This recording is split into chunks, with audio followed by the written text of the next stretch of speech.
That's thinking ahead. I'm just starting to use the alcohol. What? That's fine. All right. We'll take it from here.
Okay, good morning. All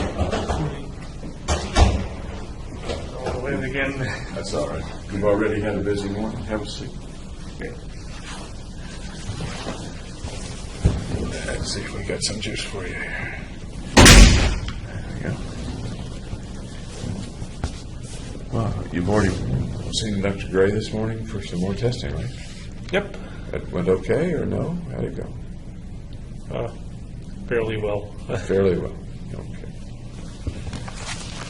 Any questions or anything about the things that we've talked about so far, or anything that you want to add to what we've talked about in the last couple of days? Nope. Okay. I'm going to ask you a strange thing now. I'm going to ask if you see any differences between the way I'm dressed today and the way I was dressed yesterday. Same bow tie, same jacket. Got some sort of pin on it. Okay. Was the pin there yesterday as well? Oh, you had cowboy boots yesterday. Okay. Yeah, the pin was there yesterday, I think. Okay. Any other differences? Any differences, I guess? You mentioned the cowboy boots are not here today. That's about it. Okay. All righty. I'd like to start this morning with something that folks are calling your notebook. I'm not sure what you call it, but it's the computation book for the course of life. Right. You remember Yeah, that? I just call it the notebook. Okay, the notebook. All right. I'd like to go through it a little bit and ask you to explain some things in it to me, would you? Okay. Okay. First of all, over what period of time do you recall that you created the things in the notebook? I think it was over June and July. So you started it about June of 2012, Right. within a couple of months of the shootings, or less than a couple of months of the Yeah, shootings. within 2 months. Okay. Can you tell me why you created the notebook? Do you remember? If you remember. To educate the psychiatrists Fenton. So something like this wouldn't happen again. Was there any other purpose to creating the notebook besides educating the psychiatrist? Well, if I died, it would have kind of told my story. Okay. You're not saying, and I'll ask you if it's true, you're not saying that you did it for a personal reason, as one might write a diary or a journal, just to kind of get things out or for something inside you. Is that accurate? No, I think it was some, because I have trouble communicating very clearly, so I kind of wrote it down as a way to get it out. As a way to get it out. From the beginning, did you assume or intend that other people would see it? I intended my psychiatrist to see it. And that would be Dr. Fenton, And, as contrast. and Feinstein. Feinstein. How about Ms. Roth? She was only doing the introductory interview, so no. She just did the one screening session or evaluation. What did you think that Dr. Fenton or Dr. Feinstein would think about it or perceive from your notebook?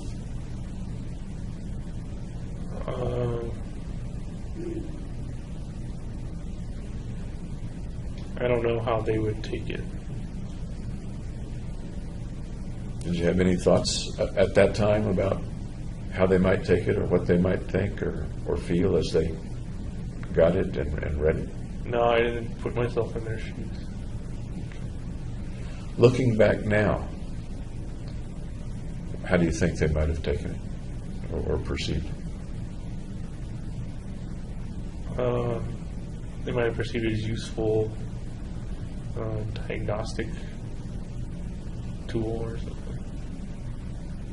Anything else?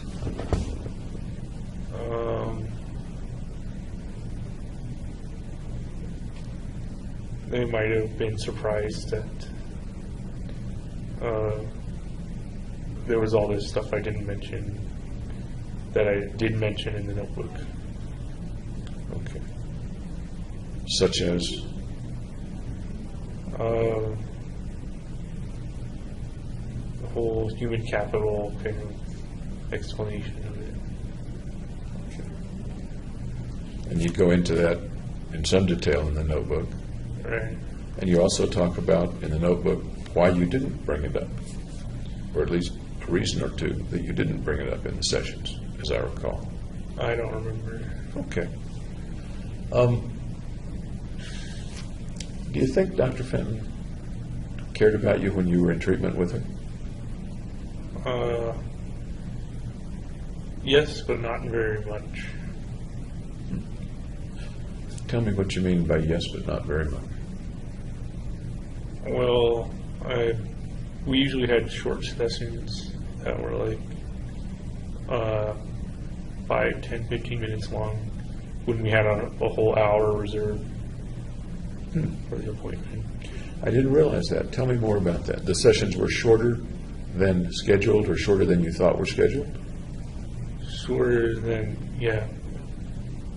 Tell me more about how much time in the particular sessions do you remember spending? I remember most of them were very brief. There wasn't much psychoanalysis. Right? I'm sorry? There wasn't much psychoanalysis. Okay. It was mostly, how are you feeling with the drugs? Is there anything we need to change with the medication type of thing? And when you say brief, if you remember, what does that translate to roughly in minutes? 10 minutes. Okay. Were there any sessions that were much longer than that you recall? Well, the first one where she kind of got all the information. Okay. And the ones with Feinstein were longer than the ones with heroin. Okay.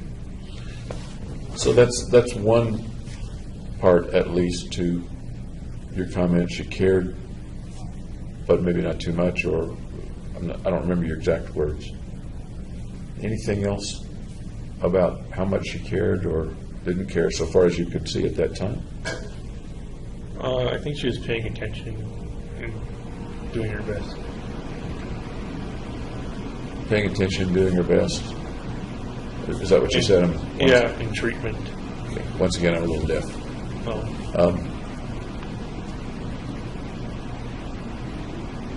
Do you think she paid attention to you as well as any of her patients, or, I mean, you can't really know. I don't know about her other But patients. as you speculate, did you feel that you were being paid enough attention to as a patient? Yes, but the treatment wasn't entirely effective, like you could say. Okay. How did you, I believe you mailed the notebook to her? Yes. Okay. Was that by U.S. mail? Or Yeah, FedEx? USPS. U.S., okay. And when did you drop it in the mailbox, or how did you do that, and when did you do that? This was something the media got wrong. Okay. They thought I did it a week in advance, but that's when I think bought the bubble envelope. So I did it on Thursday, the day of, I guess. Then, correct me if I'm wrong, do you recall, Thursday was the 19th, It was, yeah, the 19th. and as we go into after midnight, we're on Friday the 20th. Right. Is that the way you remember it? Okay. Yeah.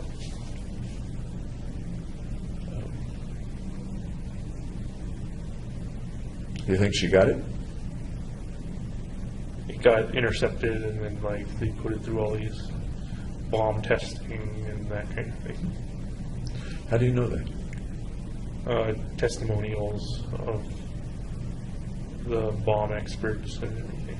Okay, thanks.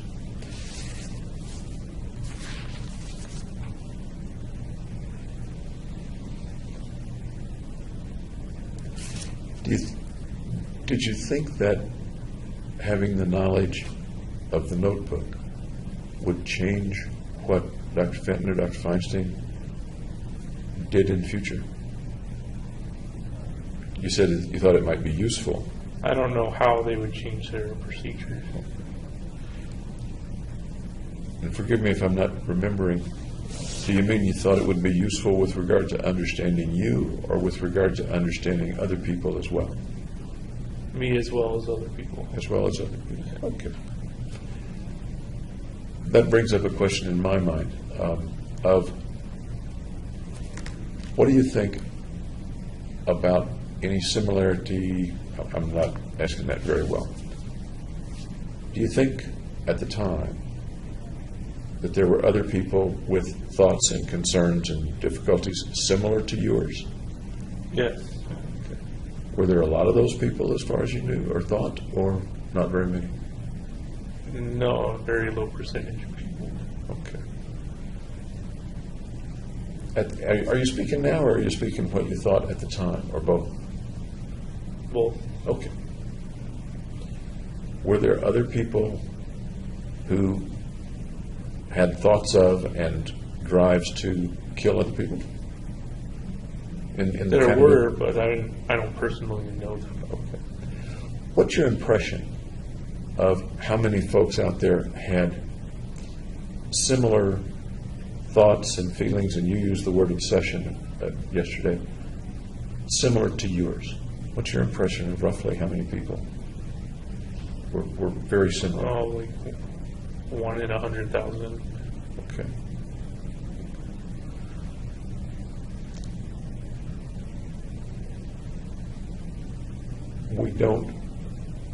We see a few people who kill lots of other people. Is there a reason you think that we don't see more of that then?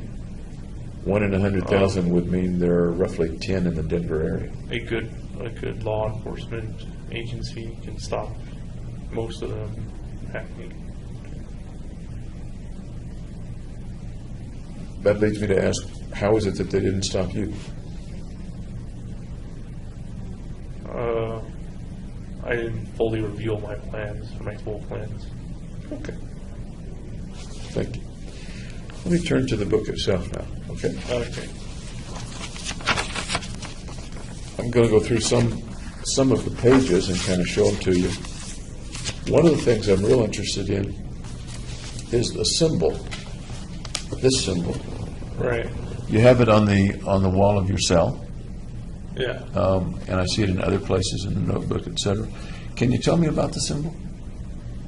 It's a symbol I call the ultraception, and it's just that any problem can be solved with death. Okay. I'll hold it up a little bit so the camera sees it. Ultraception. Any problem can be solved with death. Are there parts of the symbol that illustrate some of that principle or some of that thought? Well, it's constructed from a 0, 1, and infinity overlapping. Okay. And it's kind of anthropomorphic. It's just kind of like a face. I have not noticed that, but it is sort of like a face. What do you see in the face? I'm curious. That just kind of personifies it and gives it like human characteristics, so it's applicable to humans. Okay. So, all humans, or is there some kind of human in that face? Some kind of person? Abnormal human. An abnormal person? Yeah. You? Like a mentally ill person. Can you say more about that? And does that have a relationship to the concept of ultraception? No, there's not much more to say. Okay. So the circle is actually a 0. Yeah. Okay. In the one that's on the wall of your cell, there's a little shading at the edges and a little peripheral stuff. Is that relevant to the symbol, or is that just decoration of the central symbol? That's kind of like a frame. Okay.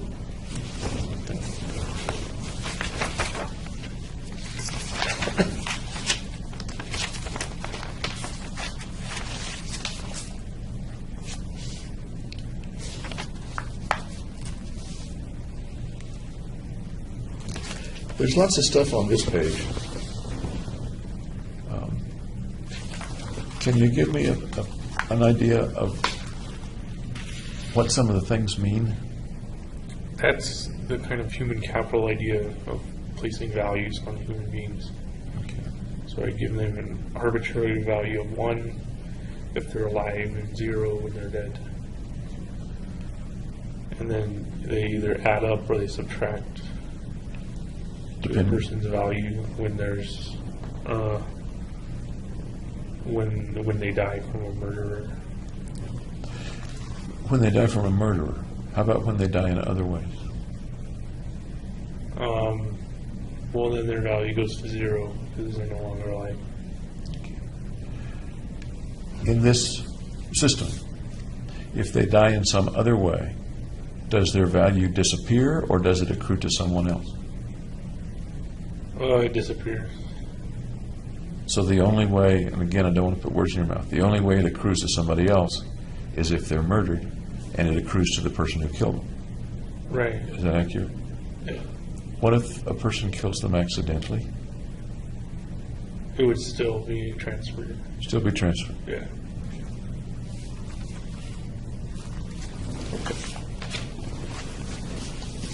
Do the characteristics of the person matter? Successful, non-successful, big, small, young, old, male, female? It depends on if you want it to or not. Like you could say a millionaire was more important than a homeless person. But I just attribute it to an intrinsic value of this person is worth 1 value. Within the theater, you attribute a value of 1 to each person who was killed, and thus you're now at 13. Right. Is that what? That's what you said yesterday? Okay. Yeah. At the time, if you knew that one of the people killed was a millionaire, would you have given that person a value greater than 1 and assimilated more than 1 for that person? No, I just left it as 1. Okay. Is that your decision, or is that the way you perceive the value in the universe, or what? It's just the way I imagined it. Okay. You use the word imagine. Right. Or thought of it. Okay.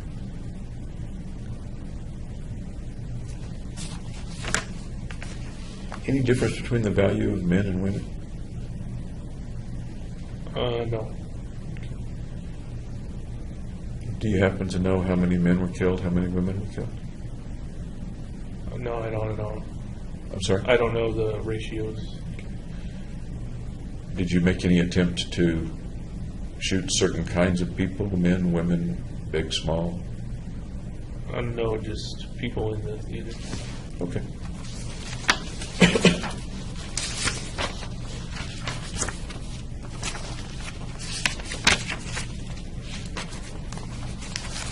There are a couple of pages about your self-diagnosis Right. in the notebook. And we've talked a little bit about that, and you've talked with other people about that. You've come up with a whole lot of things. Where mostly did you get the diagnoses, the names, and the criteria for making those diagnoses in yourself? Just surfing the web. Any particular websites useful to you, less useful to you? None that stand out in my mind. Okay. You don't remember any particular website that you No. went to that had some of these things? Did they tend to be scientific websites or websites with great credibility, or was it just kind of a Google search? Yeah, it's just Google search. Okay. Tell me about dysphoric mania. That comes up a lot in your discussion of yourself. I thought I had dysphoric mania, so I thought I was going manic sometimes and then depressed at other times. Okay. Do you still believe that, or that's the way you thought then and you believe differently now? That's the way I thought then. Now I kind of believe it was more just depression and then normal. So I attributed manic phases as less depressed. Okay.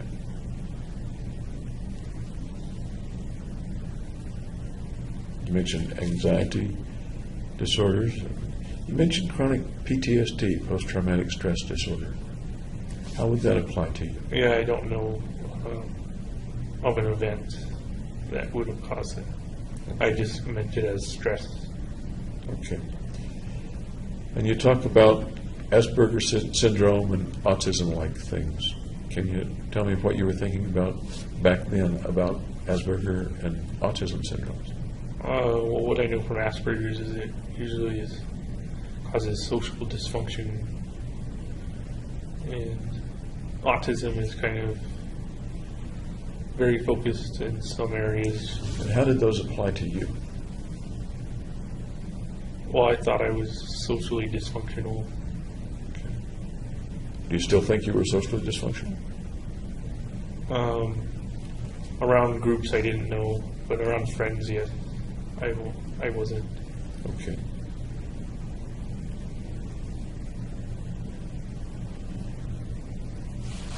You mentioned ADHD, attention deficit hyperactivity disorder.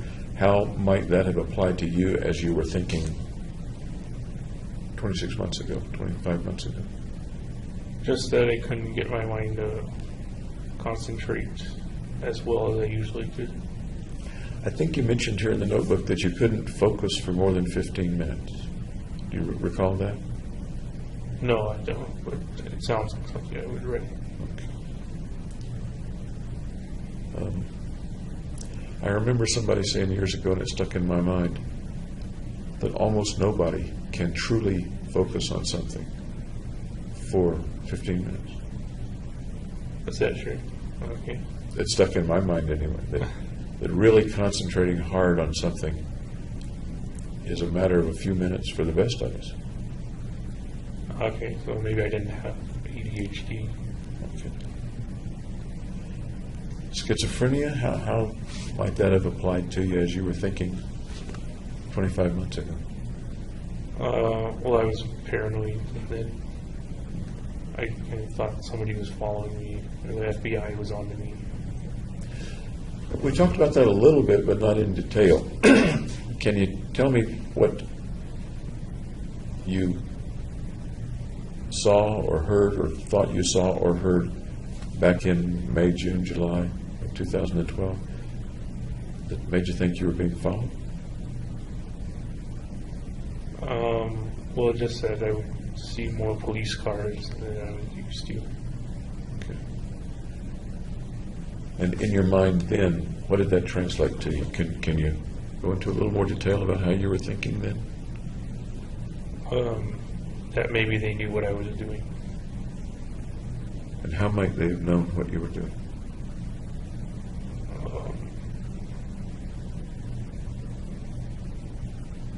I don't know that part.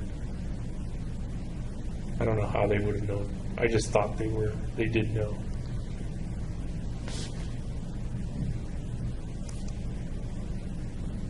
Why do you suppose somebody doing what you were doing at that time might develop a thought that somebody knows, somebody's watching, somebody is surveilling me while I do this? I think it's to be more careful of not getting caught. Not getting caught. Any other reason that a person might have those thoughts of somebody knows? Got to be careful.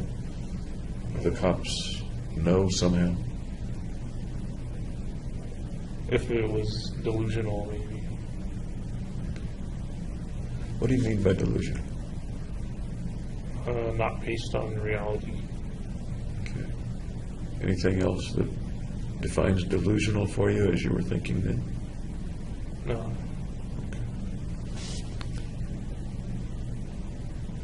One of the things that comes to my mind is that people who are doing something and feeling guilty about it at some level, conscious, unconscious, often have the thought that someone else knows or think a lot about somebody knowing or figuring it out or knowing what I'm doing because what I'm doing is wrong. Does that ring a bell at all with the way you thought back then? No, rightness and wrongness didn't come into play. Okay. How about now, looking back, do you think that the thought that the cops know and there are more police cars than usual, you think that might have had to do with some feeling that you were doing something wrong, looking back on it? Could be. Is there anything else in the could be? No. Okay. Body dysmorphic disorder. Tell me about body dysmorphic disorder. Oh, I wasn't happy that I had poor vision and bad sinuses.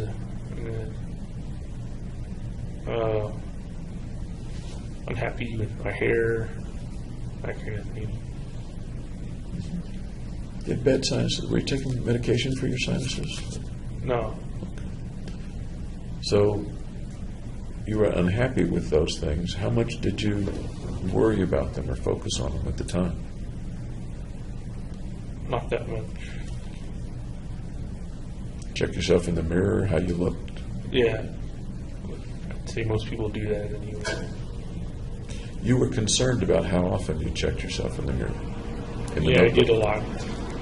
And you thought in the notebook anyway that was too much for some reason. Do you recall that? Yeah.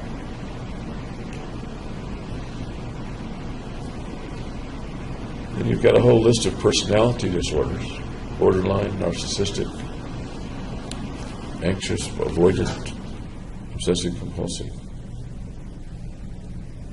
and chronic insomnia. Were you having trouble sleeping? Yeah. I do recall you mentioning that. Tell me about the insomnia and the getting to sleep during those. I would just toss and turn before trying to get to sleep. I couldn't get to sleep right away. Do you remember thoughts that you would have as you would try to sleep, try to get to sleep? It was a long time ago. No, I don't. Do you still have trouble getting to sleep, trying to get to sleep? Well, I sleep so much now that I usually stay awake, kind of restless at night.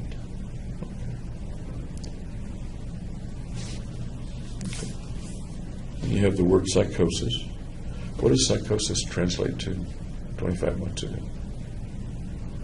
I don't remember. Really? Yeah. What does it translate to today for you? What do you mean by psychosis? Or when I say psychosis, what does that mean to you? I don't have a definition of it. A rough definition? Psychotic in some way. What does psychotic mean? Abnormal. Anything else besides just abnormal? Delusional. And you already said delusions had to do with believing things that weren't true?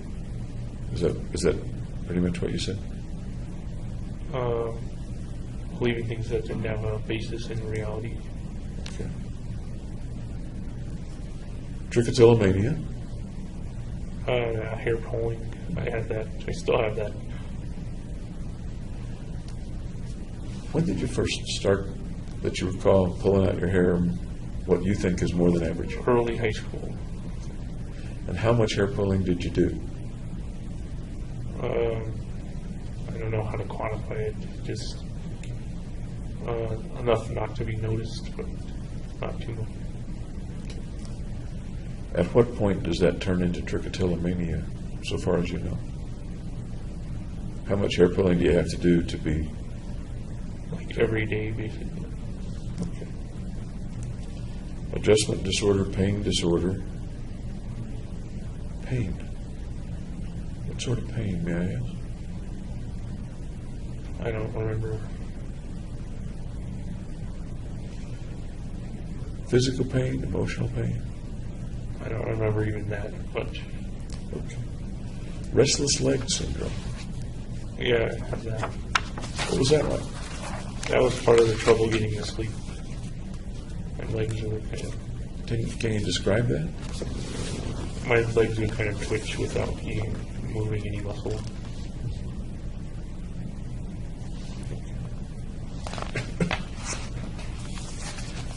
Looking back on it, do you think those were realistic potential diagnoses? Or do you think it was overkill or underkill? I don't know what that sound was. Medical emergency, Edward 2. Medical emergency, Edward 2. So looking back, what was the realistic applicability of that list of diagnoses to you in May, June, July of 2012? They were just thoughts I had. And from the research I did online. And looking back now, was any of them particularly accurate?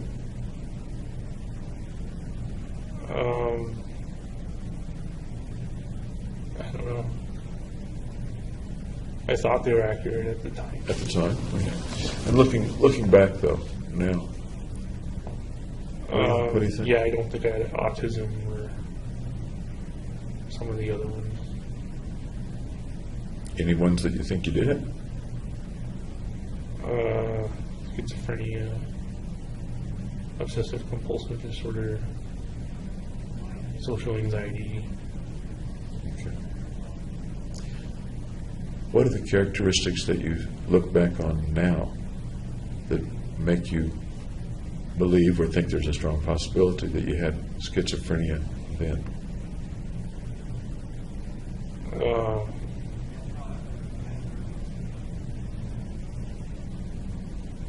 I don't know how to answer that. And maybe it was a confusing question.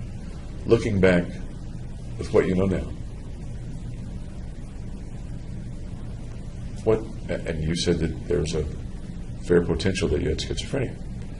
What symptoms or signs do you see now in yourself at that time? I don't mean in yourself now, I mean in yourself at that time.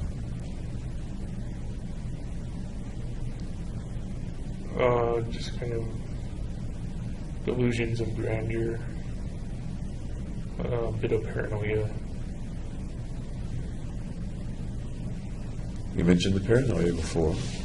And how about the delusions of grandeur? What do you mean by that? And can you explain that to me in terms of the way you work? That I could be worth more by doing it.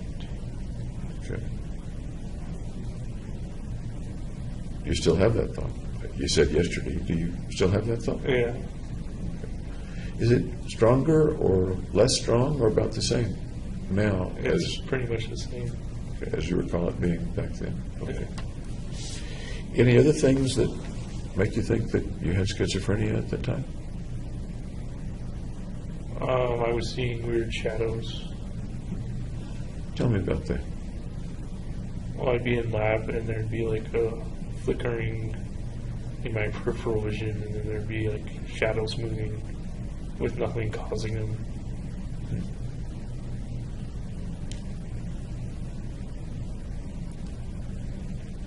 People see things in their peripheral vision from time to time. It may or may not be abnormal. So can you describe to me a little bit more about it and why you believed it was abnormal at the time? It's just that nothing I saw that could have caused those shadows to move made them move. And that was in my frontal vision after I turned to see what the flickering was, kind of thing. I'm So not I sure could I- actually see shadows in front of me that were kind of dancing. Straight on rather than in the peripheral once you turned your head. Right. Tell me more about that. What did that look like? Usually it looked like just the shape of a person, and maybe they were like jungling or doing something. I'm sorry, like what? Juggling. Juggling. Yeah. Any thought about what that might have meant? No. Or what the figure might have been or represented? I don't think there's any rhyme or reason to it. At the time, did you try to interpret the vision or figure out what it was? I used, vision wasn't your term, that was my term, I guess. Did you try to interpret the shadow or the shape? I tried to make sense of it, but there was nothing. What came to mind as you tried to make sense? In what way did you try to make sense of it? I was trying to figure out why it was there. What possibilities did you come up with? Whether that I was seeing things or that something was making it. So one possibility is you were seeing things, and one possibility is that It really was. it was there Yeah. for some reason. What things might have put it there? In what? How might it have been real? I guess I'm asking. What are those possibilities? I don't understand. If you weren't seeing things, Right. what was it? What was creating it? See, I didn't notice anything that was creating it. Did you have any thoughts about what might have been creating it? No. Okay. Do you remember the first time you ever saw shadows like that? That was the first thing. Working in labs while you were in grad school? Yeah. Okay. You remember roughly whether it was close to or what month it was, or what class it was? It was my third rotation. So it would have been in, So before I started buying the weapons and then overlapping it. okay, thank you for kind of locating that. Earlier in college, when you were living at home, in high school, things like that ever happened to you? No. Once it started happening, did it get more frequent or less frequent? No, it was relatively infrequent. Relatively infrequent. Did the experiences become more vivid or less vivid when they happened, or stay the same? They stay the same. Okay. When you say infrequent, roughly how many times did it happen? Before I was in jail, Yes. maybe once a week. Okay. How about after you were in jail? Maybe 2 or 3 times a week. In a similar fashion or in a different fashion? Similar fashion. When you saw these things before you were in jail, what was your reaction to them?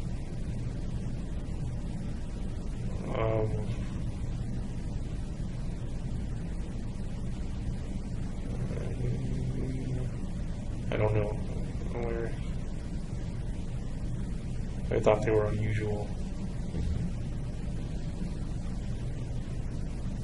Were you frightened of them, or delighted to see them, or curious about them, or what? No, kind of apathetic towards them.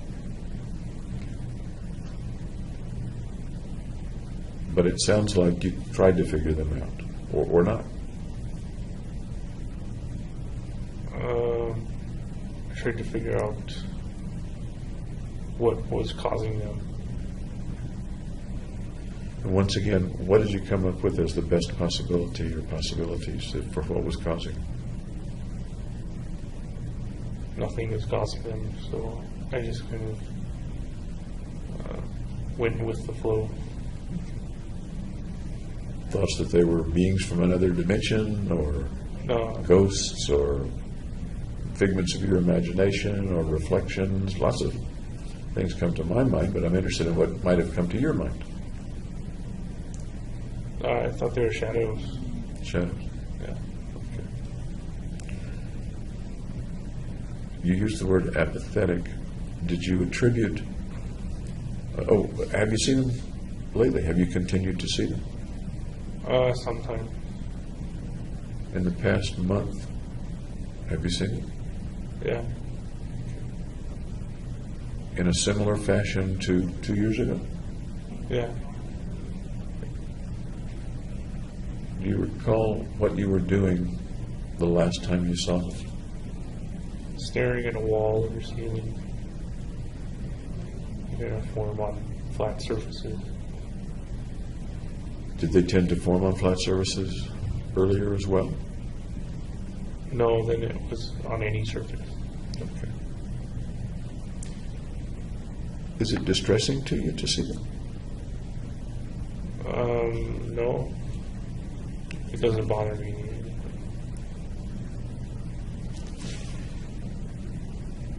Are they particularly interested in you, or are they just there and you happen to see them while they're there?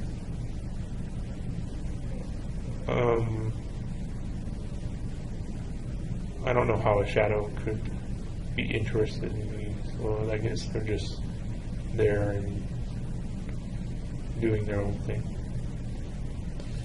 Are they doing anything malevolent or dangerous to you? Not to me, no. How about to anyone else, as far as you can tell, or as far as you feel? To other shadows. To other shadows. Tell me how that works, can you, or what the thought is about that they may be dangerous to other shadows? Well, there's like shadows with axes and swords and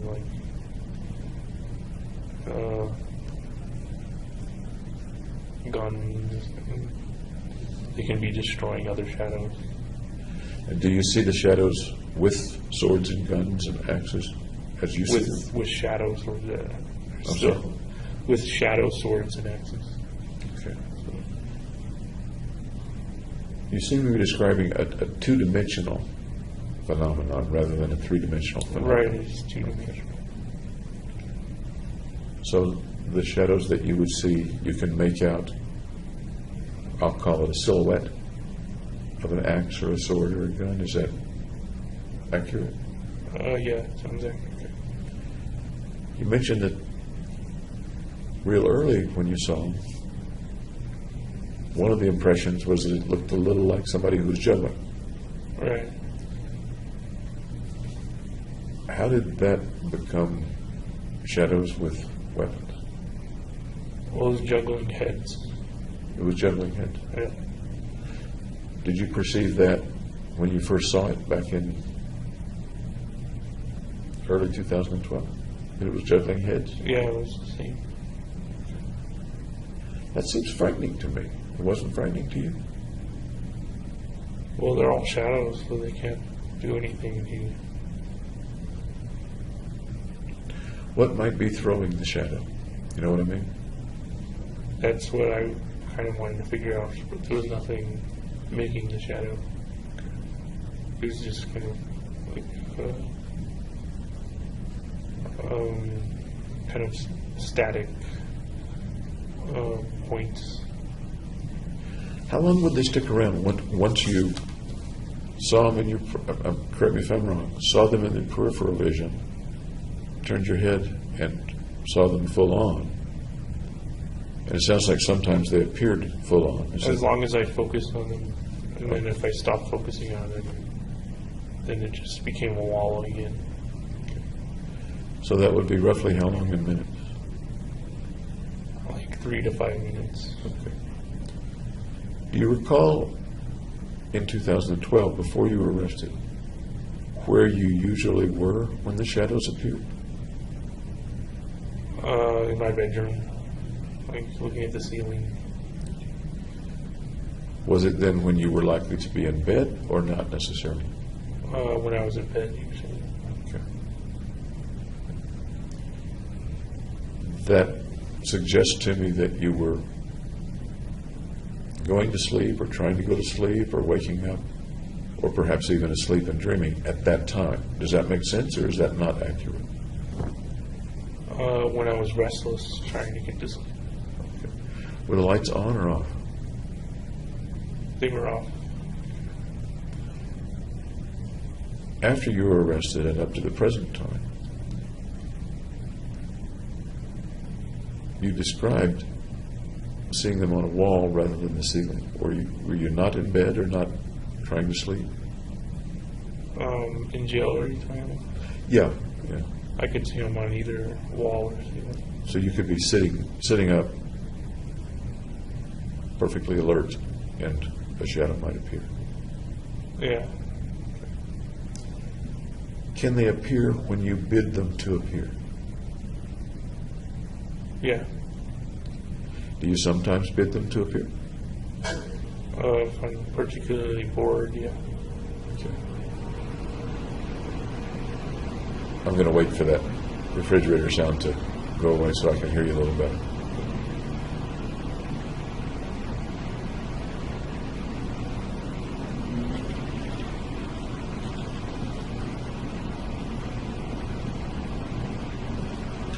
At least I think it'll go away. There we go. So you can cause them to appear. I can cause them to. You can, and sometimes when you're bored, you will. Right. So, do they appear also unbidden nowadays? Sometime. Speaking currently, the last few months, how often do they appear unbidden compared to appearing because you wish for them to appear because you're bored? 2 or 3 times a week. What's the ratio of one to the other, roughly? Mainly I make them appear more and then they come unbidden. Now let's go back, if you will, to 2012, early 2012, mid-2012. Were you able to cause them to appear then, or no? No, causing them to appear has only been since I've been in jail. Okay.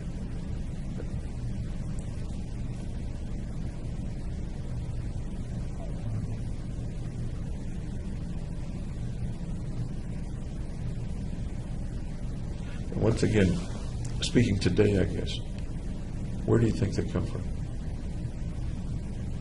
My own mind.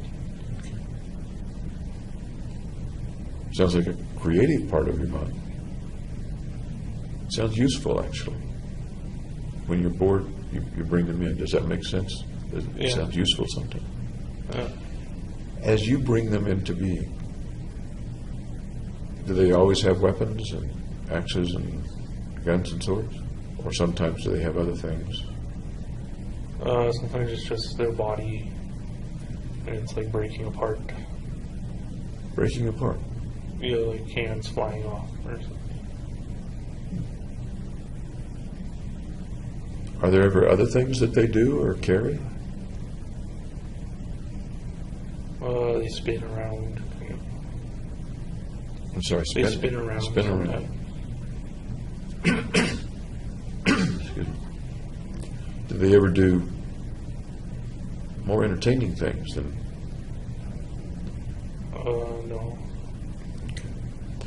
The things you've described them as doing or characteristics have all been having to do with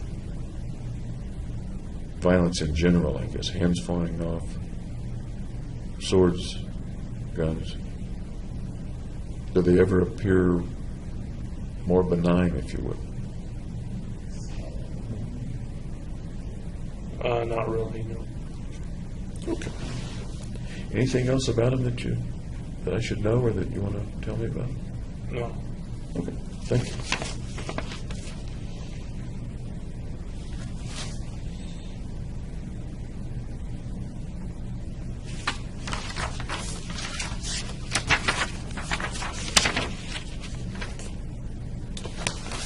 You mentioned in the notebook a particular, among other things, a particular concern with your cock, Yep. with your penis, right?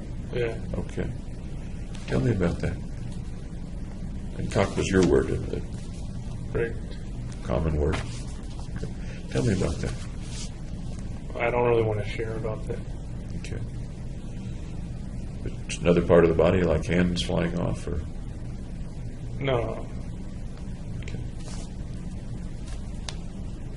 You mentioned a traumatic experience. Let me see what you said. When you were a youngster, I think. Is it in this paragraph? Was there something that happened to your genitalia when you were very young or when you were young? No. How do you see your genitalia? Normal, abnormal?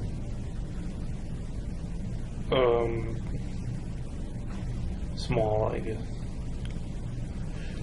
Do you think your penis is really small, or just you perceive it to be small? Well, based on national averages, it's small. Okay. May I ask how small? Not that small. Is that something that concerned you in early 2012? Not really, you know. And it was enough to write it down, among other things. Right. As a bullet part of point. the body dysmorphic disorder. Okay.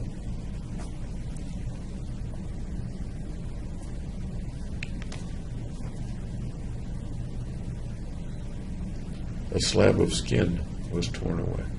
How did that happen? I don't remember. Really? You don't remember how it happened? Most people, most guys remember when they have an injury to the penis. What happened? I don't want to talk about it. Did it involve someone else who hurt you or not? No. Okay.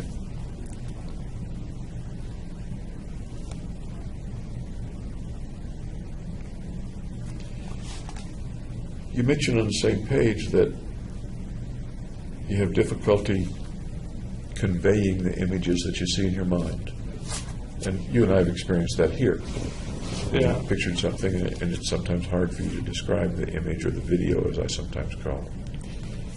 And you say it would be nice if there was some form of telepathy to transfer the image. Right, to just speak through an image instead of having to use words. Did you ever figure out how to do that? I think the closest thing would be being able to draw, but I'm not a very good artist. There are some drawings in the notebook. Do you draw other times, or are there other things that you draw? No, I don't draw very much at all. I don't recall being supplied with any drawings from you in the jail over the last couple of years. Is that accurate? Or? Oh, I drew like a couple of pictures, but that's about it. Where are those pictures? They're in my jail bucket. Okay, in the bucket. You don't have them up on the wall? No. You do have some other pictures up on the wall. You've got two wall places in your Blue cell. squares to put Two blue squares. Yeah. And one of them has pictures of lots of pretty women.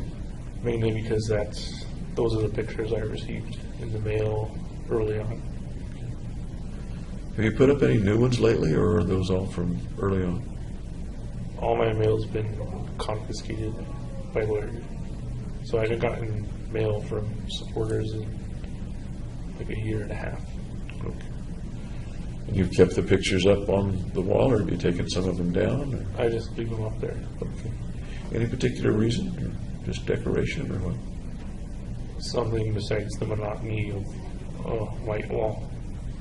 Makes sense to me. Oh. Makes sense to me. What was your feeling, or what were your thoughts when you got that supportive mail, a lot of it having pictures enclosed, in the first few weeks or months that you were in jail? I thought it was very kind of people to send their support. Some of that mail was religious in nature, wanting to, that the support was a religious support in nature, wanting you to believe in God in some way, as I recall. I've seen a little bit of People it. would send Bible passages. That kind of thing. And did you appreciate that as well, or I still thought it was a nice thing to do. a nice thing to do? Yeah. Okay. Some folks sent cash for your commissary fund. Yep. Is that a nice thing to do? I would say so. Yeah.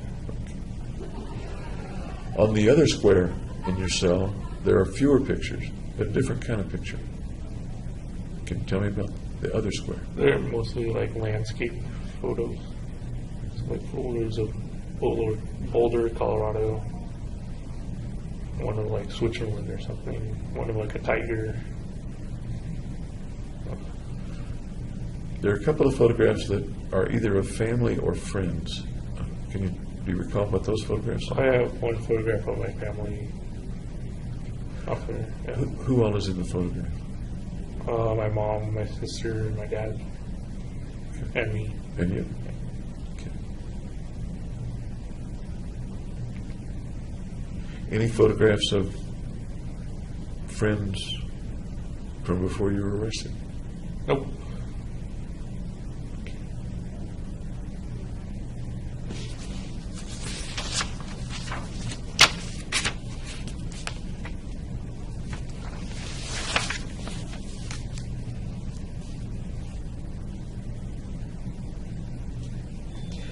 We talked a bit yesterday about the evolution, if you will, of your thoughts of killing, or your urges to kill, or the images that would come to mind of killing people. You talked about early ones being abstract in the sense of the saws, as I recall, in the sense of the nuclear winter or the atomic bomb blast, right?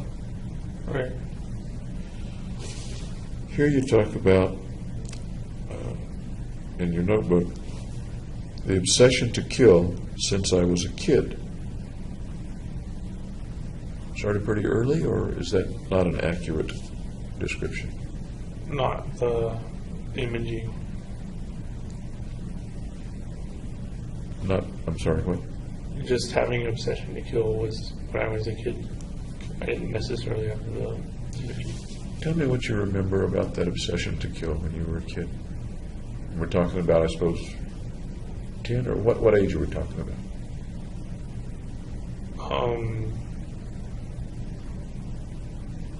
Middle school. Tell me about that obsession to kill and what it was like, what you were thinking at the time. I don't remember what the obsession was exactly.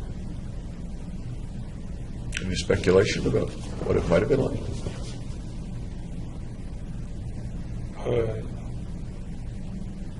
Just that I had a strong inner thoughts of killing people. What were those people like? Were they doing something to you, or? No, they were Not. just abstract humankind. Okay. Did you put any identification on any of them? No, Relatives, friends, enemies, no, teachers, no, bad guys on TV? no.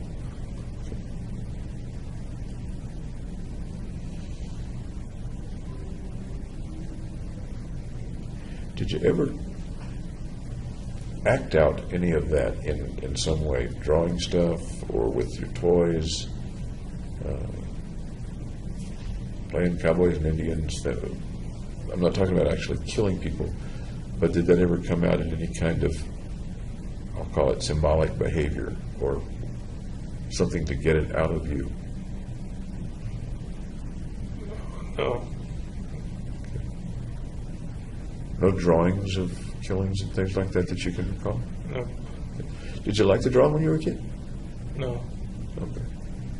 Anybody like Mel ever ask you to draw stuff? Counselors sometimes no, I ask. don't think he did. Okay. Counselors sometimes ask kids to draw things.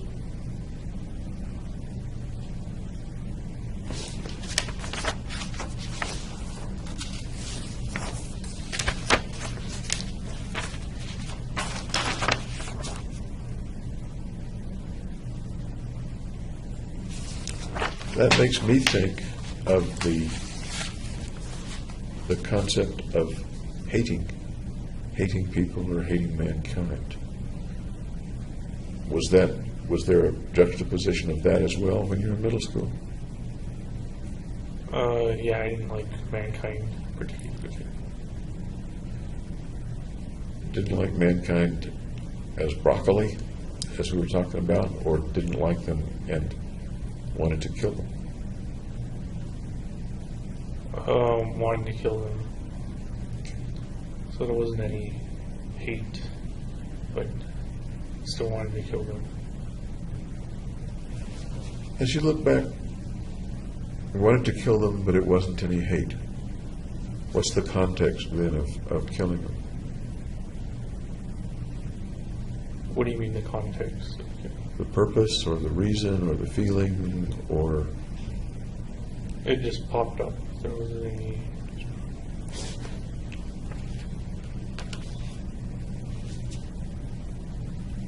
do you suppose there was hate or anger that you maybe weren't aware of as a kid?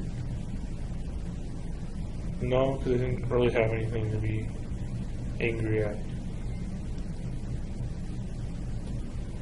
Most kids are angry at something. For one thing, you can't do grown-up things. Most kids want to do grown-up things. I was fine doing kid things. Okay.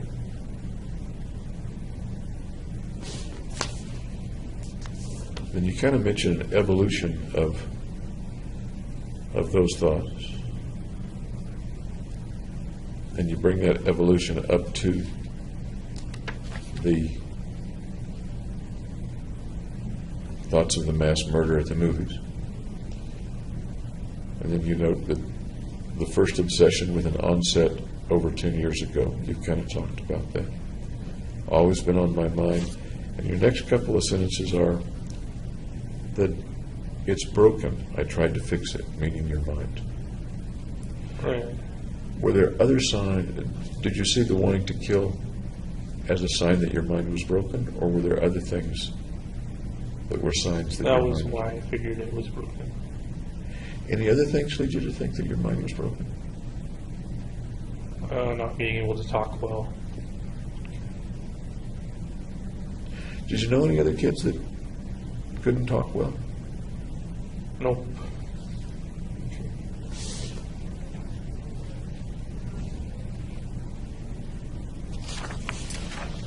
And there's a lot in here about overcoming fear.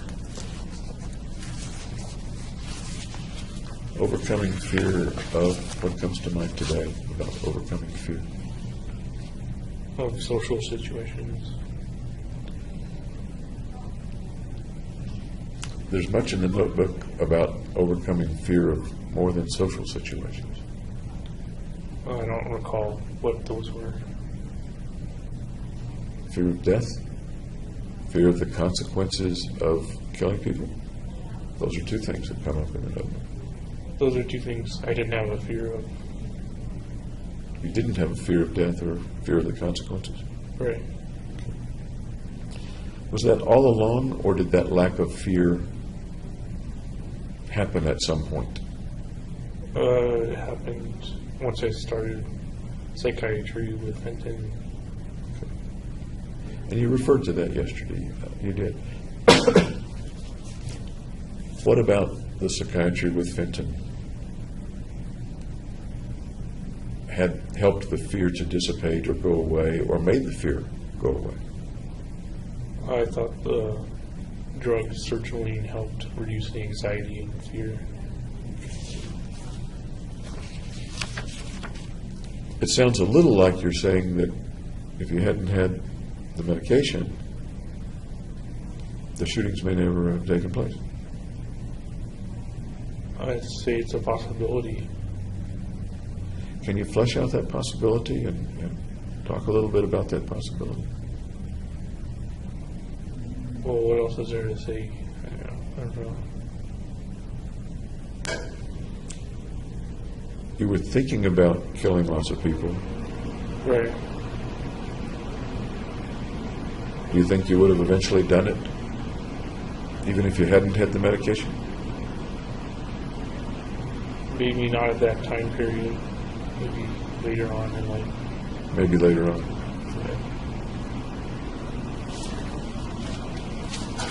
You have several pages of the word why. Why? Like, Don't ask me why I don't. Okay. well, it sounds like you were wondering greatly about something, maybe more than one thing. Right. What might you have been wondering greatly about? I think it was those two questions in the beginning. What's the meaning of life and death?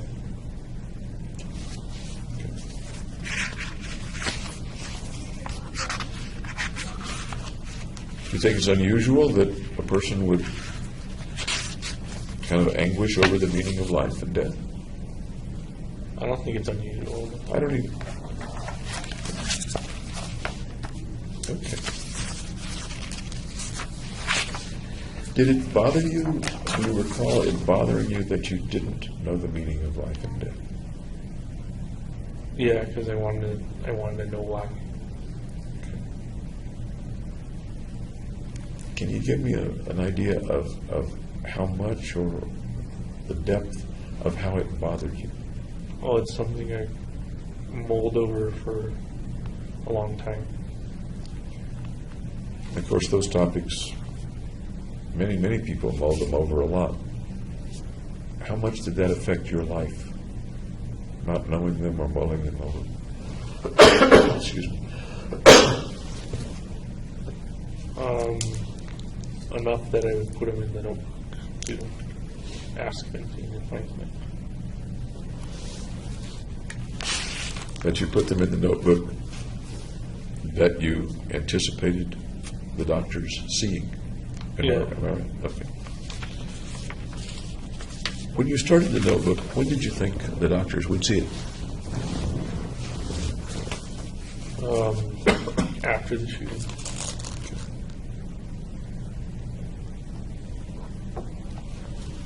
Did you think that they might see it at some other time, that you might take it to them, or? No.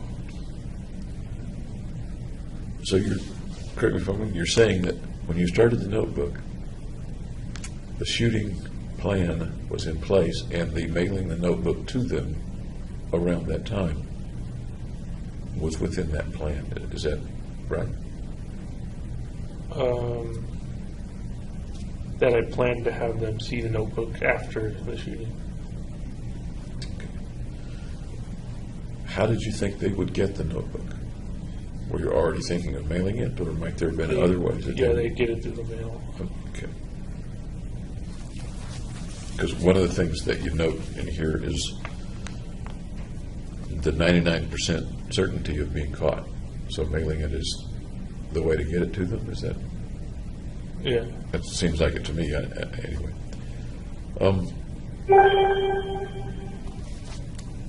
Duress in the gym. Duress in the gym.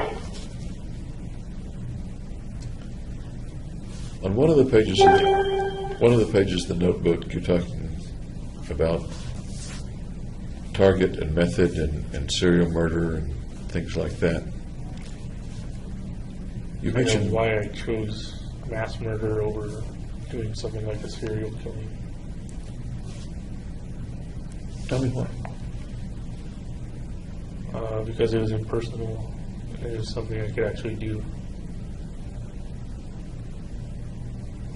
And your words in the notebook, and you've put an X beside several possible methods, then a check mark beside mass murder / spree.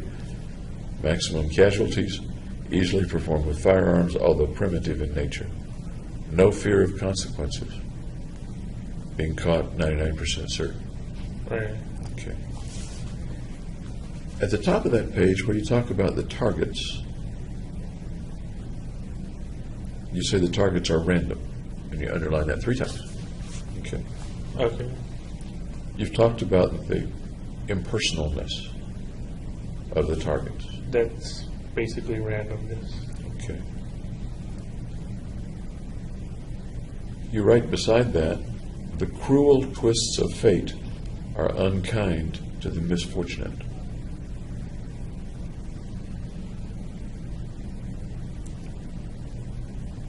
It sounds like you're saying there is cruelty involved, even though the people are random or impersonal to you. I was more going for the people who were shocked were misfortunate because there are like thousands of theaters and seats, and they were in the wrong one at the wrong time. And that would be the cruel twist of fate that they happened to be in that seat Yeah. at that time. Okay.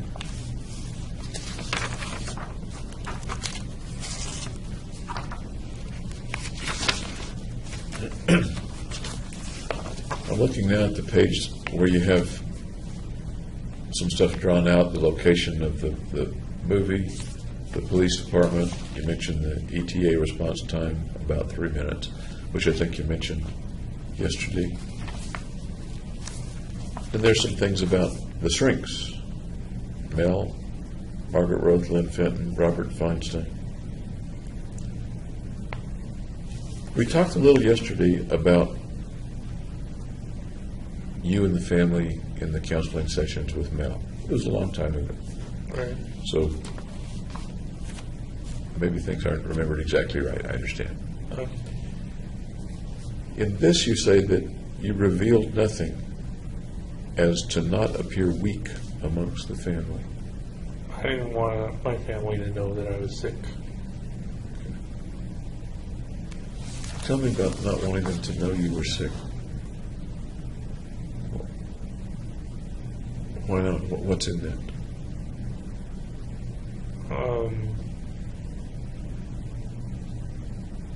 I don't know. What happens if the family knows you're sick?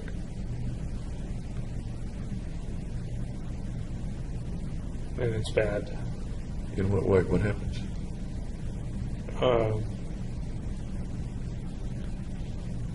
I don't know. What might happen?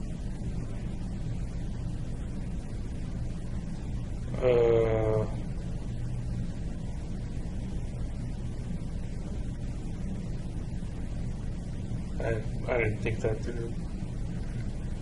I think part of you did think that through. Because you did something to prevent it from happening. Right. We vote with your feet. We vote with our feet. So I'm looking at your behavior and saying something drove that behavior, whether you're able today to put it into words or not, or maybe you weren't able to put it into words back then either. Had your dogs died before or after you went to see Mel? Do you remember? Years before. Years before. What happened to the dogs when they got sick? They got locked down.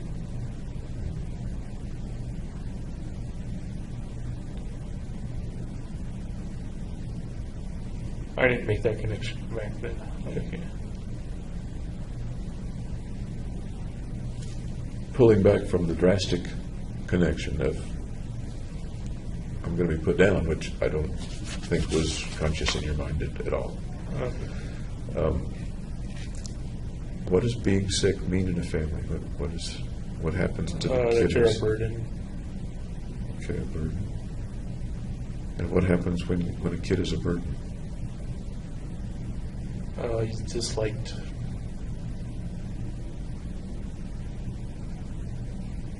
Disliked. Yeah.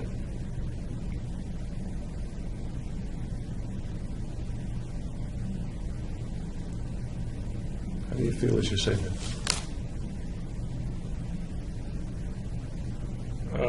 Not so great. What do you mean? Tell me more. How do you feel as you say that when you're a burden, you're disliked, and you're a little kid back then?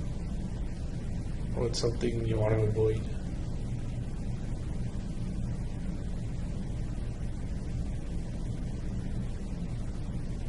You feeling anything as you think about that? Nope.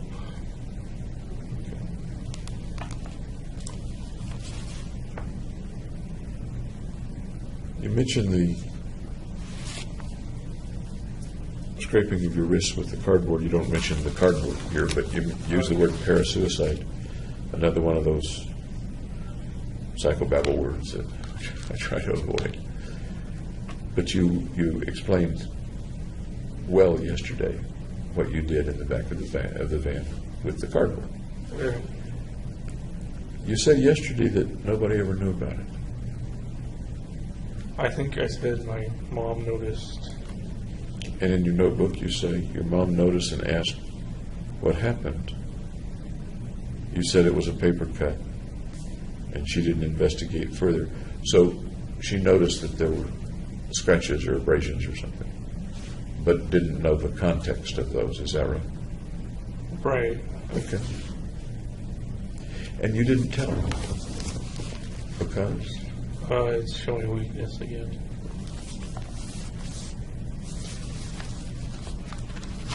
We talked a minute ago about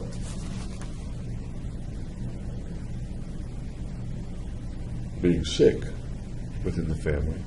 How about being weak within the family? How does your family treat weakness in little kids? Or better yet, what did the little kid think or feel that the family would do with a weak kid? I guess punish him. What comes to mind? Like spanking or something. Anything else? Nope. Did you ever get spanked much as a kid? Yeah. What was the main way you were disciplined? Spanking. How often would that happen? I don't remember. As you look back I on was it? little. Yeah. Every day or not very Not often? that much. Once a month maybe. What might you do that would get you a spanking? I don't remember what turned me to spanking. Do you remember the worst thing you did that got you a spanking?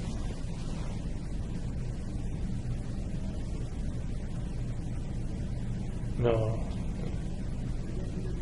Do you remember the worst spanking, or do you remember a really bad spanking? Yeah. Tell me about the spanking. Well, they took me outside and spanked me in the front yard.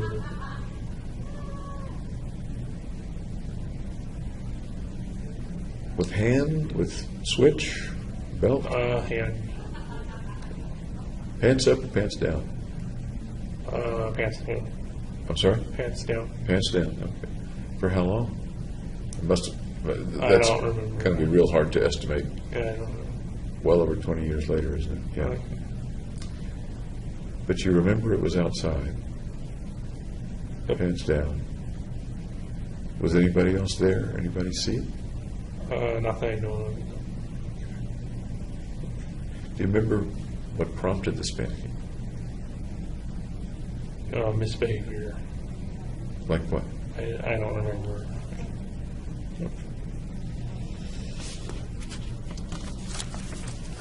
Yeah, thoughts of killing and hating mankind that were kind of vague back then. You said that you didn't carry out any symbolic or representative things of that. You didn't kill anybody when you were a little kid. Did you ever kill animals, insects? One time I lined up a bunch of snails on the street for where the bus goes, and it made a big slimy track. When the bus hit the snail? Yeah. Was that just you, or was it you and your friends? Yeah, my friends. You and your friends. Okay. Anything else like that?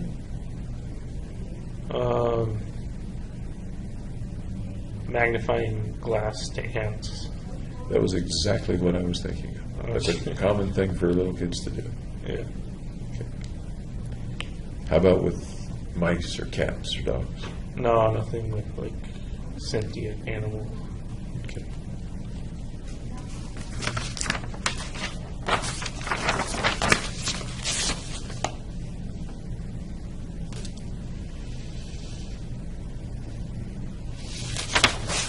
The paragraph in which you talk about your mother noticing the cut on your wrist but not investigating it.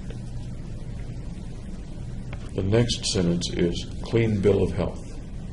I assume you mean she didn't think anything was wrong. The next sentence is decided to dedicate life to killing others so that I could live.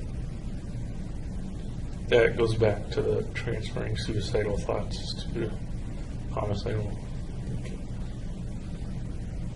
And that was when you were, give or take, 12? Am I remembering that right? 14 maybe. I'm not sure though. Okay.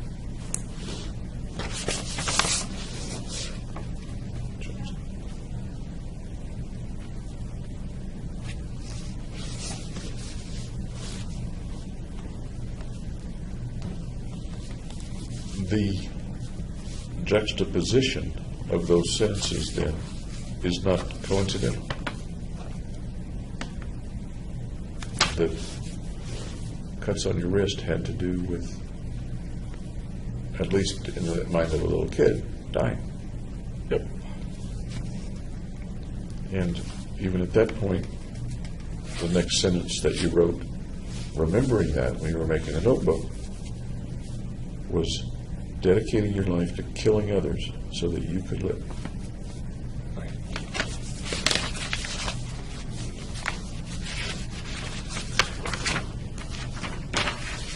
One of the things one thinks about when you think of killing others so that you can live is killing things that are threatening you. A mugger is threatening my life, so I kill the mugger. Okay. Defensive sort of a thing. Or the Germans are overrunning Right. Italy, so we kill the Germans. World War II. That's not the way you described your thoughts of killing others, but it's what comes to my mind. Is there anything in the killing others so that you can live that sounds at all like the other people are threatening me and I kill them so that I won't be killed or so that my life won't be interfered with? Well, I felt threatened being around other people.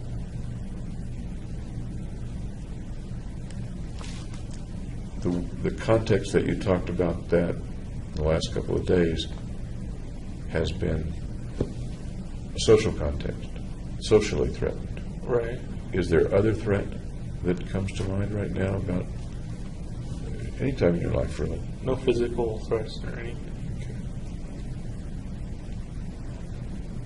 People that you need to eliminate so that you can live, or that you need to eliminate so that you can carry on your own life. Right. Well, those are my phrases. But I'm asking if they are a part of or similar to something in your life. People you have to eliminate so that you can live, or eliminate so that you can carry on your life. Yeah, that was one of my reasons for killing.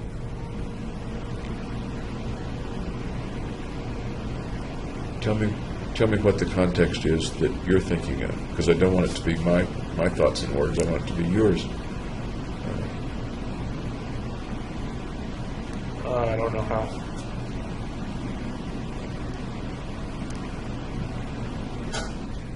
What were other people doing, or likely to do, or you thought they were doing? It wasn't anyone in particular. It was just Then what were people. Then what were people doing? How were they keeping you from living or carrying on your life? I don't know. You just said there was a piece of that anyway in your thoughts about killing and your reasons for killing. Right. So somewhere in there you know, or somewhere in there there's more hint about it anyway. Can you look for that? Nothing's coming to mind. Let's let that percolate just a minute. People endangering you, people that need eliminating so that you can live or so that you can carry on your life the way you want to. What about it? What do you see in your mind as I say that? I don't see anything. Okay.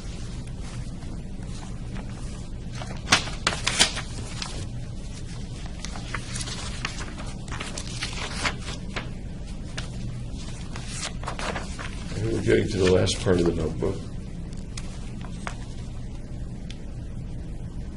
I think you're talking about being with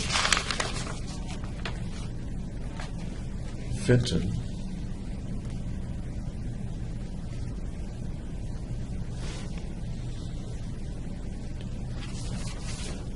No fear of consequences, primary drive, reversion to hatred of mankind, intense aversion of people. Can you flesh that out a little bit to me? That's what I meant by hatred of mankind, is they have an intense aversion to being around people. That's not quite what you said. This says intense aversion of people. It doesn't say intense aversion of being around people. Which is the more accurate as of July of 2012? I don't see the difference of being around people and aversion of people. I do. I see a difference. One may be a subset of the other.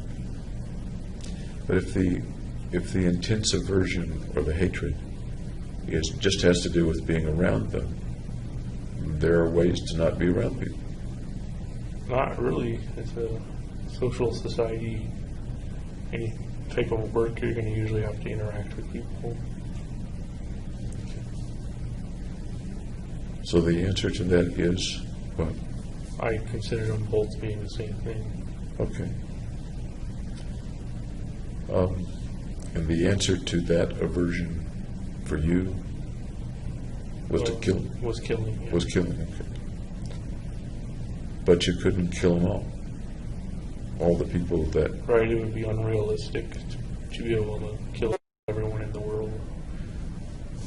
The end result of that thus far has been that you're arrested, you're in jail, and you're not around very many people. Right. Do you think that's one of the things that you thought about? I think it factored into play. I'm sorry? I think it factored into play. Tell me about it factoring in.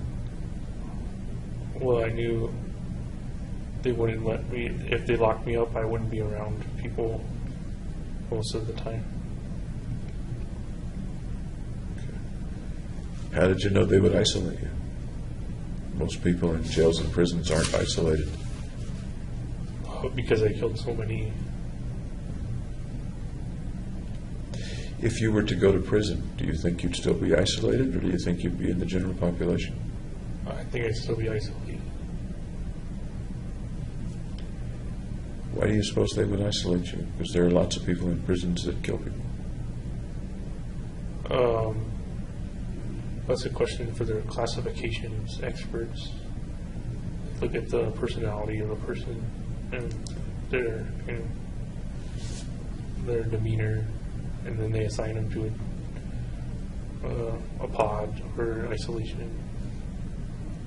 But most are not assigned to pods for isolation. Most are assigned to general population. And I'm not like most criminals. Is it that you're more dangerous, so they have to isolate you? Or you're more vulnerable, so they have to isolate you? Or something else? I'd say it was both reasons. Which is the larger reason, do you think? Vulnerable. How much of the dangerous is a reason? Tell me about the dangerous being part of it. Well, if I killed somebody, then there's a likelihood that I would kill again. Do you think there's a likelihood that you'll kill again? I think they're doing everything in their power to make that unlikely. They're doing everything in their power to make it unlikely. Given the opportunity and the means, I suppose, the way they talk about it. Should they be worried about you? I'd say so, yeah. That reminds me of the picture that you took. Part of the way that you appeared and the way that you wanted to appear, I think, was dangerous. The picture of you holding the gun, the picture of you in the armor, etc. Yeah. A dangerous guy. How does it feel to be a dangerous guy? Isolated and alone.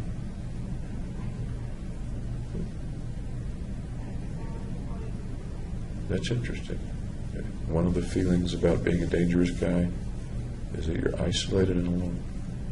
Anything else about the feelings that a dangerous guy has, or how it feels to be a dangerous guy? Just that it's hard to trust people. Hard for you to trust people? Yeah. How's that? Well, I figure most people could be dangerous towards me as well. Okay. Why would the most people be dangerous toward you?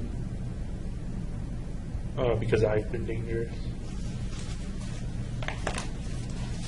So they're dangerous or want to hurt you because... They get even, maybe. Okay. Or revenge on you. Any other reasons that they might want to hurt you? No, not that I know. Okay. How about to protect themselves from you? That sounds possible, yeah. Does it come to mind, or is that coming out of my mind and not That's yours? coming out of your mind. And Okay. I'm agreeing with it. Fair enough. Fair enough. You jot down that you, when you were seeing, I think this is referring to you're seeing Dr. Fenton, et cetera, or et al., that you prevented building a false sense of rapport. I didn't feel rapport between me Okay. and I knew it was an artificial relationship. That she's paid and everything. So, does this refer to you're preventing the building of rapport or something else? I'm not preventing it. I'm recognizing that it's just an artificial relationship. Okay. Doctor-patient, therapist-patient, Yeah. that's created for some purpose other than It's not like buddy-buddy. be a friend or whatever. Right? Okay. The implication here is that you, or that the sentence reads, prevent building false sense of rapport. The implication is I based on mean, this. go out of my way to build rapport. Okay. The next sentence is speak truthfully and deflect incriminating questions. All right, so I wanted to keep my plan secret. But at the same time, speak truthfully. Right, because I'm not a liar.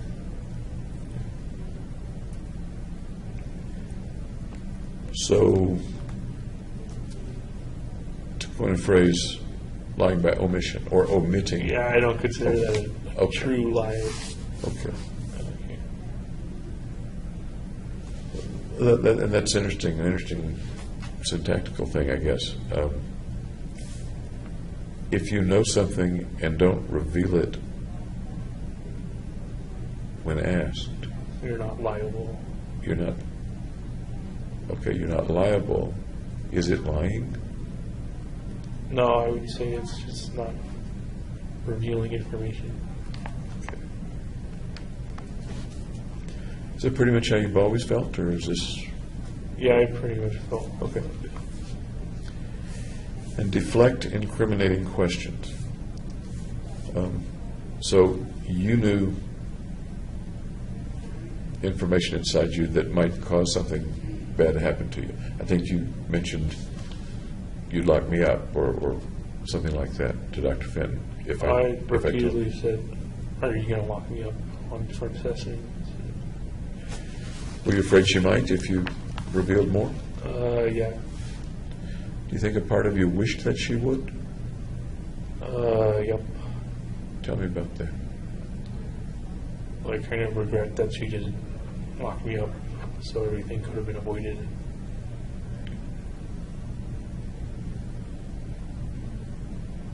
Once again, and we were talking about this yesterday, it's almost like there were two parts. One that wanted to do the mission and one that wanted to be stopped. And the one that wanted to do the mission overruled. Yeah. In retrospect, are you sorry that you carried out the mission? Sitting here today? I have no means of comparison. That's kind of deflecting too, isn't it? In retrospect, sitting here today, are you sorry you carried out the mission? Yes. Is that a pretty firm yes, or a part of me is sorry and a part of me is not sorry? It's a yes and no. Okay. Tell me about the yes and the no, if you would.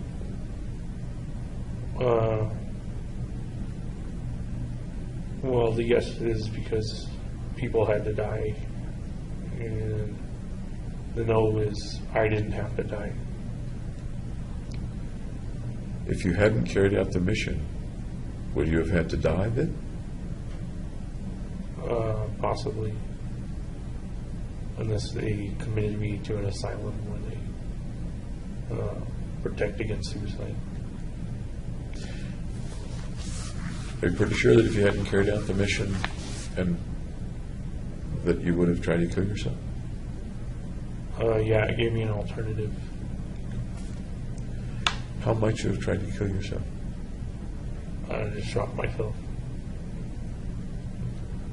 As you ordered the guns and worked with the guns, etc., did shooting yourself come to mind? No, it was all directed towards the mission. So it sounds like you're looking back on it, that there's a certain likelihood, some likelihood that you would have shot yourself Right. using one of the guns you had. Yeah.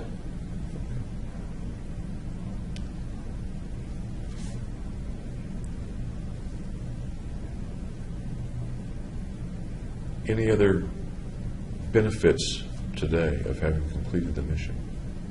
One is that you're alive, you say, That I'm worth more. and that you brought that up yesterday, that you're now a 13 instead of a 1. Right. You had some trouble yesterday putting a description on 13 versus 1. That's because it's really abstract in nature. Is there anyone besides you that keeps count of that 13 verses? No. God, the master power, the universe keeping track?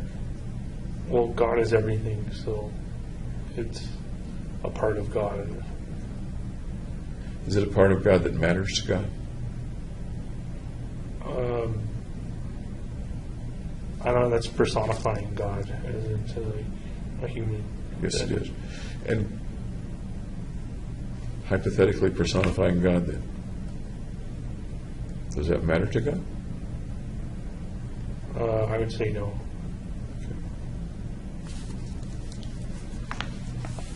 I was fear incarnate, love gone, motivation directed to hate and obsessions, which didn't disappear for whatever reason with the drugs.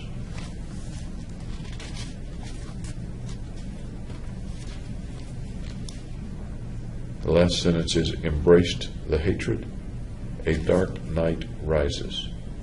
And there's a pun, there's a play on words with dark night. Do you remember doing that? Yeah. Okay.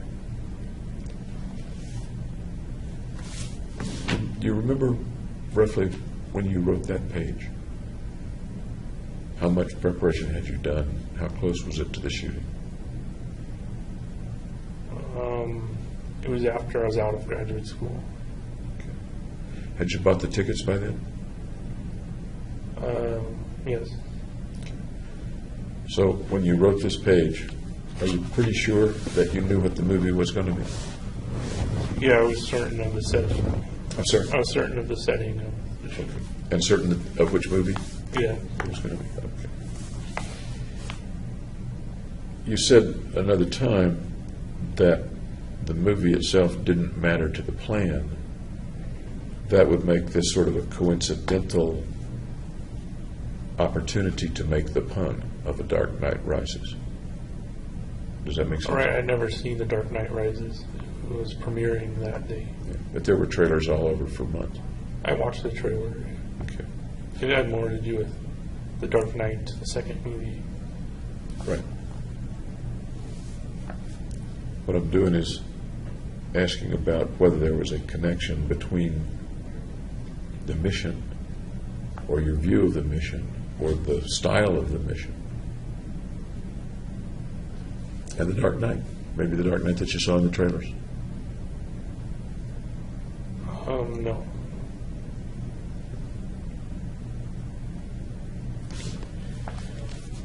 And then you have the ultraception symbol, and then you have it broken out, the 0, the infinity, and the 1.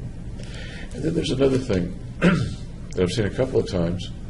I think I understand it. But tell me about that. It's fire going through the window. Fire going through the window. Yeah, it's kind of entering the window. Anything else? It's kind of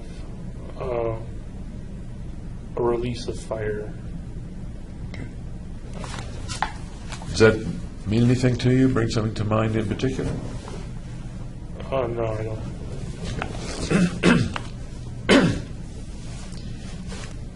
The places where I've seen the drawing also remind me of fire. When I looked at it this time, I saw the hands coming up Right, so it's kind of personified. as if to pull you into the window or pull the fire into the window. How else might that be personified with you? I kind of lost control over my normal life. Reminds me of your hair. Oh, okay. Does it remind you of your hair? No. As I looked at that, one of the things I thought of, and once again doesn't have to be your thought, is your face is below the level of the window, and that's your fiery hair, and you're coming up. After all, the arms are coming down as if there's a figure underneath that. Does that resonate at all with you? I didn't look into it that deeply. What do you think of as you look at the picture? And maybe I've already, That the fire's coming. I probably already contaminated Yeah. the impression, haven't I? Okay.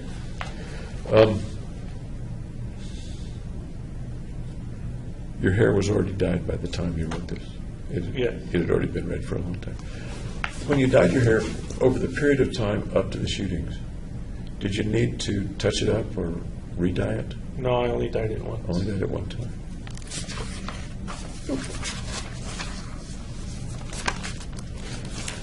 Anything else about the notebook that you'd like to convey to me? No.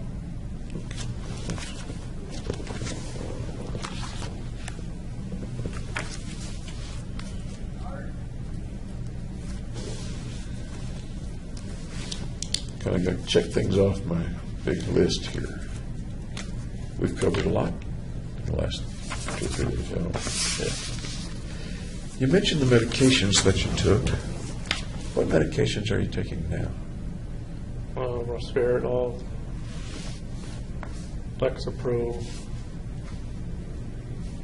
Visceral, Okay. Cogentum, Zantac. I'm sorry, what's the Cogentum and Zantac. Cogen and Zantac?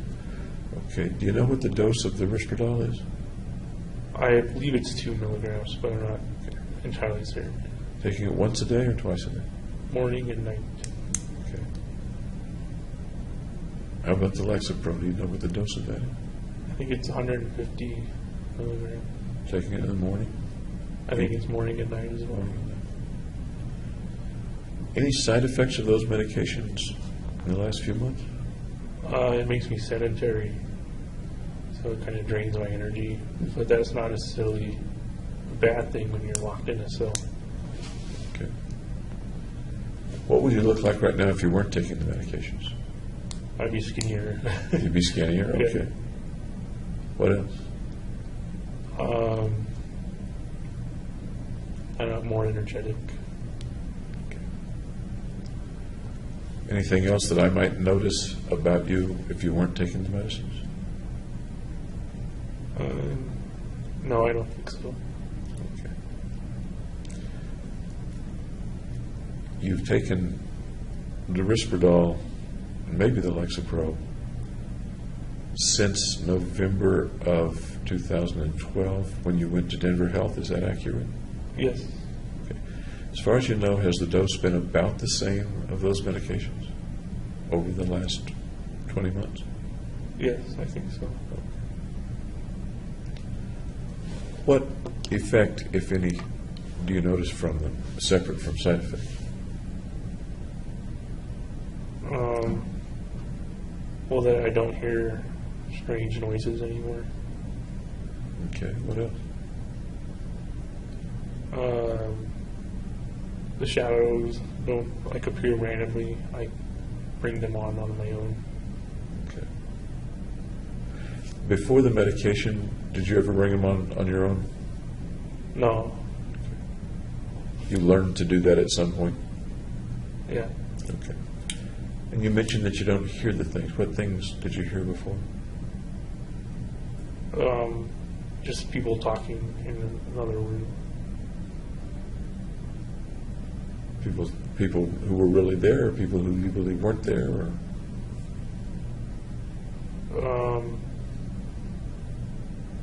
I don't know, because it's hard to tell in a cell okay. if the people are there or not. But it's different with the Risperdal and the Lexapro. I'm going to leave the other medications out for now. Okay. How is it different in terms of hearing the things? I don't hear any unwarranted noises. Is that because it's making you deaf in a sense? No. Okay. I don't know how it works. Then what were the noises about before the Lexapro? Just people talking about me. Can you tell me more about the people talking about you?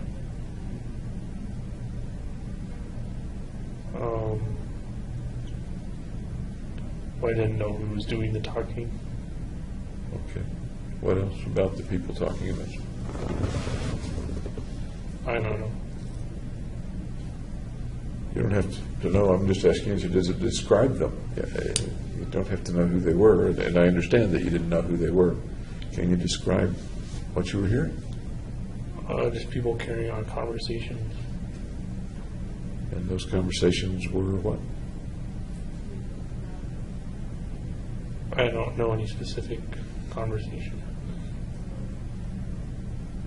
You've said that they were talking about you. Yeah, well, yeah, they were having conversations with themselves or with others. What were the words that you were hearing? Yeah, I don't know. Then how do you know it was about you?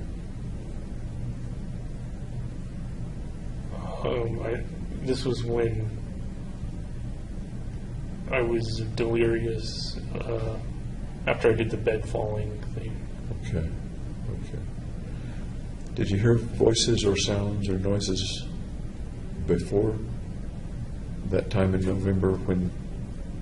No, that was the main time. That was the main time. Was that the only time or no? With the voices, yes. Any other? You said with the voices, yes, that's a qualification. How about non-voices then? Well, what do you mean by non-voices? No, don't make me pull the teeth, please. Okay. What were you hearing? What were you hearing, if anything, before the November time when you were falling off the bunk? Just typical conversations between inmates. You recall what the words were when you could understand the words? Sometimes I imagine you couldn't understand them. Well, I didn't eavesdrop on their conversations. I just knew they were talking, and sometimes they were talking about me.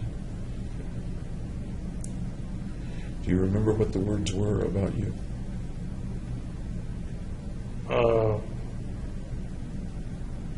Usually, like, that's where the Joker is, that kind of thing. The Joker. Yeah. Any particular meaning to the word Joker? In reference to Batman and Joker. That how did they take up the word Joker in reference to Batman? Well, they call me the Joker. Is that one of the ways that you're known at the jail as the Joker? Yep. Okay. When did folks start calling you the Joker? I don't know, like shortly after. That sounds like an interesting nickname. Lots of people have nicknames in jail, I guess. I guess so. How was it that they came to call you the Joker? I don't know the reasons for it. You ever call yourself the Joker? No.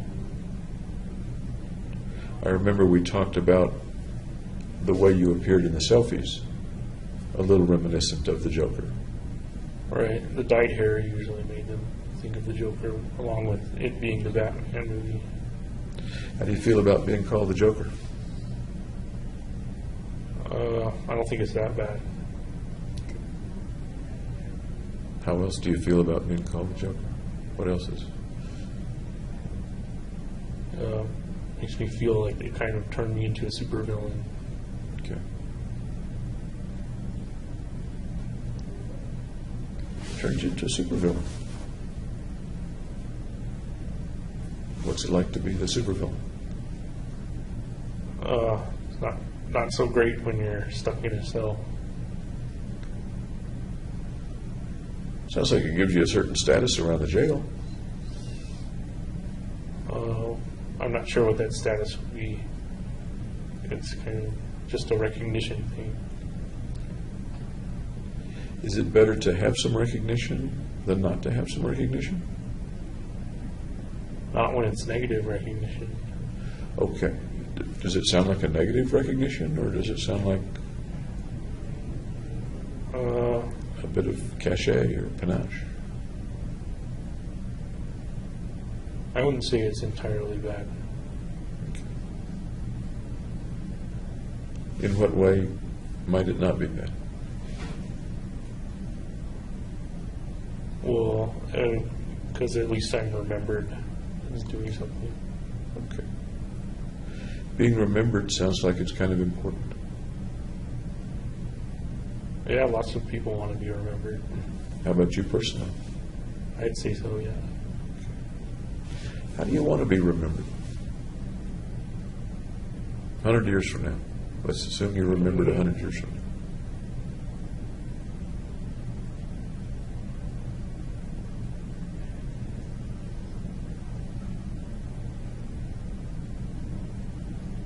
I don't know if there's a form of remembrance as to just being generally remembered for doing something. For doing something? Yeah. For doing what? The killings? That's the way most people are going to remember me.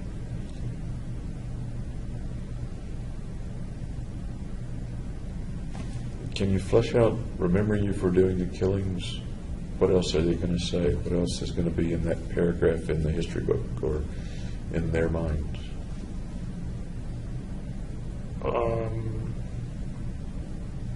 Why I did it. Will they understand? Possibly. Will the notebook help them understand, or the media help them understand, or the... Hopefully the notebook will help.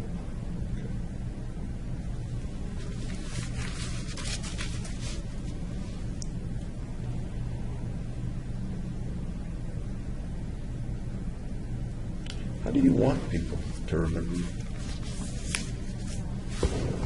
That's a little different from how people, from the question, how will people remember you? How do you want people to remember you?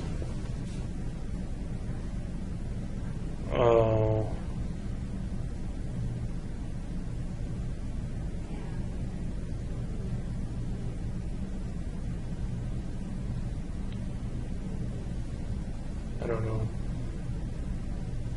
You've got something that you're thinking about. I know it's there. Just before you said, I don't know.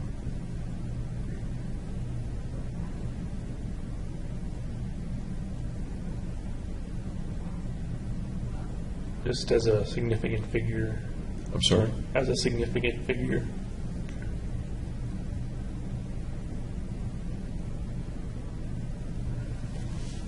Was that part of the way you wanted to be remembered as of May, June, July of 2012? I didn't think of that back then. Okay.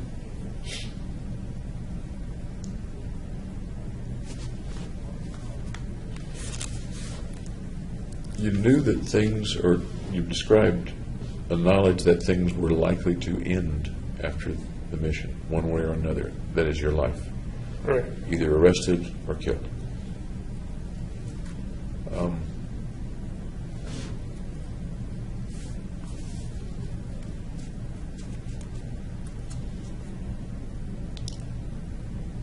going back to your saying you saw the officers, and as I recall, you said their back was to you when you first saw the officers outside. They looked at me and then they turned around.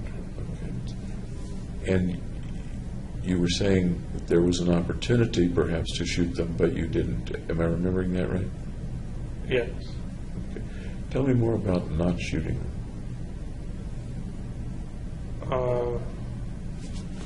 Well, for one, their back was turned, so I didn't want to shoot them in the back.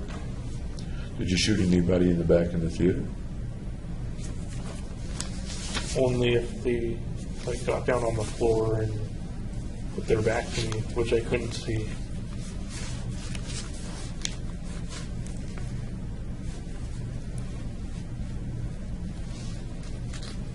So you don't think you knowingly shot anybody in the back in the theater?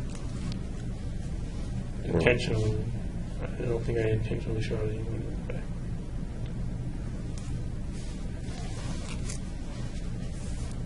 Given the circumstances, is it a pretty good bet that some people are going to get shot in the back? Yeah, because they're going to protect themselves. curling up on the ground. Were some of the people running away when you shot them? There were two that ran away, and I tried shooting at them, but I missed. Okay.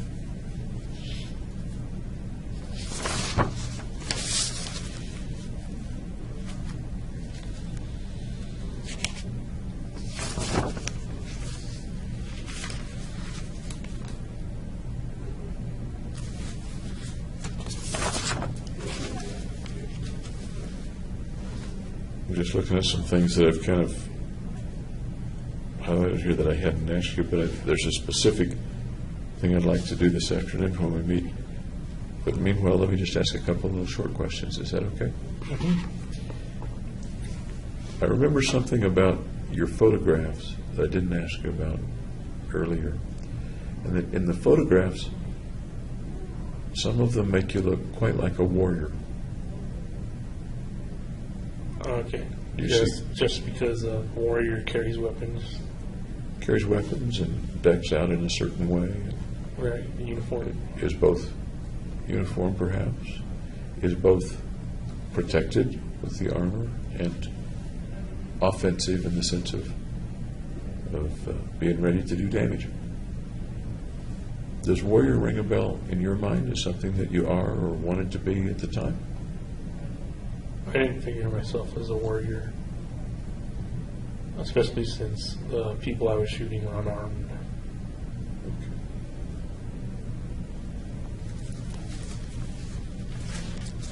As you were looking at the material that you had in the apartment, did you ever think of yourself as or think about being a warrior, even though the eventual mission wasn't a warrior mission?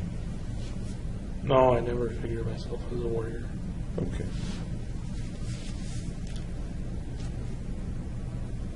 A warrior, I guess, goes to war on somebody's side, is fighting for someone or for something. Does that make sense? A warrior has like a purpose. Kind of what a warrior does, whether he's a samurai or whether he's a soldier. And I think what you're saying is that that's not the context of what you did or what you were planning or what you were thinking about. Does that make sense? If it doesn't make sense, That didn't make sense in the context. I'm sorry? The context didn't make sense. Okay. You said there wasn't anything warrior-like about either your thoughts as you prepared or your thoughts in the theater. I didn't specify that there's warrior-like characteristics, but I didn't view myself as a warrior. Okay. And when I think of a warrior, I think of someone who's sometimes carrying out a mission, but a mission on behalf of someone or a country or a cause of some sort.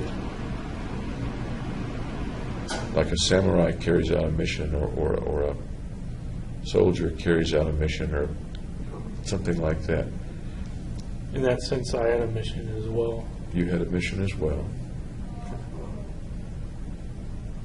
The mission came from whom or what? Myself. From yourself. Okay. And that's what you said yesterday. Okay. How much were you into social media?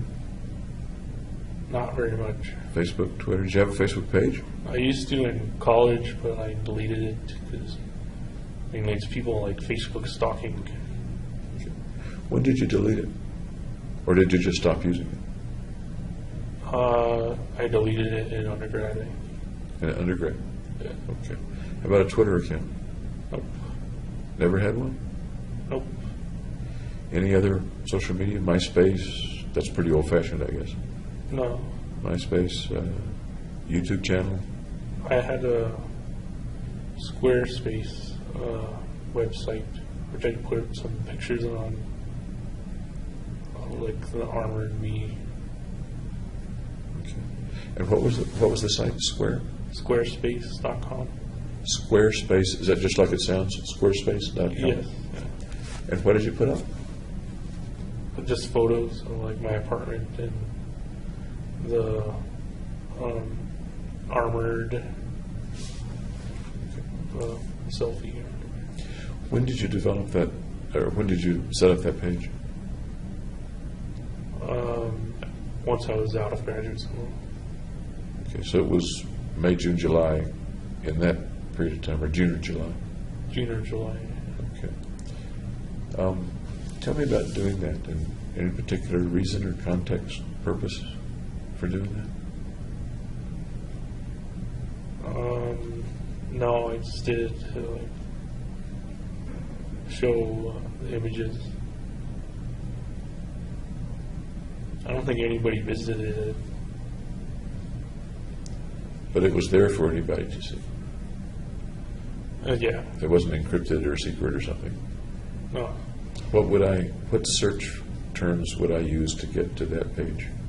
If 2 years ago, it's probably gone by now. But 2 years ago, what search terms? I don't think there are any that would have gotten to it. If I put in James Holmes? You probably have to put it in on Squarespace instead of like a Google search. So if I were to go to Squarespace and search for James Holmes, You'd probably have to do that. and you used James Holmes was your login, or was the name attached to the page? I don't remember if I put James Holmes in text in any of on the page or not. And where I'm kind of going with that is, as you were telling Dr. Fenton parts of the story, hints to the story, and hints to what was troubling you, Right. and hints to your plan, you're getting pretty blatant, it sounds like, with the things that you post. Right. That's right around the time I posted the "Will you visit me in prison?" I'm sorry. That's around the time I posted the "Will you visit me in prison?"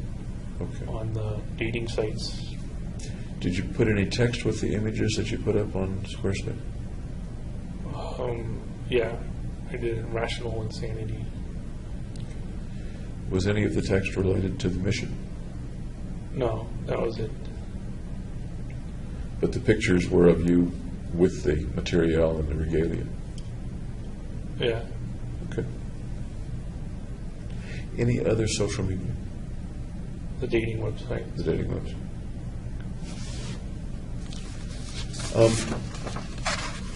Did you try to wipe your hard drive before you left the apartment? No. Any particular reason you left it all on the drive? No fear of consequences. No fear of consequence.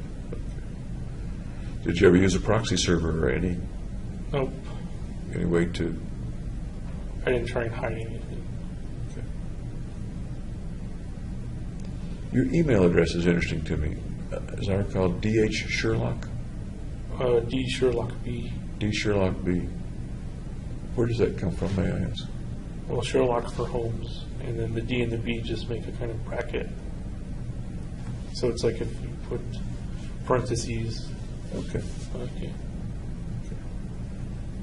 Your similarity of your last name with Sherlock Holmes, has that come up in your life at other times? Kind of an interesting coincidence? Yeah, I've created kind of my gaming avatars, Sherlock Bond. Okay. Sherlock Bond? Yeah. Okay. Like James Bond, Sherlock Holmes. Interesting combination. Yep. The thinker and the action guy. That's the way my mind says it. What is in your mind about that combination? Well, they're both kind of famous figures. Famous figure.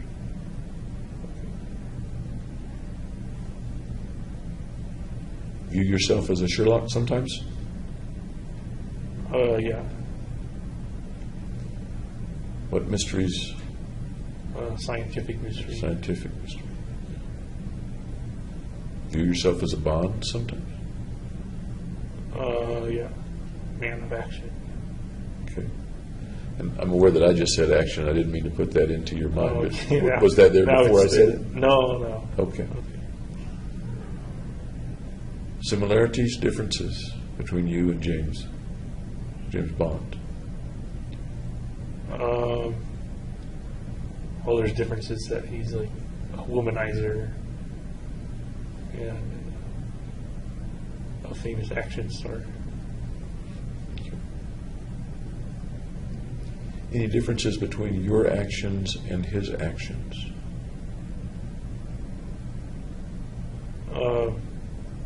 Well, mine are real and his are actors' portrayals.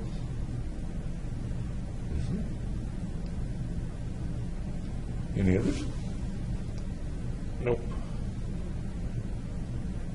Did you ever want to be a womanizer? No. A couple of sexy posters. Is that an attractive part of James Bond's life, or? Yes, you can say so. Okay. For you and a million other people, guys, I suppose. Right.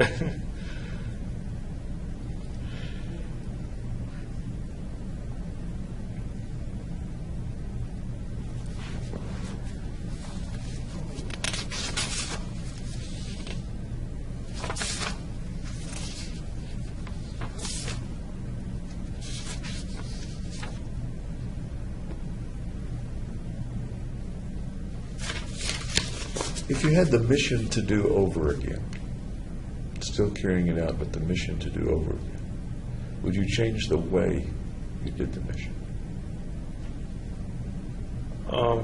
No, I haven't thought of. Well, I have thought of other killing ways, like I mentioned in the Notebook, but I ruled them out. But having done it one way and seen the way that it turned out in all the ways that it turned out, are there things you would have done differently for the mission? Or did it pretty much turn out, as you look back at it, exactly the way you needed for it to turn out? It went according to plan. Do you ever think that there might have been ways to kill more people? Yeah. I consider them like using biological agents.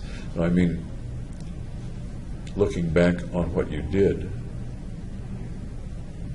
do you ever think that you didn't kill enough? That you might have gotten more value points? If the If I'd stayed in the theater and kept shooting until the police started shooting at me, I guess. And what was it that caused you to leave the theater? What caused that?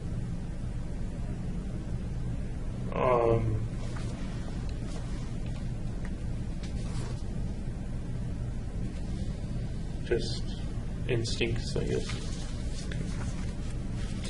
I'm going to take a bathroom break for myself. Then I'm going to come back, okay? You're welcome to take one as well. Okay. But I'd like to continue just a little bit longer before we have lunch. Is that all right? Sure.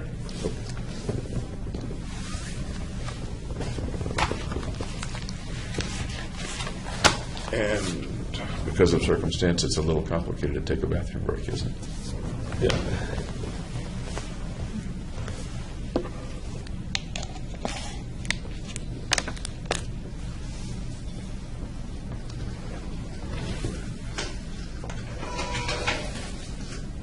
I'm going to take a bathroom break. Okay, great. So, and James is welcome to do the same, and then I'm going to come right back in. Okay. Thank you. Yep.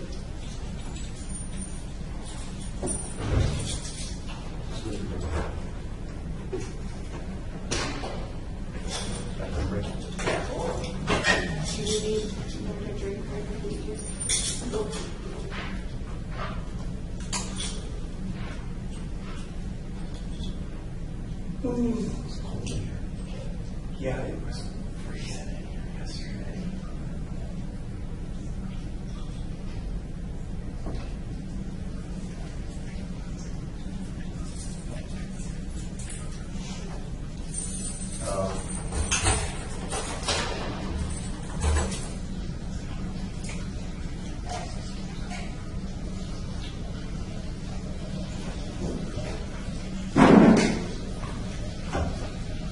So give us 1 second, we have somebody down in this room. No? Alrighty. Okay. Everything started? Yes, sir. Thank you. Good deal. Okay.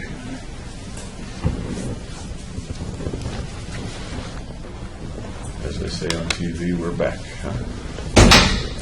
In a sense, we're on TV. Kind of. Kind of, but all right.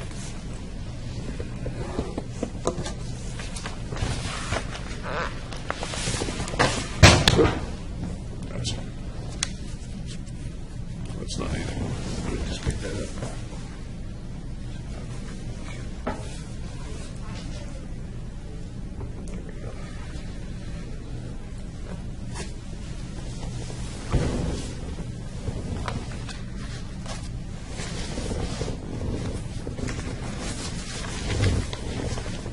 We talked a little bit about your friends, the friends in grad school.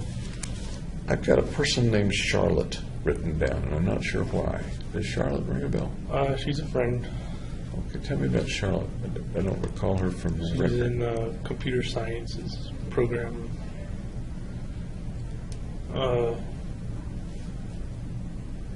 She hosted a party for Gardy's birthday.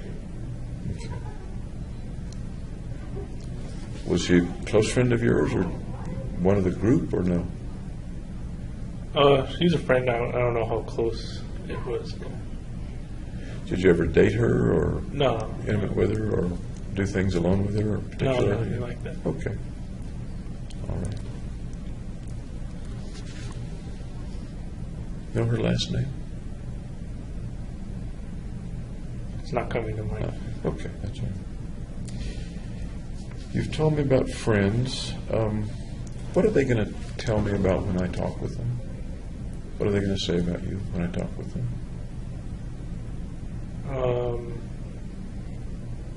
Well, that depends on what you're going to ask. What kinds of things are they going to say about James Holmes?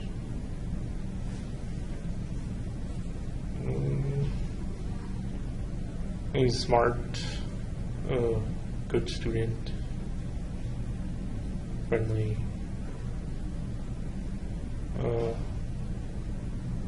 That's about it. Do you think they'll say that they thought something bad was coming, or that they thought the mission was coming, or anything like that? No, I don't. I never talked to them about the mission. Do you think their views of you have changed because of the mission or since the mission? Yes. In what way?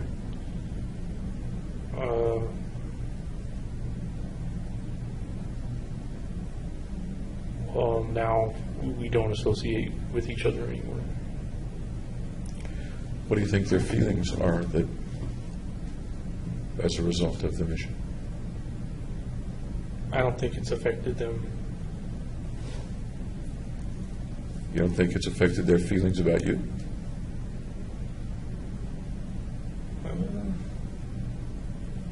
And I'm not sure. Logically speaking, how do you think how do you think it has affected their feelings about you?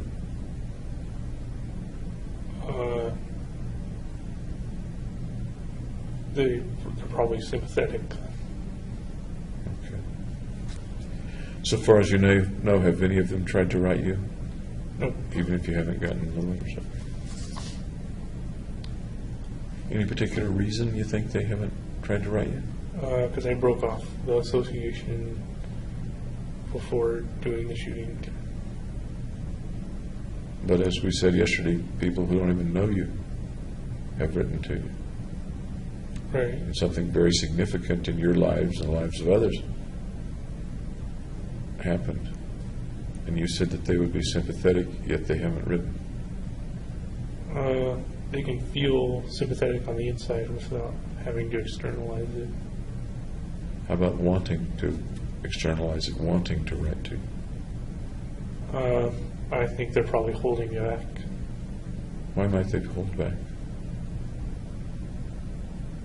Because they don't want to continue on with the friendship. Any They're particular- going on about their own lives. Most people have lots of friendships, even though they go on about their lives, lots of past friendships. Right. That doesn't keep them from communicating a little bit. Well, I don't know why they haven't communicated then. Okay. We talked about your friends. Tell me about your enemies. Got any enemies? No, Before this happened, before the shooting? I didn't have any. As a kid, as an adolescent, a teenager? No, No enemies? no.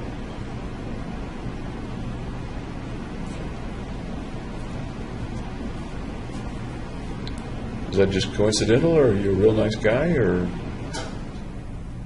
I don't didn't know about matter real enough nice. to people? Didn't matter enough to people to be their enemy? For them No, to be I'm just a their- nice guy. Okay. Okay.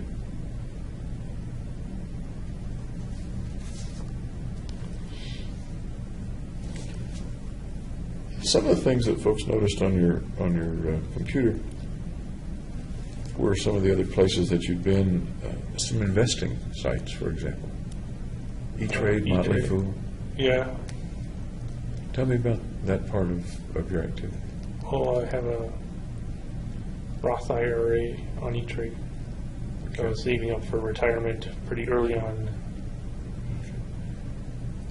Interesting. When did you start the Roth IRA? I think in high school, but I'm not sure. That early? It might have been college. I don't know. Do you recall about the last time you contributed to it? I think I put 5,000 into it in 2012 or end of 2011. Do you know roughly how much was in it as of July of 2012? Around 10 to 15,000, I think. And you put 5 in it, give or take, end of 2011, early 2012? Do I understand that right? That's what I think. I have to check the records of transactions. But that's why you were on E-Trade, was because that's where the Roth is. Yes. What instruments? And does it still exist as far as you know? I believe so. Excuse me. What instruments was the money in? What kinds of instruments? In stocks. Just straight equities, stocks and bonds, or stocks or funds, or what? Just stocks. You remember any particular ones that you invested in? Excuse me, that you invested in? Coca-Cola. Okay.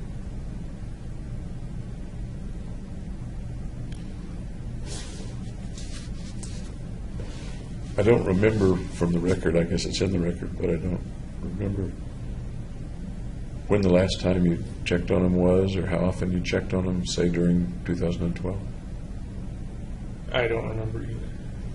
Would you have checked on them a few times during 2012? Maybe early on. Okay. Excuse me. And Motley Fool? How about Motley Fool? I don't know what Motley Fool is. And actually, that was my inference about something. Probably something that said fool, but it reminded me of an investment site called Motley Fool. Okay. It's I've never been there. okay. It's kind of an informal, friendly advice on the radio and on the web and stuff. Okay. Any other investing sites that you liked to go to? Wall Street Journal, Okay. just to check out stocks. How often would you do that, say, in 2012? Rarely. Rare.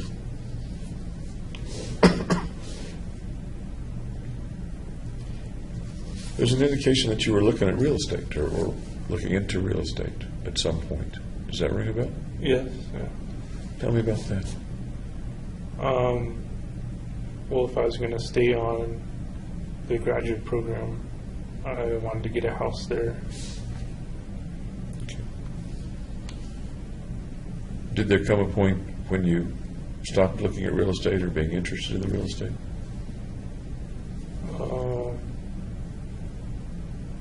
Well, near towards leaving graduate school. Okay. So June, July, and I just don't know the dates of this. I can look them up, I suppose. But June, July, as far as you fair. recall, Yeah. Sounds fair. that you were or were not interested in the real That I'd estate. stop looking at the real estate. Okay. Excuse me. We talked about video games. Any particular kind of websites or books or magazines that you enjoyed in 2012 before the shootings?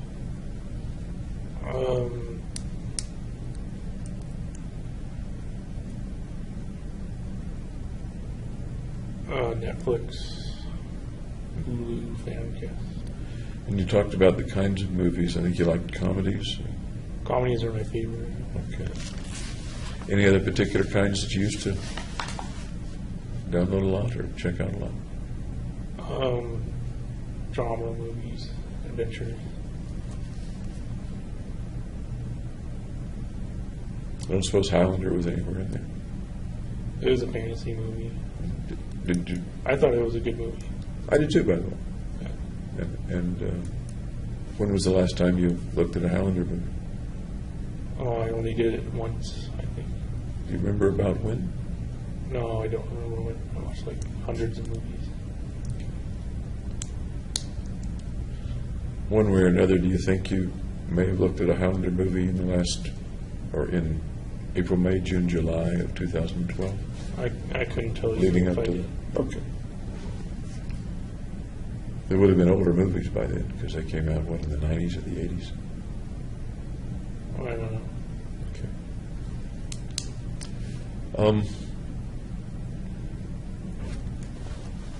Did you have many books in your apartment? Besides Just textbooks? Like one or two books. One on like Excuse me. one called Starfish, which is like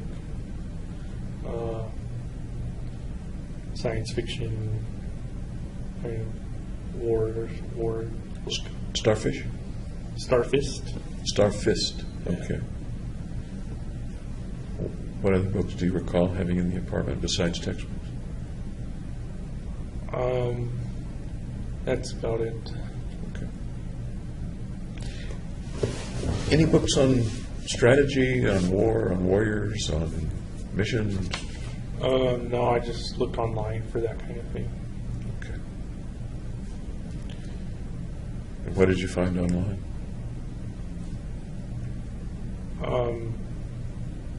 Like how much ammunition was used, like types of strategies, I'm tactics. sorry, I can't quite hear you. Types of strategies and tactics. Any particular websites that you recall that stood out, that were particularly useful No, or interesting? Okay.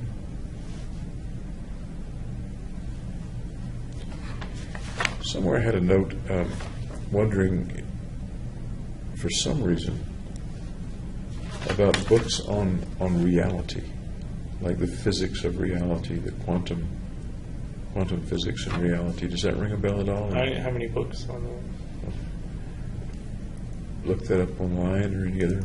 Does that ring a bell at all? And maybe not. Physics of reality doesn't. I'm thinking of, for some reason, I'm not sure why it came to me, quantum physics and that causing a new way of looking at what reality is. No, that doesn't. I may have been reminded of that by something in your notebook. Oh, yeah. No, I don't know. Things like, well, one that comes to mind is the Dancing Wu Li Masters. Does that ring a bell at all? Dancing what master? Dancing Wu, W-U, Li, L-I, Masters. I haven't heard of that. Okay, that's fine.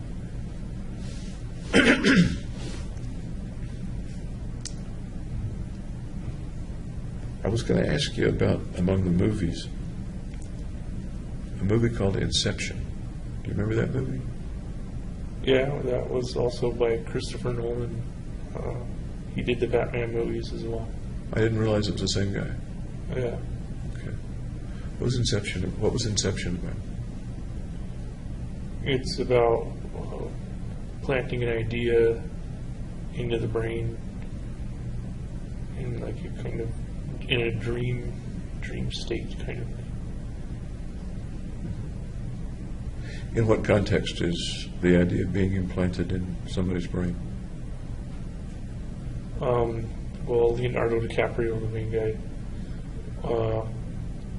wanted to see his kids at the end, but he couldn't because there was like a block on it or something. I don't know. Okay. It's a hard movie to explain. It's Okay. like explaining the Matrix or something. Okay. I never did quite get the Matrix, much less the follow-up movies to the Matrix. But was there ever a thought or a fantasy or a feeling for you that somehow thoughts were being put into your brain? No, I don't believe so. Was there ever a feeling that somehow your thoughts could get out and other people could hear them or see them or be aware of your thoughts? During the delirious bedfall incident. As far as you recall, any time before that, No, or before the shootings, for example, or after the just after the shootings? no. Okay. Did you ever have the experience of seeing something on TV, hearing something on the radio, something like that, and getting the feeling that they were referring to you?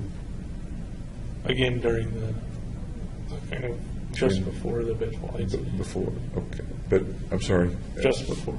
just before the bed falling? Yeah. Tell me about that.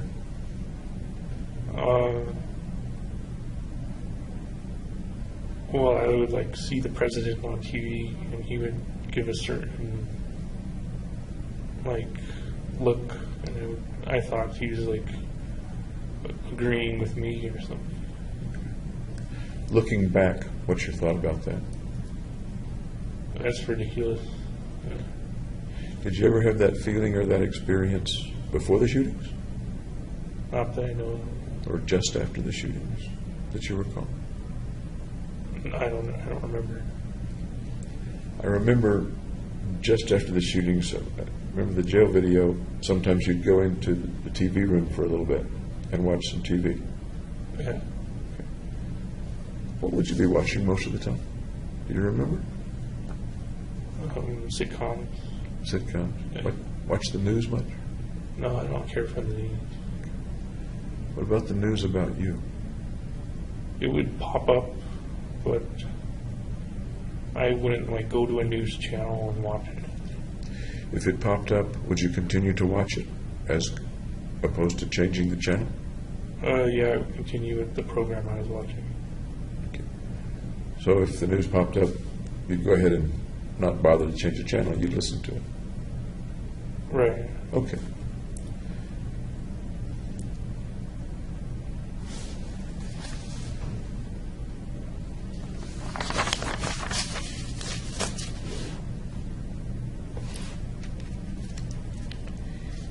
There was something on your phone. I think it was in July of 2012. About the New York Times and the Denver Post. Do you remember any of that? I remember going to the New York Times and looking into how you can post an opinion on the New York Times website. In anticipation of what? In case I wanted to post. I didn't end up posting anything. Okay. Did you think you might sometime? Yeah, that's why I looked at it. Okay. What might you have posted? The pictures from like the pictures. The pictures photographs. The photographs of of me in contact lenses and armor and stuff. how do you think that would have been received by the New York Times and the New York Times readers? They would repost it. And what would people see in those pictures? What would it convey to people? This guy's different than other people. In what way different? He doesn't look the same as a normal person.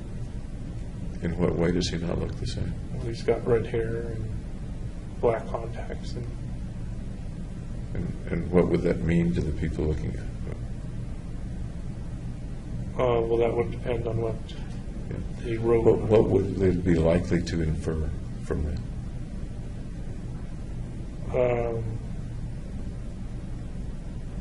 I didn't think about that back then. Sure you did. Otherwise, why would you put the pictures up? I didn't post the pictures. Oh, okay, you're correct. Otherwise, why would you be thinking of putting the pictures up? Now I'm confused.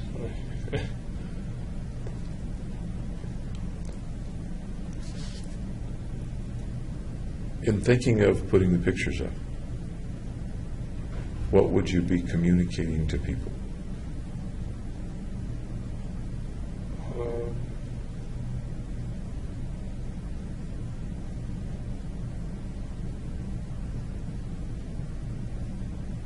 Just that I was different again. Different in what way?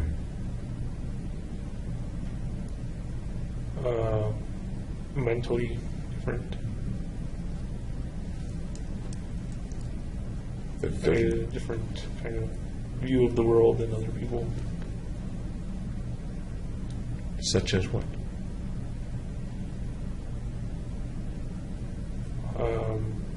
That you can increase your value by killing people. Is that what the pictures, is that what you would be communicating with the pictures? How would people realize from seeing that picture? There's no way they would realize that. And maybe that brings us to the question of, was that a logical thing to think about or not a logical thing to think about as you look back on it? Illogical looking back. Okay. At the time, although you didn't do it, did you think it was a logical thing to do or decide it wasn't a logical thing to do? I thought it was logical. Okay. Same for the Denver Post or different? I never did anything with the Denver Post. Somehow DenverPost.com was on there. I'm not sure why or how. What's there? I don't know. Oh. I don't recall. Did you ever write a letter to the editor or an No. op-ed to a newspaper before? No.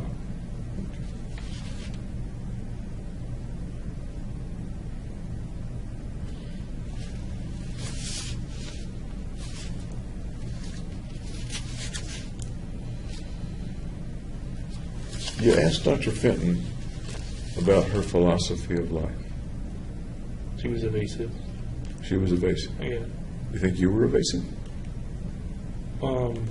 Yes. Okay. Any particular reason you asked her about her philosophy of life?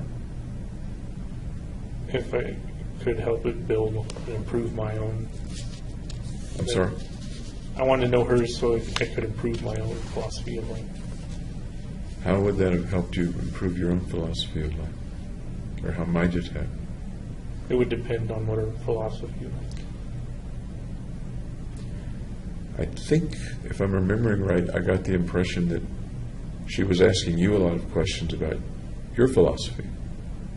And it was a sort of a retort that she should tell you about hers. Am I misremembering that? No, that sounds accurate. Okay.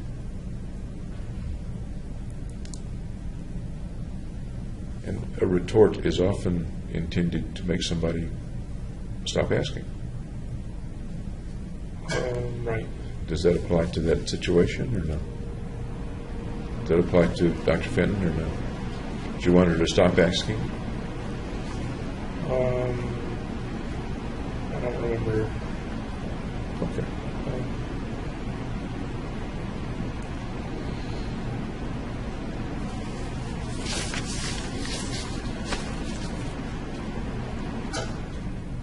What do you think Dr. Fenton or Dr. Feinstein will tell me when I talk with them about you? That there was a lot they didn't know about me.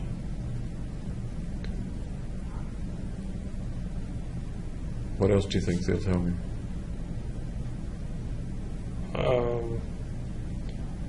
That they've taken me very seriously. They'd even called the Big Deal Threat Response Team or something. And how did you know that they called the threat response team? My lawyers told me. Okay. What else would they tell me about you?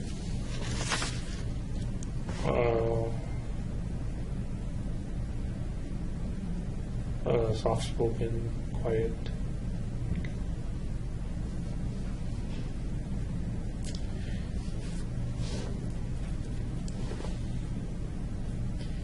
Before the shootings, let's say in the months before the shooting, what kinds of things brought you pleasure? Video games, TV. We've talked about those. Anything else particularly pleasurable or things that just made you feel great? No. How about things that made you feel okay, brought you contentment?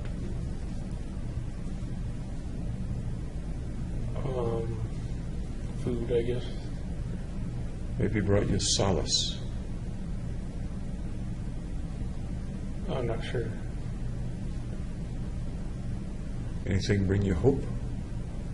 You said you're depressed a lot. Depressed people often are kind of hopeless. Just the mission, brought me hope. Okay.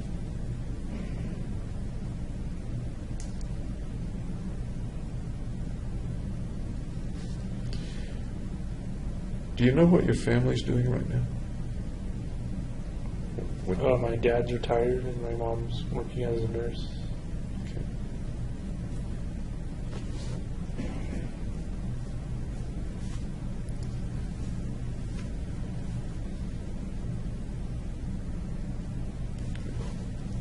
Why don't we stop for lunch? And when we come back, I want to ask you more about the mission. Specifics Okay. about the mission, okay? All right. All right.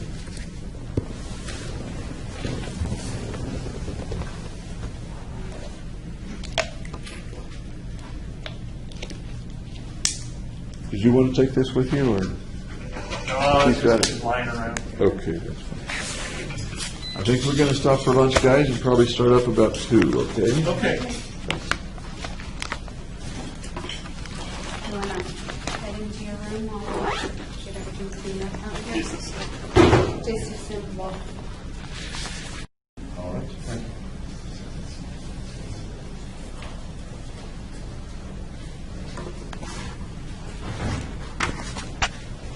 All right. Did you have a lunch? Yep, that was tasty. What did you have for lunch? Chili and peppers and onions and chicken. That sounds good. That sounds good. Chili pretty hot or not pretty hot? No, it wasn't that spicy. Okay. Okay. And you met with Dr. Gray also during the last couple of hours, right? Right. Okay. That's right. How's that testing going?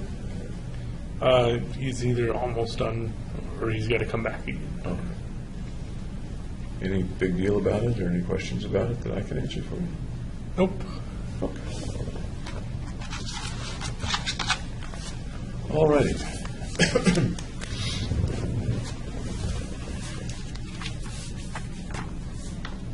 Yesterday, you were talking about your view of what happens after you die. You remember the phrase that you used? Dreamless sleep. Dreamless sleep, right. Does what you do while you're alive have any effect on what happens after you die? I would say no. I was almost a firm yes. Is there any exception to that or possibility of something different or no? No. Okay. So the things like having the worth of 13 rather than 1, those help you when you're alive. Disappear. Okay. When you're dead. Disappear. I'm curious, if someone were to kill you, or Right. murder you, would they get 13 or would they get 1? I'd say 1. Okay. You think there's any chance of it? Yes. And what would be the way that might happen? If they give me the death penalty. Okay. And that would be purposely killing you as contrasted with accidentally killing you. Right. And so somebody would get 1. Yes. Who would that person be? That's difficult to tell. They kind of do that on purpose too. So I guess it could be the person who makes the lethal injection concoction, or whoever presses the button, or you could even go with the jury. Okay. If more than one person kills a person, how is the value divided? Or is it divided? I think it's still just one. One goes to each person. Okay. We're kind of talking about the possibility of your death or your possibility of being executed. Right. What are your feelings about that right now? Well, since I've been in jail, it hasn't looked that bad. Sorry? It hasn't looked that bad of a possibility. Since you've been in jail, did you feel differently about it before you came to jail? Yeah, I thought it would be worse than getting prison in life, but now I kind of equate them as equal. Can you tell me a little more about the way you see them as equal, or one not particularly worse than the other? Well, since all the freedoms are taken away when you're in jail and in prison, it's kind of not a fulfilling life. Okay.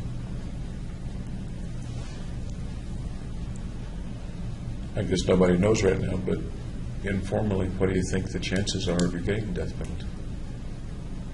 I don't know. I haven't predicted.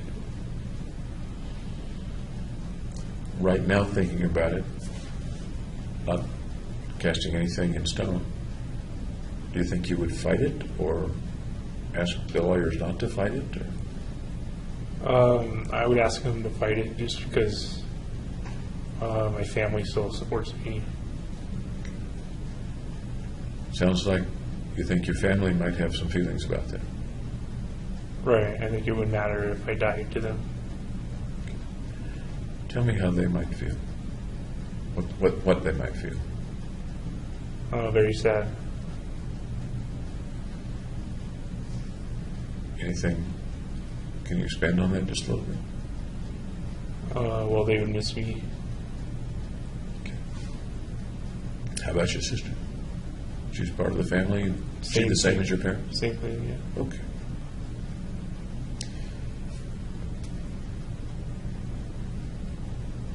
I neglected to ask you this morning, we were talking about the symptoms that you saw in yourself and the possible diagnoses that you saw. Do you know what anybody has diagnosed you with now?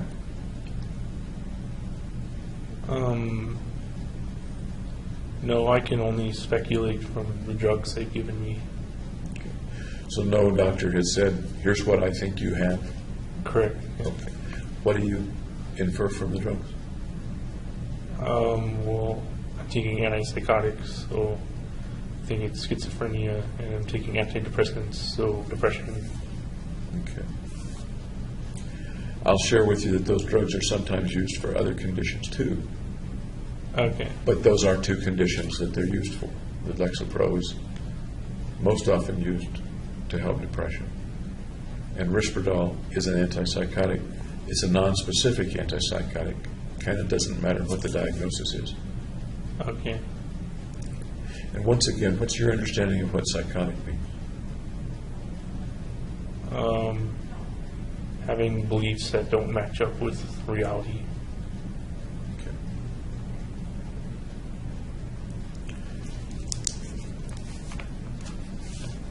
Did we talk about Dr. Woodcock coming to see you in the jail?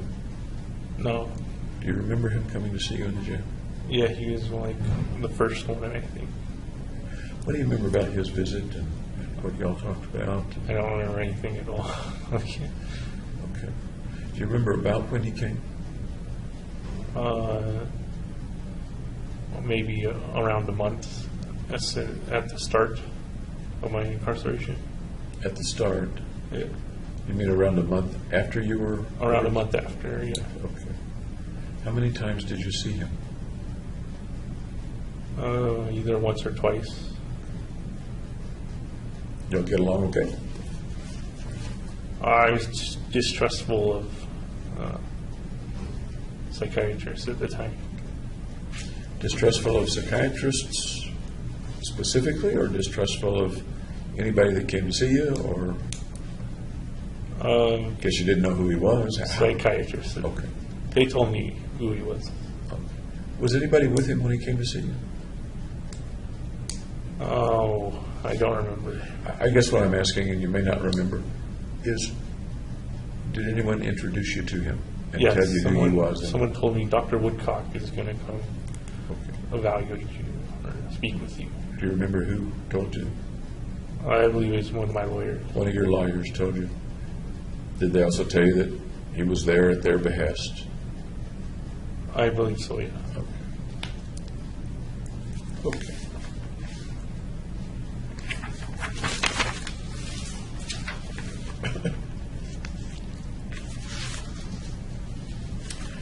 What I'd like to do for a little while this afternoon is kind of go through the chronology of the mission and what happened afterward. You've shared an awful lot about it already, but I'd kind of like to go through it stepwise and pick up what I might have left out. Is that okay? Sure. Okay. We talked about the weeks and months leading up. What do you remember in terms of how you felt, what you were perceiving, how you were thinking when you were getting ready to go over to the theater for that last time to do the shooting? How I felt that night? Yeah. You're loading the car, you're getting stuff ready. What's going through your mind?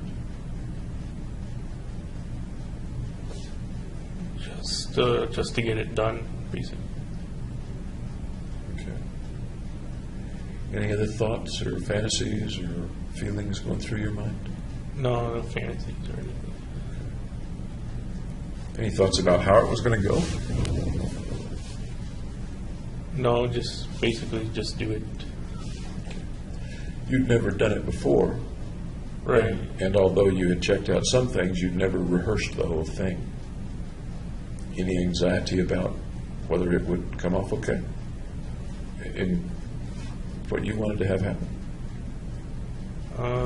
No, I wasn't very nervous. I was prepared.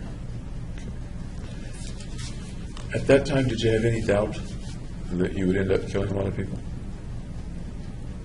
No. Okay.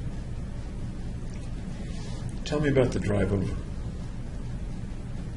Well, it was somewhat dangerous because I put tinted windows, like tinted window film on my windows so that I could gear up inside the car, but it doesn't let much light in, so it's hard to drive in the dark. You weren't geared up when you drove over, but the windows were tinted so that you could get geared up inside the car, is that right? Correct. I had only the ballistic pants on before I drove over. Was the windshield tinted too? The windshield, I put up a sunscreen. For the drive over? Well, it didn't matter for the drive over if it was tinted or not. If someone had looked in the window of the car at a stoplight, would they have been able to see it? No, because it's dark. Okay. And it would look normal because I wasn't wearing all this gear and stuff. Where was the gear stored? In the Just trunk? in the trunk. Any of it in the back seat? I believe I had the back seat down, so it was just trunk to the back seat. Okay. And what kind of car was that? Hyundai Tiburon, it's a coupe. Oh, so that was the same Tiburon that you bought many years earlier? Correct. Okay. And your folks helped you buy it, right? Yeah, they paid the majority of it. They paid, as I recall, $7,000, and I paid it $1,000. Okay. the car was paid for? Yep. Okay. So you drive over. A little difficult to drive over. Tell me more about the drive and parking and stuff like that. Well, the drive over went smoothly. I parked in the back, right across from the Theater 9 emergency exit. So it would be straight away going in there. Which you had cased before. Yeah. Yeah, okay. Okay. Nothing unexpected happened on the drive? No. How about walking me through going into the theater? Well, I previously purchased the ticket to the theater online. So I walked in and I showed the guy my phone, but they have a little kiosk thing where you're supposed to enter the number. So he sent me to that, and I entered the number on the kiosk, and it gave the ticket. Any hitches there? Any problems there? No. The record indicates that your phone was scanned 3 times. Does that make sense? I bought in 3 tickets. Okay. Any particular reason you bought 3 tickets? I was trying to get into Theater 9, and the tickets I bought were Theater 8. So I bought multiple tickets over different days to try and get the ticket to Theater 9. And one of them did come up Theater 9. No, they were all Theater 8. So I went to the concession stand, which was on the Theater 9 side, and then went to Theater 9. Okay. So you just mostly, nobody had to check that, or nobody checked which theater you were going to? Once you do the check at the front to see if you have a ticket, then they tell you where it is and you can go there. But I went to the concession stand. Okay. Did you buy anything at the concession stand? No. Anything else about going in that comes to mind? No, not really. You mentioned earlier that you thought maybe the FBI would stop you from going in. Yeah, once I geared up and was about to leave my car, I thought they would stop me there. Oh, later when you actually geared up, Right, not when you were going through the front. right. Okay, thank you. So you go in the theater, or what's it like? What are you seeing and hearing as you go in the theater?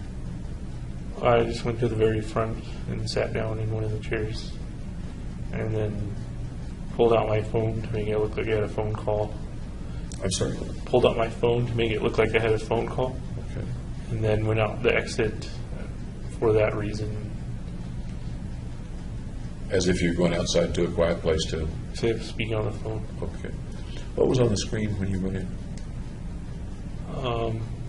I didn't see, I'd imagine just previews.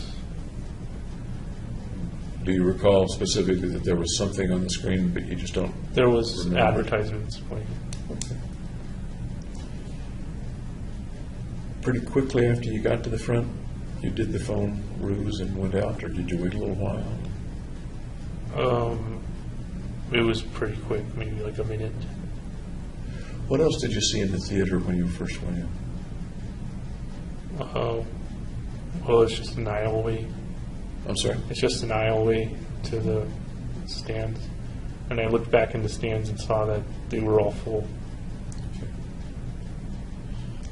So you go out through some sort of exit corridor to the outside exit door, is that right? Yeah. Okay. Then what happened? Then I went to put the stuff on and get all the weapons ready. Tell me about that process. What did you do, or how did that work? Well, I previously loaded all the magazines into the weapons to have them ready to fire. I just put on the clothes, the kind of arm guard, the coat with the ballistic proof Did you do all that in the car, or did you do it outside the car? in the car. Must have been pretty cramped. Yes, it was. It took a little bit. Any particular thoughts, preparations, getting ready, psyching yourself up, anything like that? I put my music on my headphones, on my wireless headphones, Okay. The music was from an iPod or through your phone, or an iPod. tell me about the music. What music did you choose? Just electronic music, random electronic music. No particular artist that you remember? Right, it was just from a stream of music. Was it something that you had pre-recorded or pre-done, or was it over Pandora? Or It's something I saved as like an MP3 file. so you put that on after you had suited up, or before? In the middle.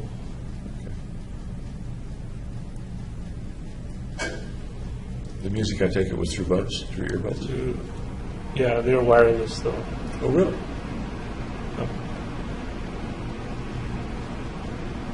Then what happened? Then an employee came out to the dumpster and threw something away, but I had the tinted windows and the sunshade up, so they didn't see me. But I heard them. But what? Then But I heard them. You heard them come out. What did you think about when they came out?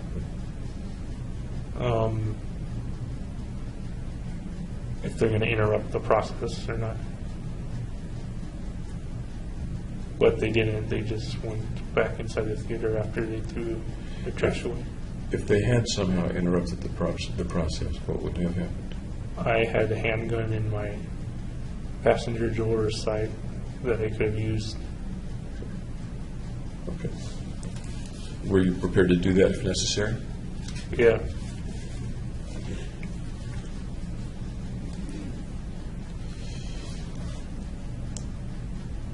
Any other thoughts or feelings or sounds that you remember hearing? Smells even? Anything sensing at all in your senses that you remember No. from that? No. Heart pumping, adrenaline racing, or no? Calm, keyed up, scared? Calm and collected. Calm and flow. Okay.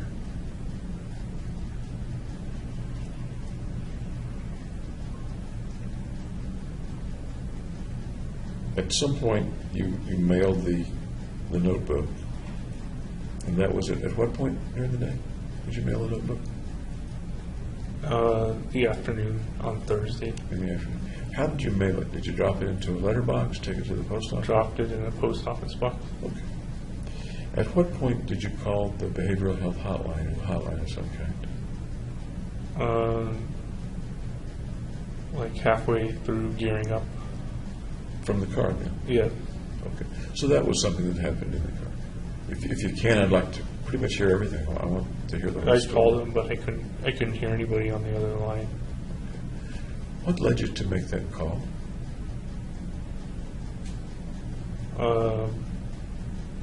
Just one last chance to see if I should turn back or not.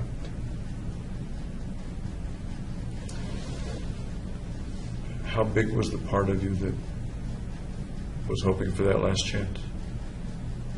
It was overruled by completing the. And we know that it was overruled. It was. But how big was it to be overruled? Not very big.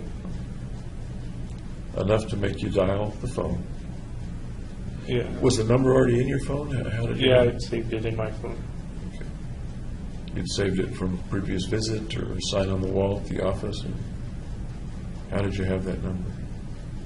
The website, I believe. May I ask when you went to the website and got the number? I don't remember. It was before that day, though. Do you think it was weeks before that day or within the week? Maybe within a week. If you remember, why did you go to their website?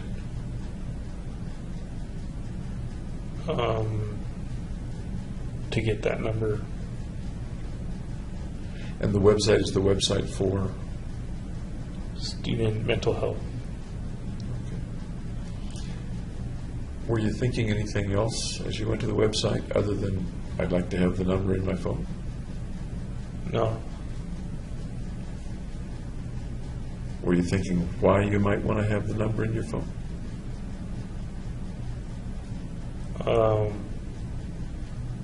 In case I wanted to stop the process. Okay. Had you ever dialed that number before? No. And what happened when you dialed it? I just didn't hear anything. Did you hear the phone ringing at the other end? No. Really?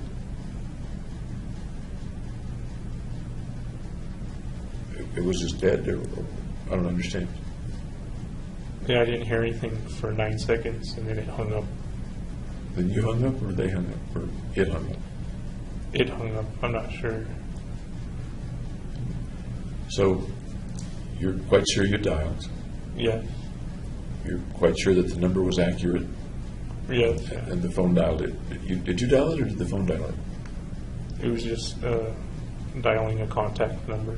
Okay. So all you had to do was press it, and whatever number was the contact number got accurately dialed. Yes. Okay. As far as you know, your reception was fine in the middle of town, Right. and you didn't hear any answer, electronic or personal or otherwise, on the other end. No. And you said 9 seconds. Did you kind of count them off, or did you show on the phone how long it was? It said like call ended after 9 seconds. I'm sorry? It said call ended after 9 seconds. Did you try to redial? No. Looking back, are you sure that was the right number? Yeah. What do you think would have happened if somebody had answered?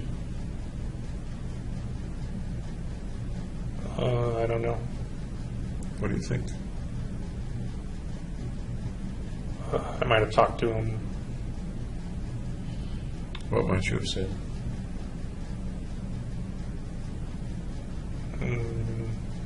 Told them the situation. I'm sorry? Told them the situation. So you might have told them where you were and what was going on? Yeah. Yeah. What do you think might have happened then? They would have tried to convince me not to. Okay. What might they have said? I don't know. Do you think they would have been successful? No, I think it would have been overruled again. But some part of you punched in the numbers and waited 9 seconds for them to answer. Right. Okay. Do you remember what you thought or felt or when nobody answered?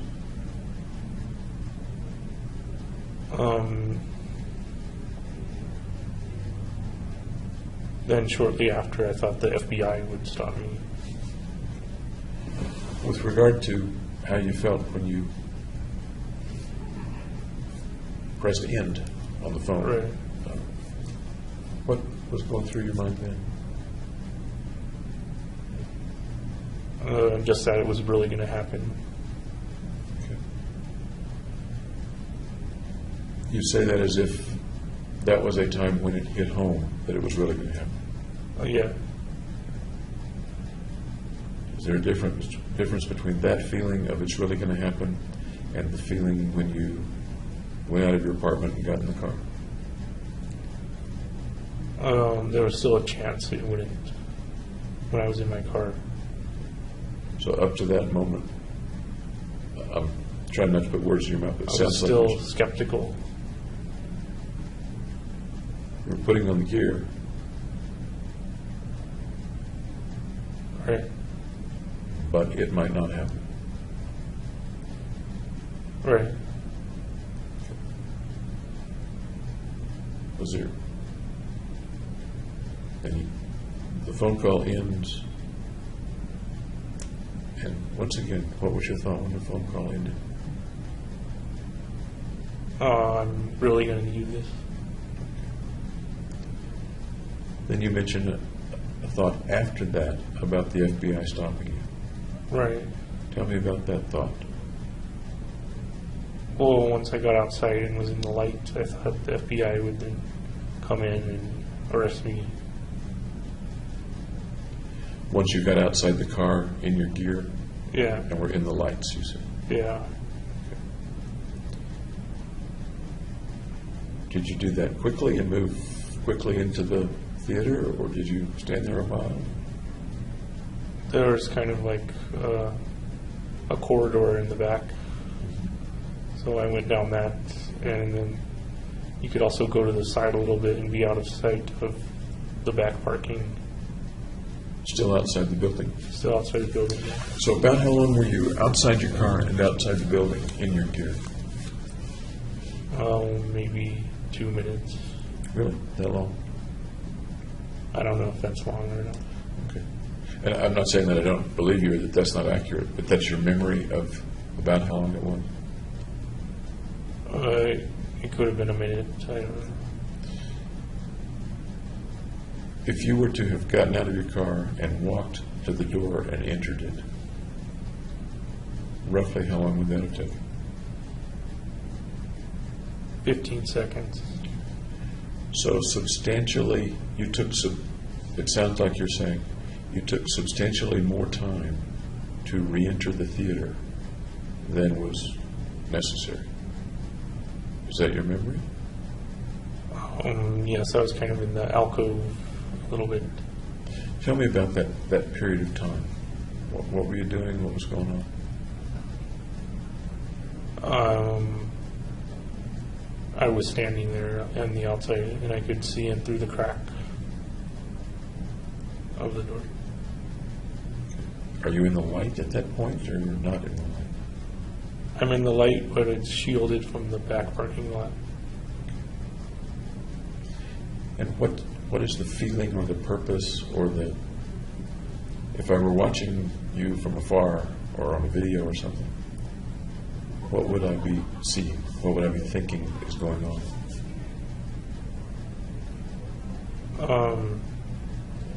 What's he waiting for, I guess? I don't know. So let me ask you, what were you waiting for?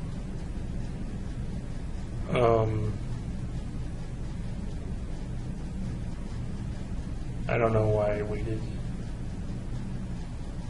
I can think of waiting strategically to be sure it was clear, or waiting hoping someone would stop you, or waiting to be sure your gear was on right, or reasons like that. Do any of those ring a bell or not? Well, I dropped a tear gas canister, and I had to look for that, and I couldn't find it. Well, you couldn't find, did it stay outside? I don't know. It was when I was getting out of the door of the car. So it kind of fell, and I don't know where it fell. So you didn't recover it before you went back in? I had to, so I wound up just using the one I had. Okay. Did you spend some time looking for it?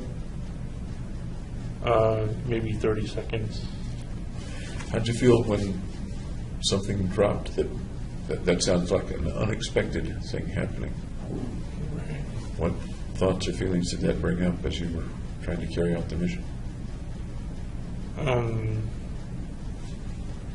It didn't bring up any feelings. Just that I needed to find it. And you needed to find it because?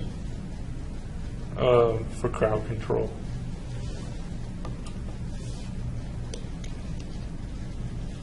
No sense of panic or No. something's gone wrong? No, nothing like that. All right. Thank you.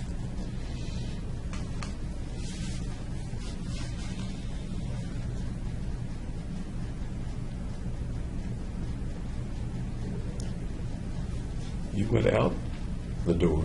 How'd you get back in? Those doors generally locked from the inside. I had looked all around for a device that would go onto the door and hold it open with as minimal amount of space open as possible. So I wound up buying picnic tablecloth clamps Oh, little clips that fit on the... that hold the tablecloth to a table. Yeah. So if you can imagine, like turning a table sideways, then it looks like a door, and you can put it on the door, and it won't close all the way, but be open just a very little bit. Was there a handle on the outside of the door so you could grab the door to open it, or how did that work? There was the width of the door, so Okay, it kept the door from even... It didn't stop the bolts from coming through, but it kept the door from closing into the jam. right. Okay. So you're going back inside, and what all are you carrying? A shotgun, and the AR-15 was on a sling around me in front, and the handgun was in my belt, in one of the pouches where there was a bunch of handgun magazines. One handgun? Yeah, I'd left the other one in the passenger door. Okay. Any particular reason you left it in the passenger door? That's where I was changing, gearing up. Did you forget it there or leave it there on purpose? Leave it there on purpose. And why? Because it would have been extra weight to carry. Okay. Did you have the gas mask on at that point? I had the gas mask on in the car. In the car. Okay. And the helmet? Yep. Walk me through, you go in through the outer door, then what happens, and what do you see, what do you hear, what do you smell? First, I opened the tear gas canister while I was still outside the door, and it made a hissing sound. And then I went inside and tossed it over on the right side of the theater. As you walk up from the outside door, is there any other door between you and the audience? Or No, there's curtain? only that one door. Is there any curtain or anything like that? It's set at an angle so the whole audience can't see you, but they could still see you when you enter the door. Okay. How did it feel to be really doing it? Then it was an autopilot. Exhilaration or No, none of that. caution No. or sensitivity to what's around you? Well, I was looking at what's around me. Okay. Pretty aware of what was around you? Or? Yeah, I could see people trying to leave and sitting down and under their seat. Kind of. Actually, I'm thinking right now about going in from the door. The canister's been opened. Right. At that point, are you on autopilot or not yet? At that point, I'm on autopilot. Some people who are in experiences like that, for one reason or another, are very sensitive to what's going on around them, very aware of little things and big things. No, I wasn't like that. Wasn't like that. No. How about vision? How well could you see at that point going in from the door? I couldn't see very well at all Because there were scratches in the gas mask, and it was brighter outside than it was inside. okay. Then you come around the curtain or around whatever the partition is and toss the canister? Yeah. Walk me through from there. then I raised the shotgun and saw that people were getting up in like the back left corner. So I like shot up that direction, and then I don't remember any of the other shots of the shotgun. Any idea why those people were getting up in the back left corner? Well, they could see me all decked out with my guns and stuff. Okay. So you shot in that direction. Do you know whether you hit anything? I heard a scream. You heard a So I scream? assumed, yeah. Okay. What happened next? And I shot all my shotgun rounds and tossed it on the floor. Slow down a little because I want to kind of each step, if you don't mind. You shot how many times toward the folks in the upper left? I think the shotgun held 5 or 6 shells. So I shot all 6 of them. Emptied in that direction, okay. Go ahead, please. I didn't know what, just in the direction of the people. I don't remember after the back corner where I fired them. Okay. But then I threw the gun down and switched to the AR-15. And I don't remember where I shot those ones either, except for like 2 people who tried to run away, and I shot like 3 shots at them.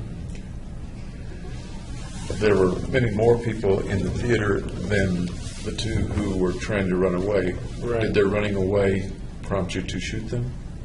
It made me kind of focus on them or divert my attention to them, because I can't have everybody running away from the scene over there. Tell me what you mean. I can't have everybody running away. Well, because then I'm kind of out of control of the situation. Okay. While you were firing, did anybody get out while you were firing? Yeah, the 2 people who ran away, and then afterwards, 4 people, I think, carried a guy out, and they got out the back exit, the emergency exit. Okay. So they came out the exit you came in? Yeah. And I think we'll get to them in a minute. So you're firing the AR now. Yep. And tell me how you fire an AR with the gas mask on. You put it up to your shoulder and start shooting. Can you sight down the barrel with the gas mask on? I had a scope on it, but I didn't use it to sight. I just shot randomly. In the direction of people, but randomly would have... Randomly towards the people. Towards, okay. At least some of the time you were trying to shoot specific people. Right, so those 2 people who ran were the specific people. And then there was one other guy, which they carried out, who was a specific person I shot at. Do you recall shooting anyone who you knew was already hit? No, because I couldn't tell who was hit or not. You can't see. Okay. Did you see anyone fall from being hit? No. Really? They got down kind of behind the seats pretty fast. Okay.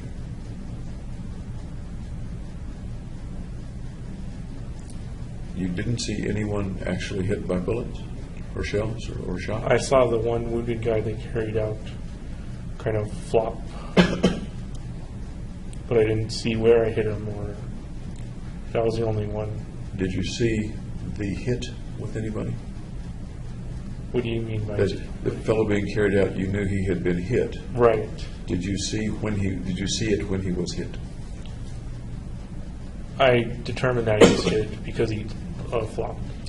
Was there any point at which you saw the hit on anybody?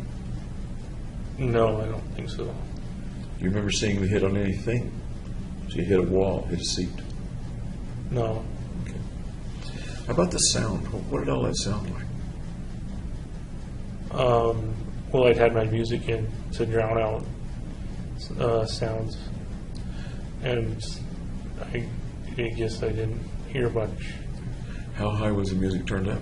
to its full volume. Full volume. So what could you hear besides the music?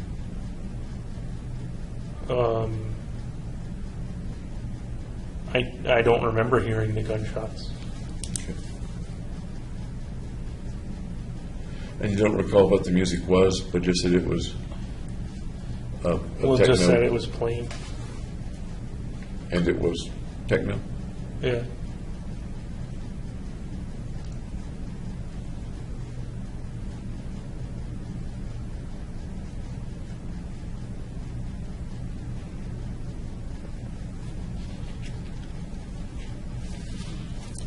You don't recall hearing the sound of the guns, the report from the guns? No. Although I could when I was out on the range with my music playing then. So on the range, you used the buds as well? I did the music thing too, yeah. How did you do that with the noise cancellation headphones? I didn't use them all the time. I used my wireless headphones for some of the other time. What do you make of the fact that you don't recall hearing the shot, the reports, the shooting sounds in the theater, even though they were at I least don't as know. loud? I think it was chaotic. Kind of a chaotic situation. Do you think you heard them and don't remember hearing them? I think I Because heard of this- them, but I don't. I don't recall Okay. the gunshots. Anything else that you heard besides the music? No, You said a minute ago that you heard the people up in the I firing heard the screen. one person scream at the beginning, and that was it. That was that. I didn't hear anything else. Did the music stop at any point, or did it keep going the whole time? It was set to play the whole time. I don't know if it did or not, because I wasn't really hearing the music either. Tell me about that. You weren't really hearing the music either.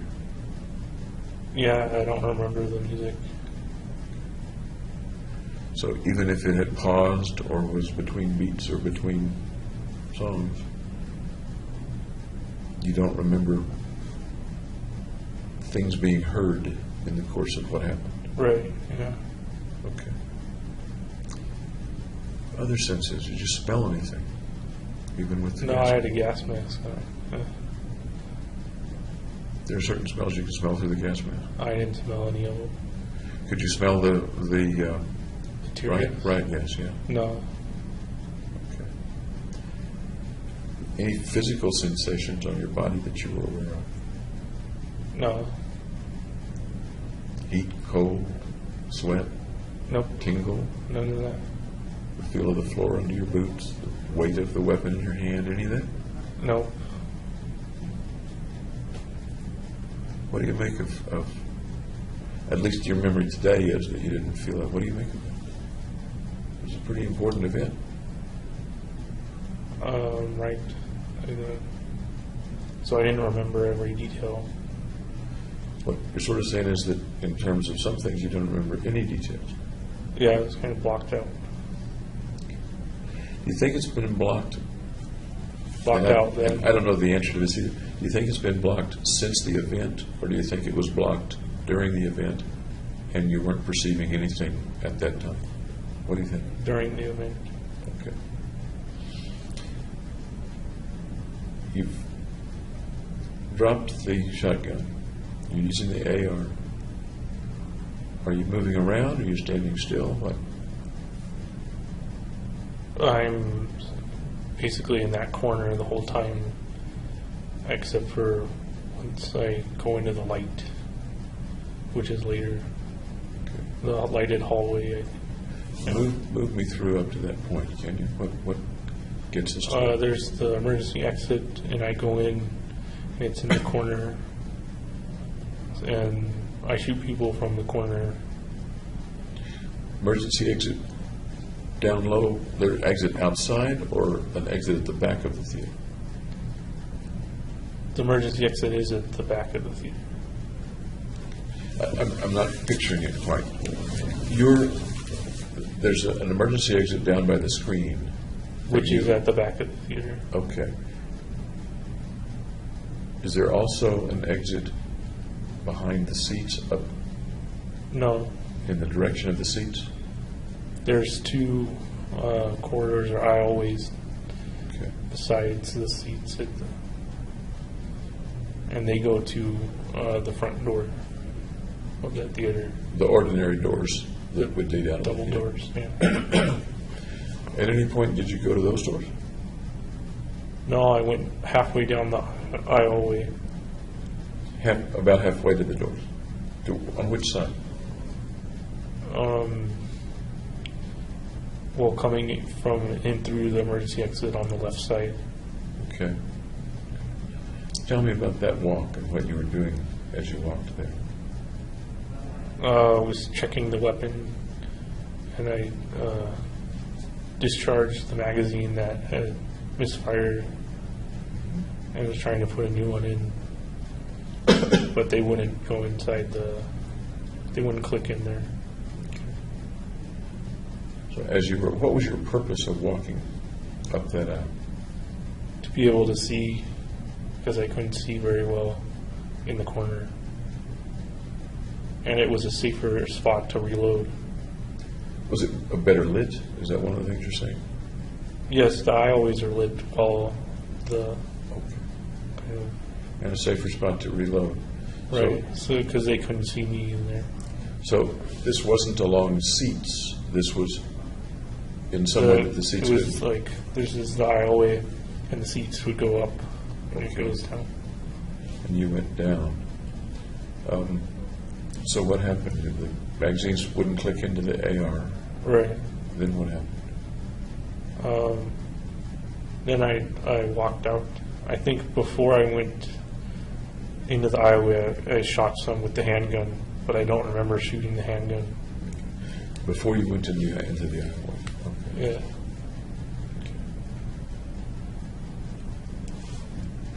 You don't remember shooting it, but you think you probably shot some people with the handgun.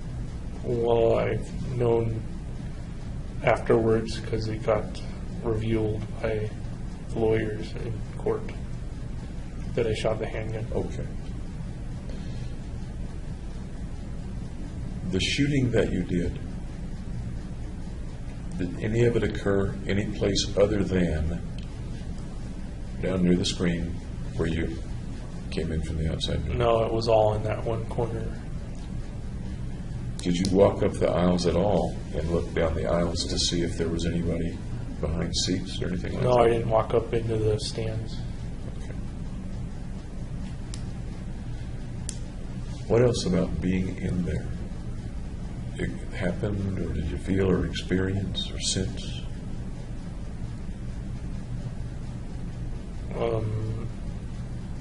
There wasn't anything else. Remember muzzle flash? No. Had you practiced the process of changing the weapons, emptying the shotgun, dropping it, starting with the AR, had you practiced that before? Not dropping the shotgun or anything, but yeah, inserting the magazines and reloading, I'd practice that. Why do you suppose the reloading was so difficult this time with the AR? It didn't work, I guess. I think the main reason why was because it was so dark. It was hard to see. Okay. They're shaped a certain way so that they can only go in one way, Right, yeah. and you were aware of that. You were putting They're them in, curved. right? The So ones you I put them did. in with the curve the right direction, Right. right forward. Yeah. Okay. I mentioned this when we were talking about the range. My understanding of those magazines is that they need not to be completely filled in order to minimize the chance of a jam. I didn't know that. Okay.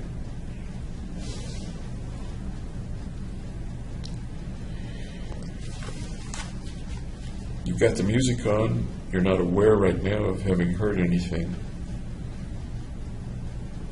Was there any outward indication of how people were feeling or reacting to what you were doing? No, when I was walking back from the aisleway, I turned and looked at the stands, and they were completely empty, except for like the first row where people were ducking down. Do you think they knew that you had walked back up that alleyway, and that's why they were ducking down, or am I missing that? I think they'd previously been ducking down, and were still ducking down while I returned. So what do people feel when there's someone in the front right corner of the theater shooting loud weapons and screams being heard, things like that? What's the question? What do people feel when they're experiencing that? Terror, I would say. Can you expand on terror? Well, they'd be very afraid and kind of unbelieving that that could be happening at the moment. What do people feel when someone near them gets shot?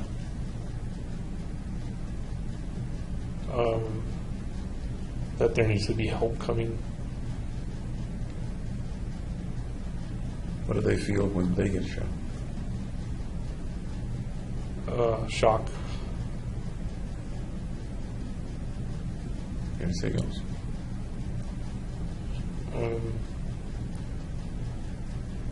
Just reaching out for help.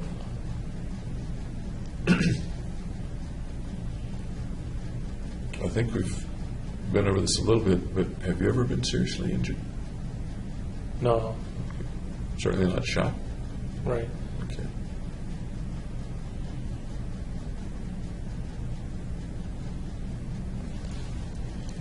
Do you remember what it felt like to pull triggers? No, I had gloves on. You did.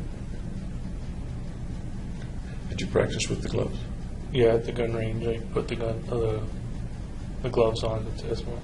The gloves have a light trigger finger, less material on the finger, on the index I think finger. it's like neoprene material or something. Okay.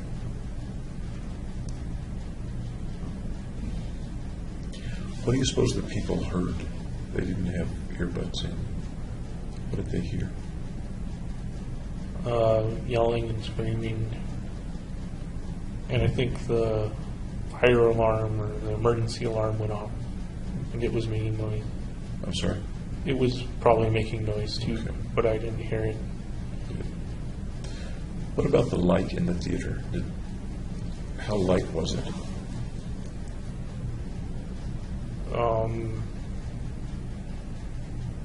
It was dark. Do you recall how long the movie continued to play, or did it continue to play the It whole time? continued to play the whole time I was there. Okay. Can you picture yourself in your mind now in front of that screen with the movie playing in the background, you in the foreground, like a shadow, I guess, with guns blazing? I can't see me firing. I can see me at that location though. What do you make of, I don't understand, you can't see yourself firing, but you can see yourself at the location. Right. What do you Pointing mean? the weapon. Is there a reason that you can't see yourself firing? That's just what I couldn't see at the moment right now. I'm sorry? That's just what I couldn't see right now at the moment. Can you cause yourself to see that? See yourself firing? Yes. What do you see? Bullets going towards seats. Bullets going towards seats. What else? That's it.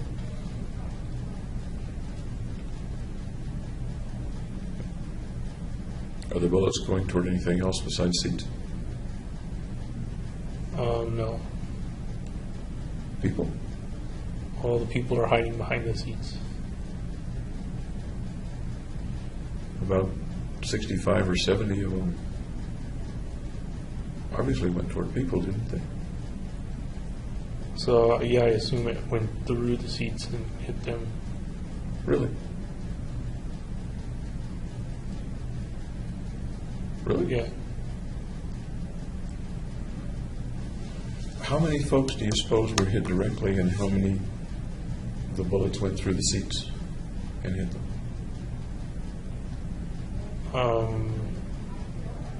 Maybe like 4 or 5 directly, and then the rest were behind the seat hits. Really? Okay. But I can't remember seeing it. Okay. The shotgun. You were shooting BB shot. Yeah. You think that would go through a theater sheet? A theater seat? I fired that one first, so that was the 4 or 5, which were kind of at people. Okay. The AR, the loads that you had, would they go through theater seats? I don't know, I didn't test it. It would be pretty hard to test it. Did you plan for it to go through seats? I thought they would go through seats because they're rifle round. Was that part of the assumption for getting people killed? Or no, I don't mean to put words in your mouth. I'm not sure what the question is. What's the assumption that... You wanted to kill people. Right. As you were planning to do it in this way, was the plan generally that you would be killing at least some of them by shooting through theater seats? Or was that not particularly thought beforehand? That didn't come around beforehand. How did you think they would be killed beforehand? Sitting in their seats.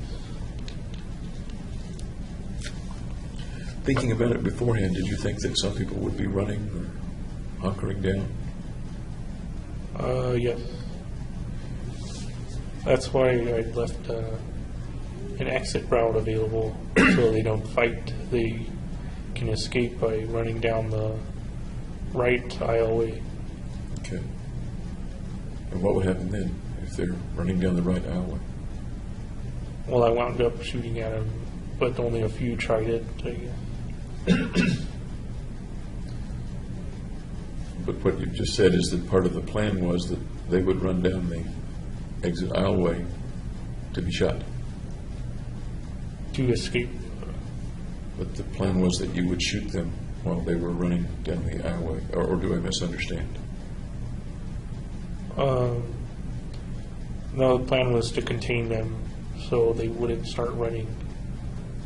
But I left that aisleway because I was kind of blocking the left aisleway and the emergency exit. So the only exit would be that right aisleway So why did you leave them that exit? because it was far away from me. And they wouldn't attack me, come down and run and attack me. So the thought was they would go there rather than attack you. Right, they'd run away. Kind of a pressure valve, I guess. Yeah, pressure release valve. Let them go down that way. I'm sorry, go ahead. Let them go down that way so they don't attack where I am at. Okay. Those that did run that way, did you shoot at them or no? Yeah. Hit some of them? No, I don't believe As so. far as I you think there were 3 shots, though, that went through the wall and into Theater 8. Were you trying to? I didn't know it would do that. Were you trying to shoot them? Yes, I was aiming at them. Okay. The question in my mind, I guess, and I think you've answered it, but maybe not. In one scenario, you create a chute in which people go so that you can kill them. It becomes, in a sense, a killing field. In the other scenario, which you just explained, you create a pressure valve to protect yourself from being overrun. Right, I didn't create a killing chute. Okay, thank you for clarifying. Okay. Thanks for clarifying. Okay.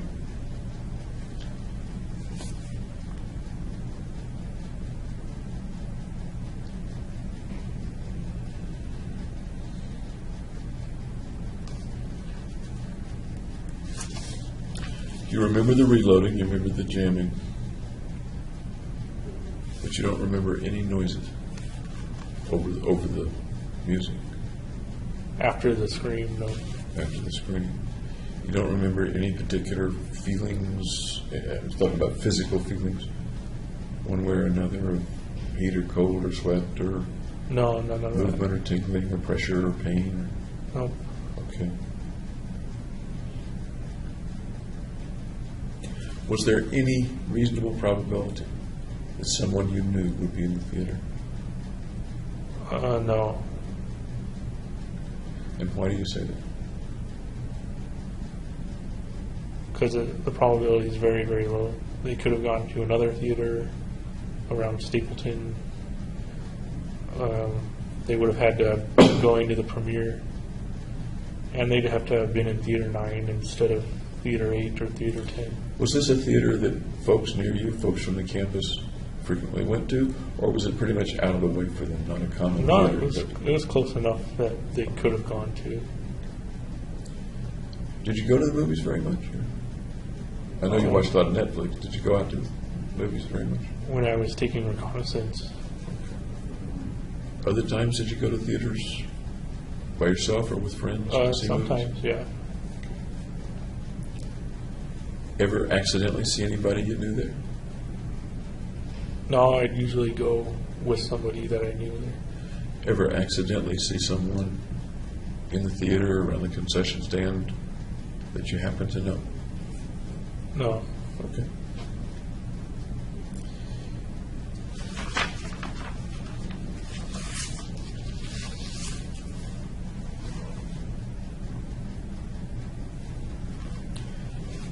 When it was over, when your shooting was over, how many people do you think did you think you had hit? I think I hit maybe 20 people and maybe killed only 3 people. So Sorry. I wasn't sure I'd actually killed anybody at that time until they said there were people deceased over the police radios. But at the time that you finished shooting and left the building, Yeah, I know that you didn't know for sure, but your impression was somebody's probably died. roughly 20 and 3. Yeah.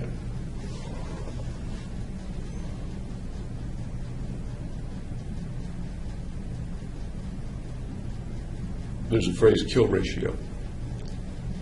How many rounds did you shoot? Well, I wasn't counting at the Or time. Roughly, how many rounds did you shoot? They said in court, I think, 50 or 60 rounds. How many did you think you shot? What was the impression that you had at the time? Well, I know that I shot all the shotgun rounds. I don't know how many of the AR-15 rounds I shot. I thought maybe only like 15. The clips are 30 or 31 shells, right?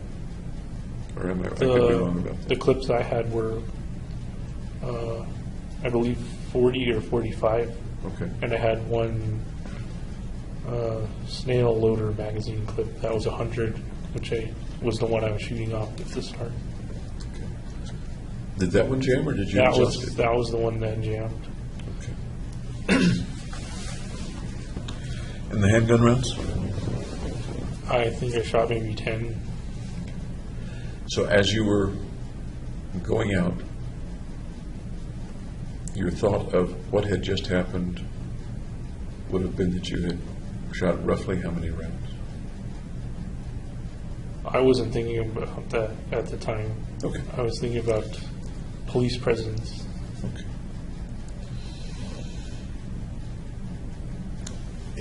There are lots of things that I know that I missed asking about with that. Is there anything else about the experience inside the theater that sticks in your mind that you remember vividly? Just one guy in the front row was smiling. I thought it was kind of odd that he'd be smiling. At what point was he smiling? When did you see This him? was when I was going to leave, going towards the exit, and just looked back and saw that he was smiling. What do you make of that? I think it's probably a stress reaction that he did.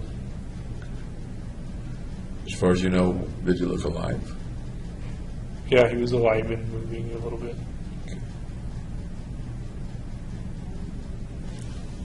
Can you theorize about that? Just kind of blue sky, let your mind wander about that guy? What was going on with that guy? I wondered why he had that reaction. What might it have been? Just we'll probably never know. But what might it have been if you were to spin out a story about that guy? You look back and here's a guy smiling. That it was probably a nervous or anxious smile. Did you have any feelings about it when you looked back? No, Any thoughts about it? no, Any thought of shooting him or leaving more quickly or being afraid of him or anything like that? no, nothing. Did you have any usable rounds, any usable weapons when you left? Or was everything either empty or jammed? The handgun, I had probably 100 to 200 rounds maybe left. In your jacket? And that wasn't jammed. Yeah, in my belt and In your belt? in the ballistic vest, there were also a couple. The clip that was in the weapon, was it emptied as far as you recall? It wasn't emptied. No. So you could have kept shooting. Yes. Why do you suppose you didn't?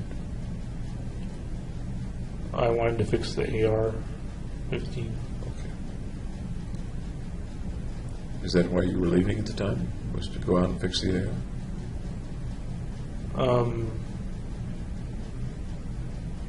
I don't remember if that's the reason why I left or if I just left because I was done shooting.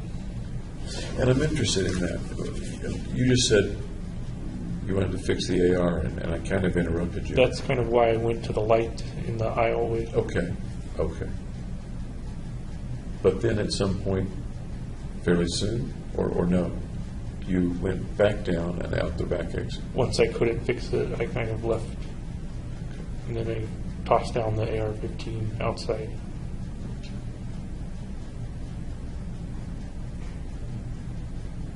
You said, actually you said it yesterday as well, that your leaving may have been just that you were done. Yeah, I guess I'd shot enough rounds or whatever. You go outside, you go through that door. Has anyone else gone through the door in front of you? Yes, there were the 4 people carrying the one wounded guy. They carried him pretty far away on the back exit. So what do you see and what happens as you're going out through the very back exit? I see a car parked along the road that looks like a police car with their headlights on. So I kind of figured the police were already there. So I went back towards my car and opened the door. And then I saw 2 more police kind of towards the left. Okay. As you went to your car, did you see anything on the ground or anything around you?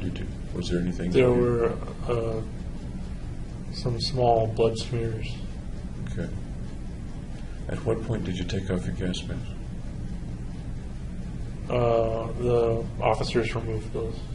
So at the point we're now talking about, you're going out toward your car, you still have the gas mask on. Correct. So you're toward your car, there are a couple of officers, the way you indicated they were on your left. Yeah, towards the emergency exit of Theater 8. And what are you doing at this particular point? You open the door to your car, you say. And then I just stand there and watch them. When you open your car door, did the dome light come on? The what light? The light inside the car? When you open a car door, a light comes on, usually. Right. Usually. I don't remember if it did or not. Do you remember fixing it so that it wouldn't, or not? What do you mean fixing it? You can usually make it so that when you open the car door, the light comes on, or make it so that when you open the car door, it doesn't come on. I don't remember. Oh. Okay. So you open the door and you're standing there. What happens then? I take off my belt and put the handgun on the top of the car, and then the police officers come towards me, and I put my hands up and surrender. Did you put your hands up before they told you to or asked you to? Before, yeah. Okay. What were you thinking then? What was your thought? What was your feeling They then? wouldn't shoot me because I was surrendering. Why did you think they wouldn't shoot you?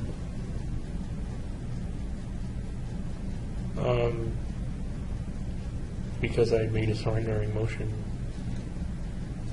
If anyone in the theater had made a surrendering motion, would you have shot that person?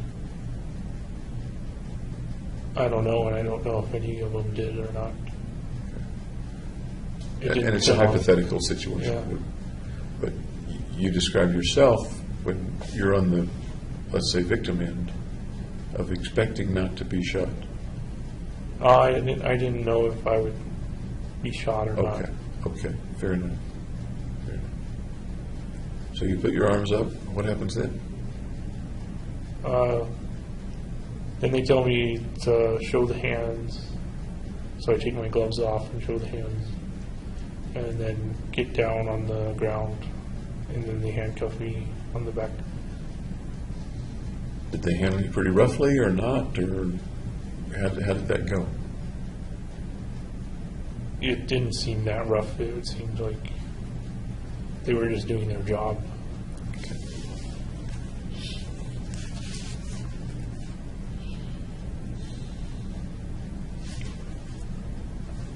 We've talked a little about the effect of the shooting on people in the auditorium who are hit or who have people near them who are hit. We talked a little yesterday about the effect on the families of people who were hit. What about the effect on the community? What do you think the effect on the community has been? I think it made the community more tightly knit. Okay. Made the community more tightly knit? Anything else?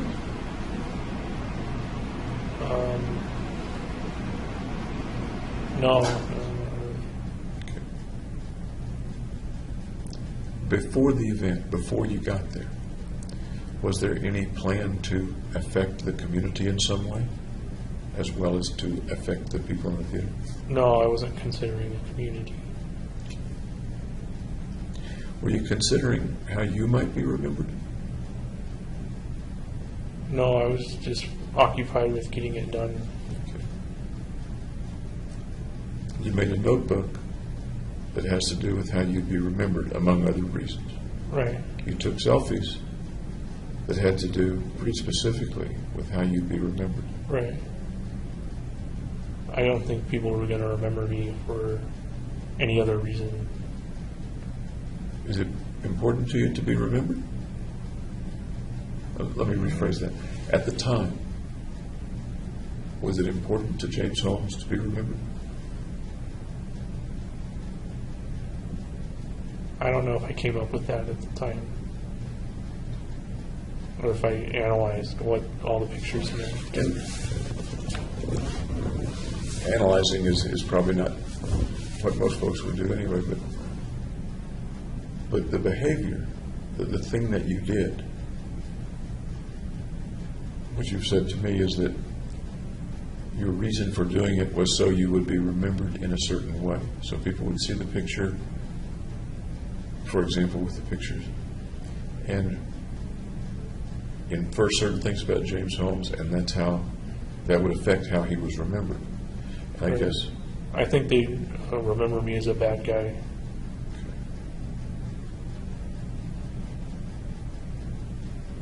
Did you anticipate that before the shooting, that they would remember you as a bad guy? No, I don't remember bringing me up at all. Let me come back to kind of one of my question earlier. Is it important to be remembered? That depends on who you ask and what their beliefs But are. I'm asking James. Is it Holmes. important to me to be Yes, remembered? yes. And specifically, was it important for you to be remembered in the first half of 2012? I'd say yes. Tell me about being remembered and how you thought about or may have thought about being remembered in April, May, June, July of 2012. I don't know how to answer that. How'd you want to be remembered?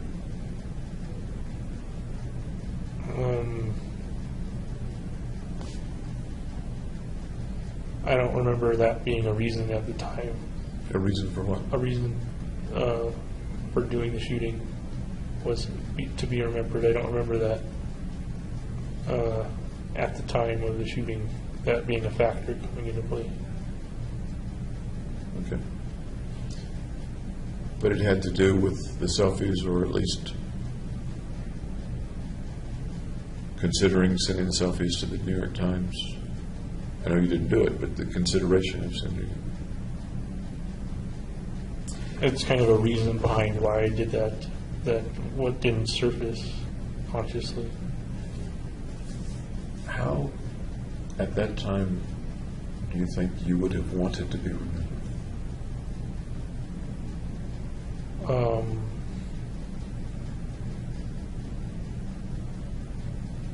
It didn't come up. But thinking about it now, thinking about what James was like 2011, 2012, if I had asked you then, how do you want to be remembered, James? What do you suppose would have come to As a mind? good person. Okay. What else? For my achievements, Achievements like? like successful graduate degree, good in high school, that kind of thing. As you moved toward the mission, and the mission becomes a bigger and bigger part of your life over months, or weeks anyway, do you see any difference in the way you might want to be remembered, or the way you're going to end up being remembered? Yeah, I would be remembered in a poor light. Poor light is one adjective, I guess, or adverb, whatever it is. How about some others, some other descriptors of how you end up being remembered? As mentally ill, or different from the norm. How else?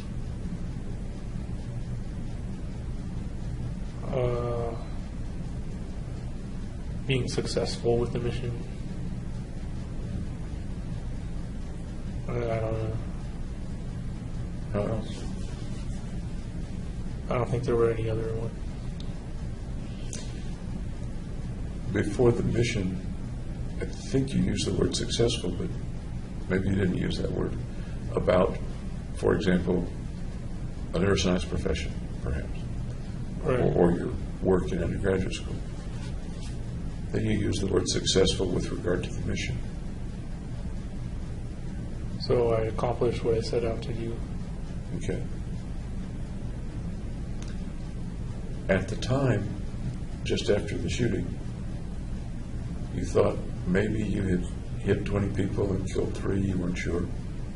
Right. Would that have been a success? 3 or more, in my view, would have been a success. 12? Successful. We're on the scale of little success to really big success. Where does it- Moderate. Moderate. How about the 50-some-odd people who are injured? Collateral damage. So does that come under the success column or not? It doesn't play a factor. Does it detract from the success?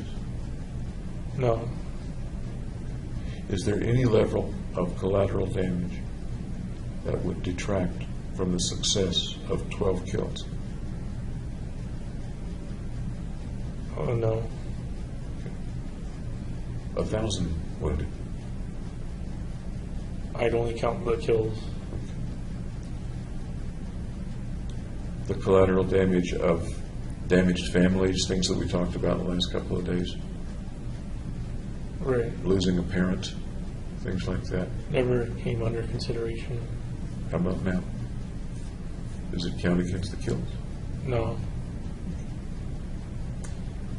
A slightly different question. Does it matter? Does what matter? All the collateral damage. Yes. How does it matter? Well, people were maimed and wounded and injured. Yeah, we know that part. How does it matter to you? To you?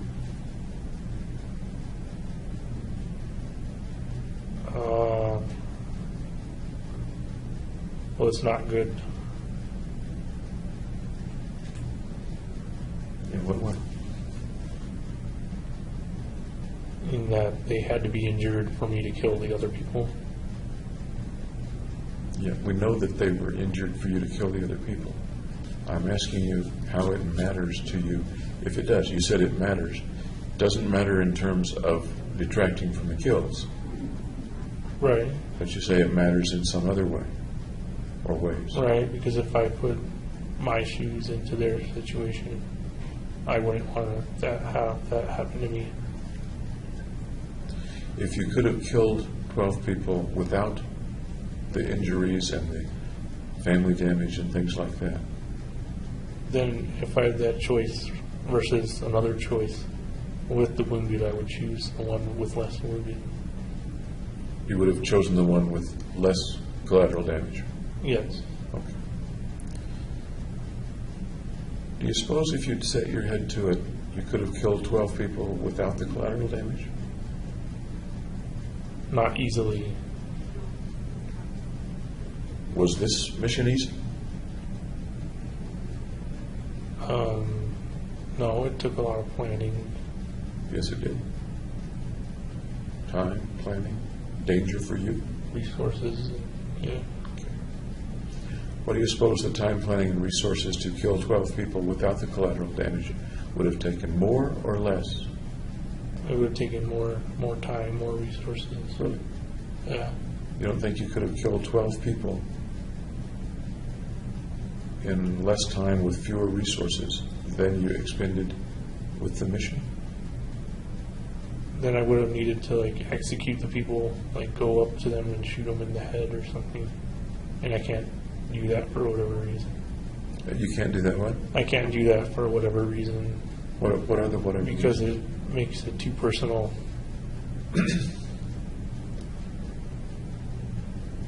Some of the people in the theater were pretty close. Yeah, I didn't know them. I didn't see who I was You wouldn't have known the people on the street if that's where you would choose to execute them. Right, but I would be executing individuals instead of a crowd. You weren't executing individuals in the theater? No, I was just aiming at the crowd.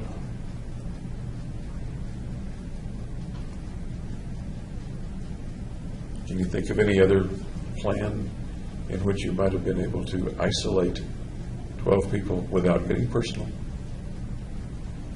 and avoid injuring 50-some-odd people and et cetera? I don't have a plan for that off the top Do you of my think head. you could create one? Yeah, yes, it would take a long time though. It took a long time with this plan. All right. Okay. The alternatives that you looked at for this plan, the ones you looked at,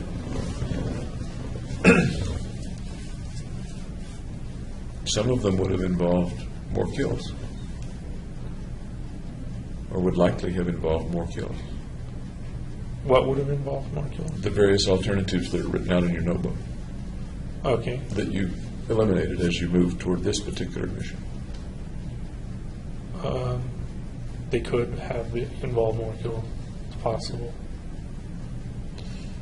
And as you were anticipating the mission, it sounds like you said 3 kills would have made it worthwhile. At least. At least 3. Yeah. Okay.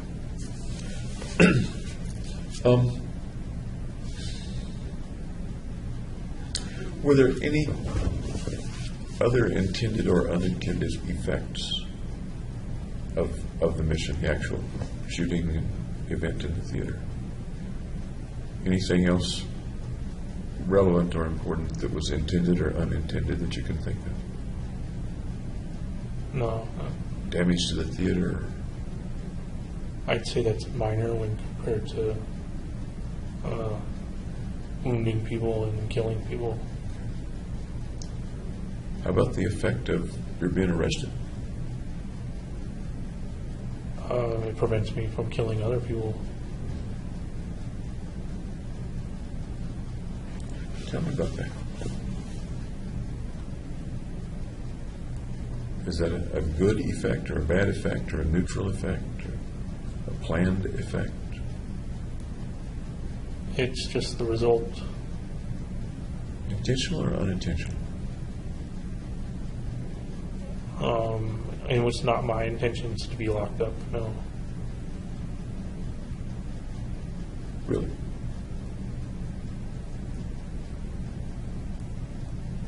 What did you think the chances were of you not being locked up? Very slim. So I knew I was going to be locked up, but that doesn't mean I wanted to be locked up. That kind of begs the question, so why did you do something that would make it virtually certain you'd be locked up or killed? That's just the price you have to pay for completing the mission. And the benefit of completing the mission is? Increasing my self-worth. As I think about it in my simple mind, I think sometimes missions are done to get something, such as to increase self-worth, as in your case, the way you view it. Other times, people do things defensively to prevent themselves from being killed or hurt or to stop something. Okay. I don't think I came in with that reasoning Okay. during the time. Okay.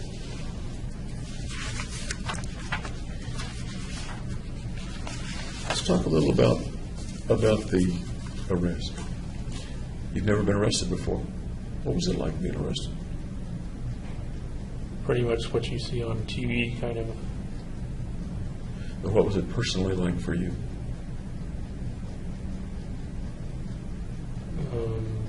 It was everything I expected it would be. And what is that? Just routine. No. What was your personal experience with being arrested? I had never been arrested before. You're not answering the question. Well, It's not I a don't reason you're understand the not. question. No, it's a real simple question. What was your personal experience? How did it feel? What did you experience in the process of being arrested? I didn't have any feelings Real? about it. No. Try again.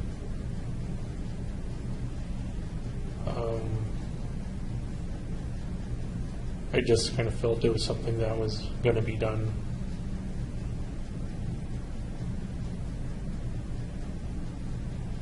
You're having trouble talking about the feelings of being arrested. I As didn't if- have any As feelings. if either it didn't matter, it really at that time to you didn't make any more difference than being served a cup of coffee, or the feelings are somewhere and you're not able to get to them, or the feelings are there and you're not sharing them. It's not the last one. Okay. Okay. Is it the first one that it had no more effect on you at the time? It's not every day you get arrested. Right. Right. That's why I'm asking you, what does it feel like to get arrested? How long do you propose the arrested? Is it like before you get admitted to jail, or Go ahead. on You go up ahead. until the patrol car? You go ahead.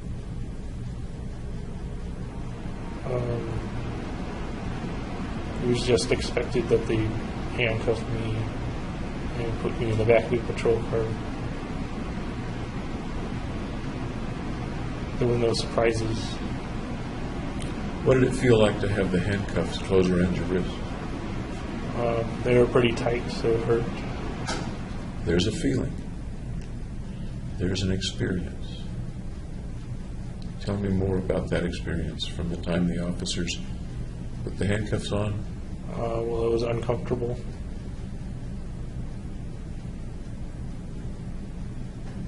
You kind of have to submit to their authority.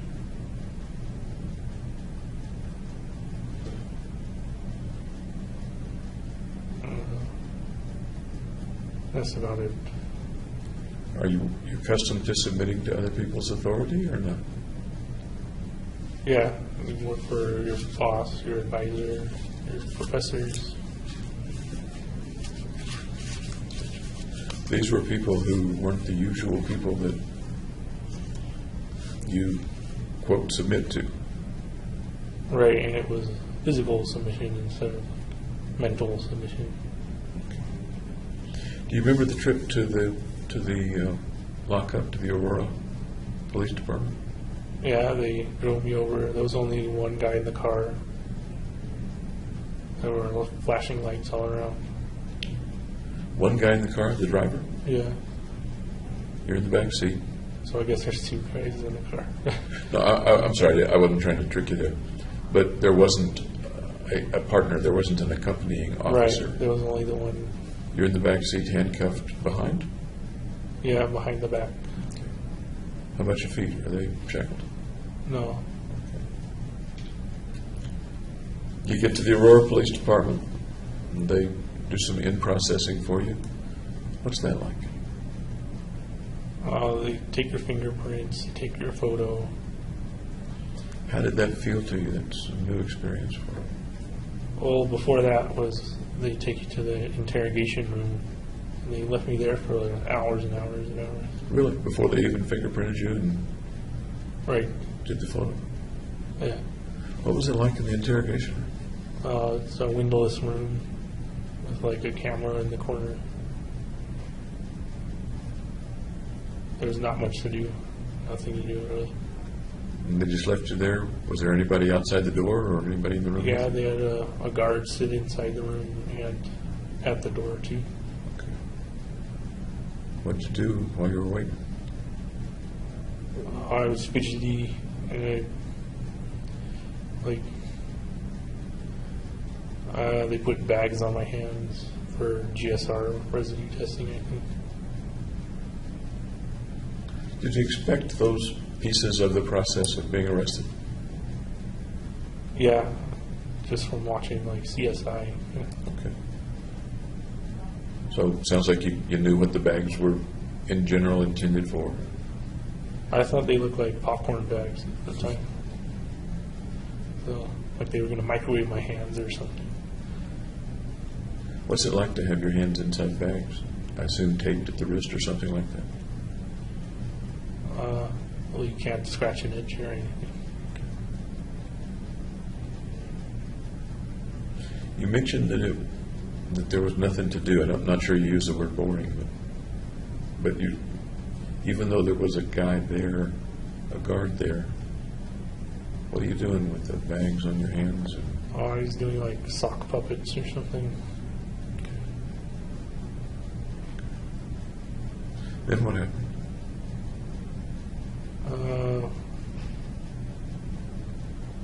Then they took me down to booking and did all the fingerprinting, strip search, all that stuff. Did anybody come in to try to interrogate you before you went to booking? Yeah, two detectives. I said I wanted a lawyer after they said the Miranda rights.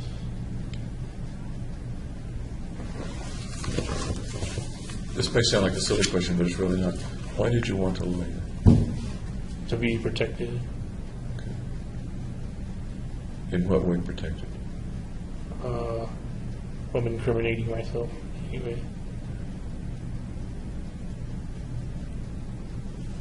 It sounds like you had, within the plan, two possible outs: dying and going to prison.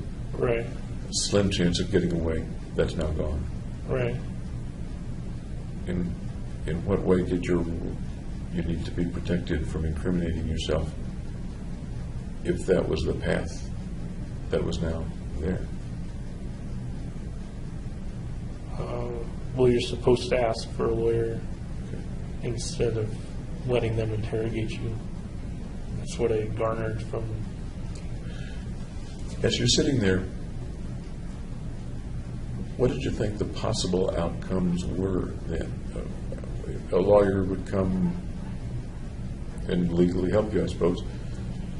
What would be the difference between a well protected or defended by lawyer defense and one that was not well protected? They make me talk, and I don't like talking.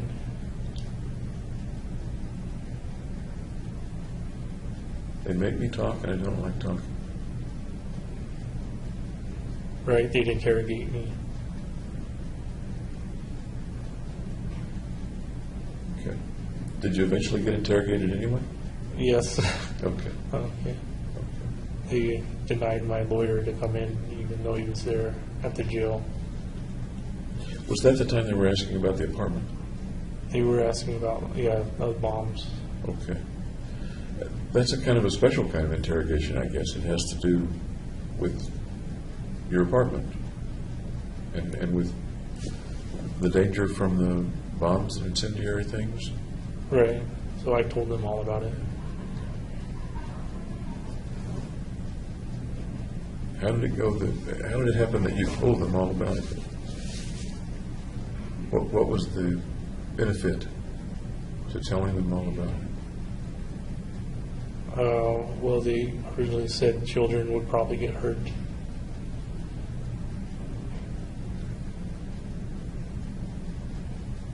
And that, how did that change, if it did, the view that you didn't want to talk? Well, I didn't want children to get hurt, so I talked to them.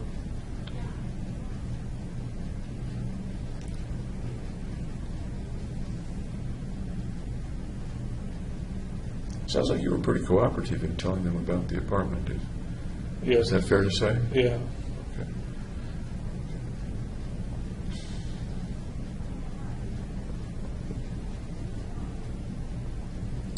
As you're at the station and it's done, not only is it done, but you're now contained. What's the feeling that you have? What's going to happen next, kind of a thing. Okay, what's going to happen next? Any other feelings come to mind?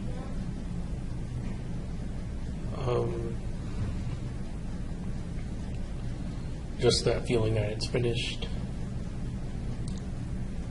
Okay. Was there anything else? You said finished. Can you think of anything else that needed doing? No.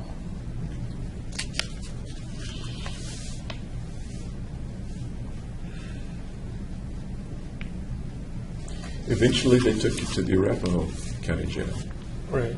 How long afterward was that the day, the same day that they took you to the Arapahoe County Jail? What's the question? Did they take you to the Arapahoe County Jail on the same day? On that Friday, yeah.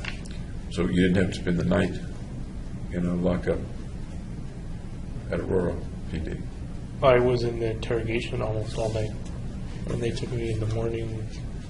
Did they offer you any food or water or things In like the that? jail, yeah. Chance to use the restroom?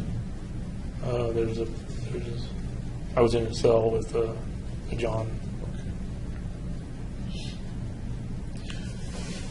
Once you left the Aurora County Jail, did they tell you where they were taking you? Or the Aurora lockup, did they tell you where they were taking you? No, they didn't tell me. They just took me there. Okay.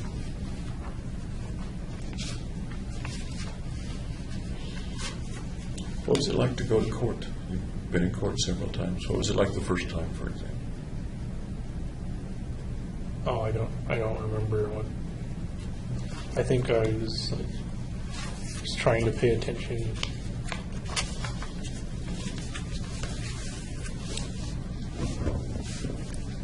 The first time you went to court, they would have had to bring you from the Arapahoe County Jail to court, right?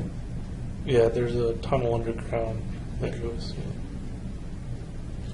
And you're sitting in court for some procedure hearing. I'm not sure I know the name of it. There's a judge. You're sitting there. Your lawyer. What do you remember about that event? I don't remember anything from it. Do you remember the judge talking? I know he talked. I don't remember what he talked about. Okay. Do you remember your lawyer talking with you? No. Do you remember your lawyer talking with you in the room where lawyers talk with defendants? There's a little room. I think it's the same place where you met with your folks. Do I remember my first lawyer's visit? Is it? That's a better way to put it. Thank you. Yeah. And I told him about the notebook. So they tried to see if they could recover that. And You told them about the notebook. Did you mail the notebook? yes. Anything else? I'm not trying to get into your legal strategy at all. I told him I love my parents, my Okay. family. So you remember a little bit about that meeting, it sounds like. Yeah. Okay. Fairly soon thereafter, you were in court. Right. Remember anything about being in court? No. What the room looked like? It's the same room that I've been in. Okay. What does the room look like? What's it look like? Oh, it's hard to describe it. Well, the jury seat. The jury walked to a table. I sat at the table. Okay. The prosecutor sat at a different table. Did it make you nervous to be in court? I don't think so. No. You've got somebody up there, the judge, that's... I don't have to do anything. I just sit there. But the judge has got his fate in your hands, and it's out of your hands. Yeah. He's got your fate in his hands, and it's out of your hands. Right. So there's nothing I really need to do. Do you like it when your fate's in other people's hands? No. But it didn't bother you in the court, as far as you remember. Right. Yes. How about other times in courts, hearings and things like that? Do you remember those times? They all started to blend together. But yeah, I remember seeing specific witnesses and stuff. What was the last time you were in court? Or roughly when? Maybe 2 weeks ago, I think. Do you remember what was being talked about in that hearing or that event? Yeah, they were asking professional witnesses or professional experts on their procedures and qualifications. So firearms and tool marks specialists, gunshot residue specialists. Of course, that's much more recent, and it's as you are today, not necessarily as you were 2 years ago. I'm real interested in how you perceived things in court 2 years ago. or 18 months ago?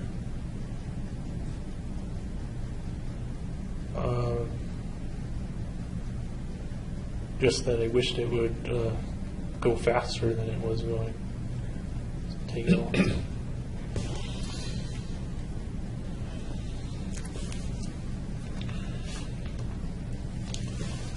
Once you got to Arapahoe jail, Dr. Woodcock saw you there, I think, right?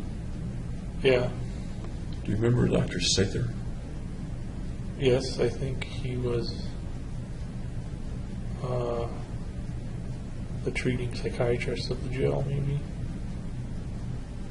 That may be Dr. Mosier. That's Dr. Mosier. Yeah. Dr. Sather, no, I don't remember. Okay. Tell me about Dr. Mosier. What's your experience early on with Dr. Mosier, if you remember? He just asked if I was having side effects with the medications. Were there medications early on?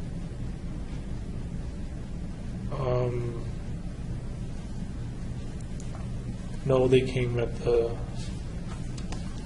fall incident. Okay. At some point, you pled through your lawyers, not guilty by reason of insanity. Right. Okay. What do you think about that plea for you? I think it's really the only plea available. What do you think about it as a descriptor of you? That's the most accurate one. The most accurate one? The most fair one?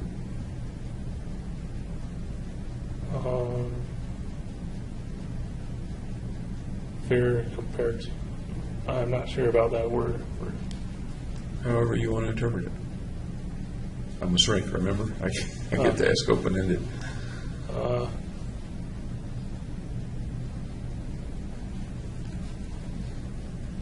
I guess it's fair, yeah. Okay. What are the possible pleas that you have or had available to you? Do you know? You could plead guilty. When you plead not guilty by reason of insanity, and you plead not guilty, which is probably very, very unlikely that would have been a. We may have touched on this a little bit. Any thoughts or feelings about the various possible outcomes of your trial eventually? What might happen? Well, they might kill me, or they might lock me up in prison, or they might lock me up here at CMHIP. You said a couple of hours ago, I guess now, that between being in prison and being executed, Roughly equal. roughly equal. Any other thoughts or feelings about the possible outcomes of a trial? No. What about the possible outcome of going to a hospital, such as this, I suppose? I'm not sure in Colorado. What's the possible outcome? You mentioned two outcomes: being executed, to use your phrase, being killed. Yes. The second was going to prison. And you mentioned the third, yeah. going to a hospital. Right. Okay. What do you think about that outcome, that possible outcome? It's possible. Good, bad, indifferent, fair, not fair, likely, not likely?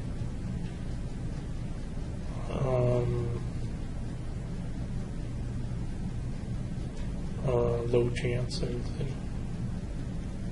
If it were to happen, good, bad, indifferent, better than prison, worse than prison, better than execution, worse than execution? Well, it's better food at least. We do know that, don't we? Yeah. Anything else that would make it better or worse? Or about the same? It seems pretty similar. to jail, but this is a special situation they have me in. One of the things I seem to notice is that at jail, almost no one talks to you. All right, they'll talk when they serve dinner, basically, just like hellos and kind of thing.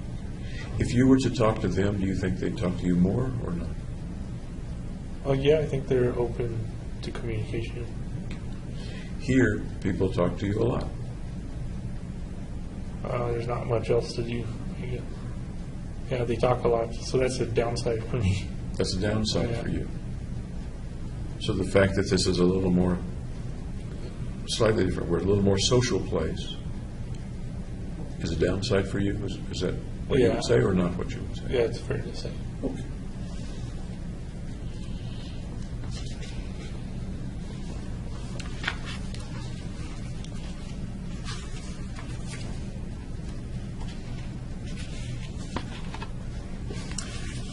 With the notebook, you sent some other things. You remember what else you sent with the notebook? Can you give me some sort of context? What else? You remember what else was in the package besides the notebook? Burned currency. Tell me about the burned currency. Well, I figured I wouldn't have any use for money afterwards, so I destroyed the currency. Was that all your money? No, it was about as much as I could take out from the ATM machine. Tell me what that process was. What did you do in terms of getting the money? I rode my bike over to the ATM machine and tried to pull out as much money as I could with my debit card and my credit card. How much did you get? I think $400 or $600. Okay. What day was this? I don't know. Was it the day that you mailed it or No, close to that it day? was close to that date, Okay. early July. So you took the money out. What were your thoughts as you decided to go get the money, as you got the money? One thought you mentioned, that I won't have much need for money. Right. What else? Any other thoughts? Or? No, not really. That was the main one. What did you think Dr. Fenton would think or infer from finding the money in the package? Well, one of the reasons I didn't stay with Benton was because my insurance was going to get canceled because I dropped out graduate school. And she charged like $80 an hour, so it would have been unreasonable to have sessions without the insurance. What does that have to do with sending money with the notebook? That money didn't matter anymore.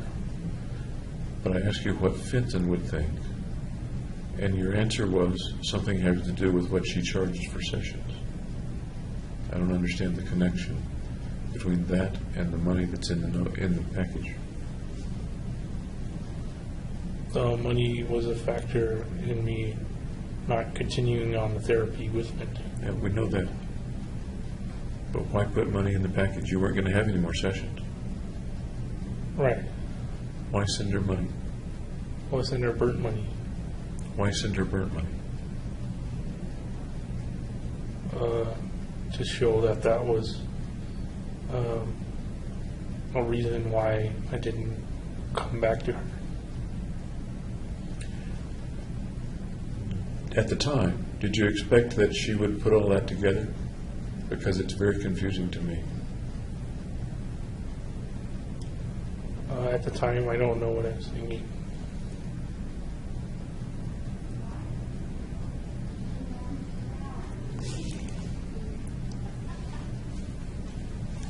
Any other reason you think that you included the money, in particular that it was burnt? It was burnt in a certain way, wasn't it? On the corners. Yeah, that didn't mean anything special. Okay. Why was it burnt on the corners and not elsewhere? So it could still be identifiable as money. Okay. And once again, what she would think when she opens it up and sees burnt currency, what do you think she was likely to think about that, or to think that you were communicating to her? That money was an issue. An issue for?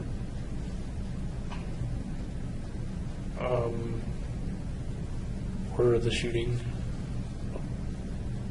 That money was an issue for the shooting? Yeah. That's what you just said. I don't understand.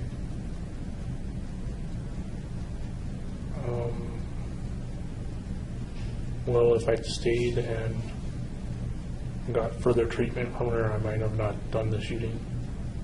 Okay. That also kind of tells me that you had money that you could have paid her to stay. You could have covered the sessions. Yeah, I could have paid for it. At the time, the thing you said to them, to her and Feinstein, were that you were no longer a student, so the sessions wouldn't be covered. My understanding is they said, we can find a way to deal with that. Did you ever, as far as you remember, think or mention that you could cover some sessions yourself? That's true. They offered more sessions in the summer, but there would still be the problem of having therapy ended and then having no renewals for the drugs. You really think that that would have interfered with your getting prescriptions? Is that really what you think was? Yeah, I think it reason would that have you couldn't stopped continue? the prescriptions. That's not what they were telling you, though, was it? They were telling you that they could continue the prescriptions and continue the visits. Up until the insurance was out. And you had lots of money in the bank. Right. And your folks had money. Yeah.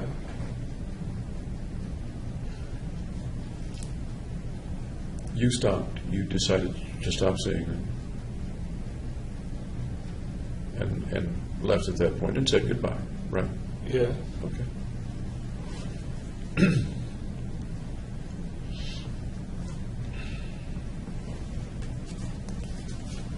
I want to move to something else that won't take very long, but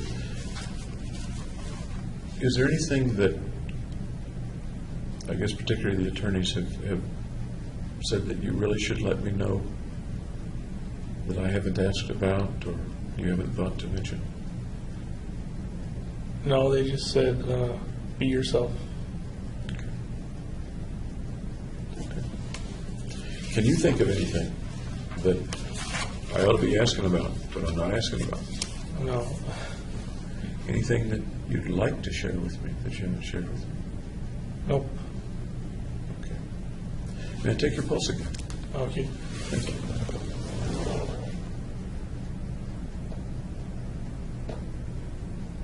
Thank you. Now let me go to another area here. I promise it won't interfere with dinner. Okay, good. You talked about how depressed you'd been. You talked about the possibility that you had a mania of some sort. Yeah, You called it dysphoric mania. right. I think we asked if you'd had other symptoms that you thought were associated with mania. Some of those that we might not have talked about was times when you didn't need sleep. You mentioned that you had difficulty sleeping. Yeah. Were there times when you didn't need to sleep more than 2 or 3 hours a night, 4 hours a night? Not that I can remember.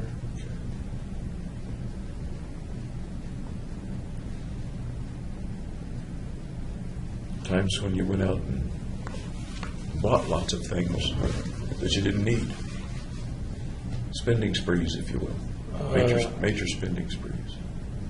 Yeah, on all the weapons and armor and stuff. You've described a purpose for those things. Right, so I did need them. Okay. It's not like they piled up in your apartment in unopened boxes or something. They serve their purpose, it sounds like. Yeah.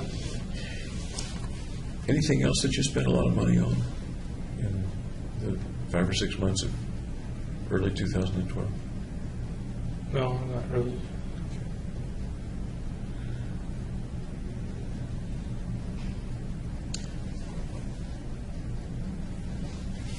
A lot of this we've already covered in the course of our chats. You mentioned PTSD, and then you mentioned that you couldn't think of an event. Which caused it? I think it's more chronic stress. You've now had a very stressful event. I don't think I have PTSD. Okay, then that was my question. Okay. Are there times that you think a lot about the shootings? Well, in Even court, they bring it up all. How about when you're not in court? Sitting in jail, sitting here? Well, the jail reminds me of the shootings as well. Are there times when it comes back to you and vividly? Kind of intrusive and vividly, yeah. Okay. You said kind of intrusive, is that what you said? Yeah, intrusively. Okay. In those times when it comes back vividly, do you recall or experience things differently from what you just talked with me about? No, I don't go through the whole shooting like that. I just kind of think about there was the shooting. And you think about it. And your thoughts when you think about it, in what way do you think about it? What is it? What's the effect of your thinking about it?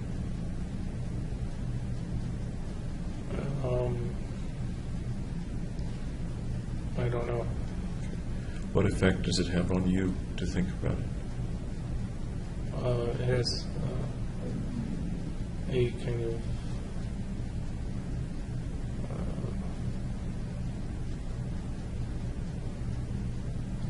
distraction, kind of a distracting effect. Distracting? So it distracts me from sitting alone in my cell. Okay. Something to distract you. Any other effect it has on you? No, I don't think so. Distracting when you're sitting alone sounds a little like that might be a good effect, something that would pass the time for you. But I may be misunderstanding that. Am I misunderstanding? It does pass the time, but I wouldn't say it was a positive thing. Okay. All right. Your reaction when the thoughts come up then is what? That I don't want them to come up. Okay. What do they make you feel?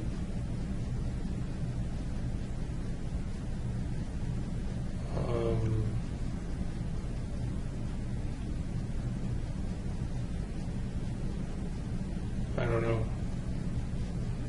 Sad, angry, disappointed, depressed, nervous, happy? I guess they don't make me feel anything. Okay. Are there times that they come back so vividly that it's almost like reliving them?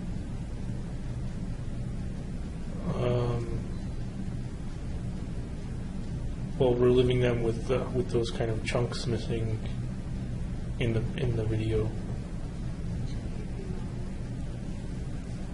At any time in your 2 years in jail, have they come back so vividly that you could hear or feel or see?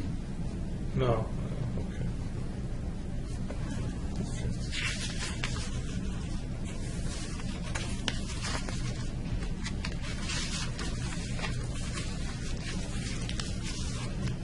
I've seen a lot of your medical history and medical records from the past, but let me go through just a couple of things with that. Have you ever had a serious illness before? No. I'm aware that at one point you had mononucleosis. I wouldn't consider that serious. Okay. Lots of people get it. And we talked a little bit about that, I think, day before yesterday. You weren't in the hospital for it. You didn't even see a doctor for it after you came back to Colorado, right? Right. Okay. Ever have an illness that put you in the hospital?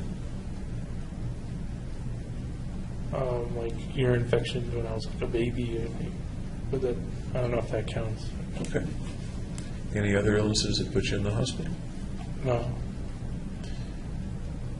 When you were a baby, ear infections or something else, do you know how long the longest time you were ever in the hospital was? Just a normal visit's worth 3-4 hours. Okay. As far as you know, not overnight or spending 2 weeks away from home in the hospital. No. Any surgeries at all? Well, wisdom teeth removal. When did you have the wisdom tooth removed? In high school, I believe. Was that in office or in the hospital or where? In the dentist's office. Did they give you anesthesia or Yeah, anesthesia and then painkillers for you. put you to sleep? Yep.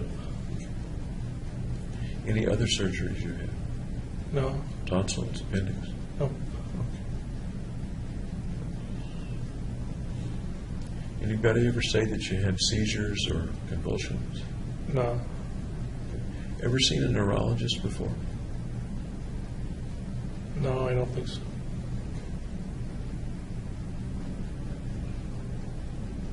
You've had some medical exams in addition to the psychiatric, psychological exams. Within the medical exam, there are neurological tests. Right. Okay.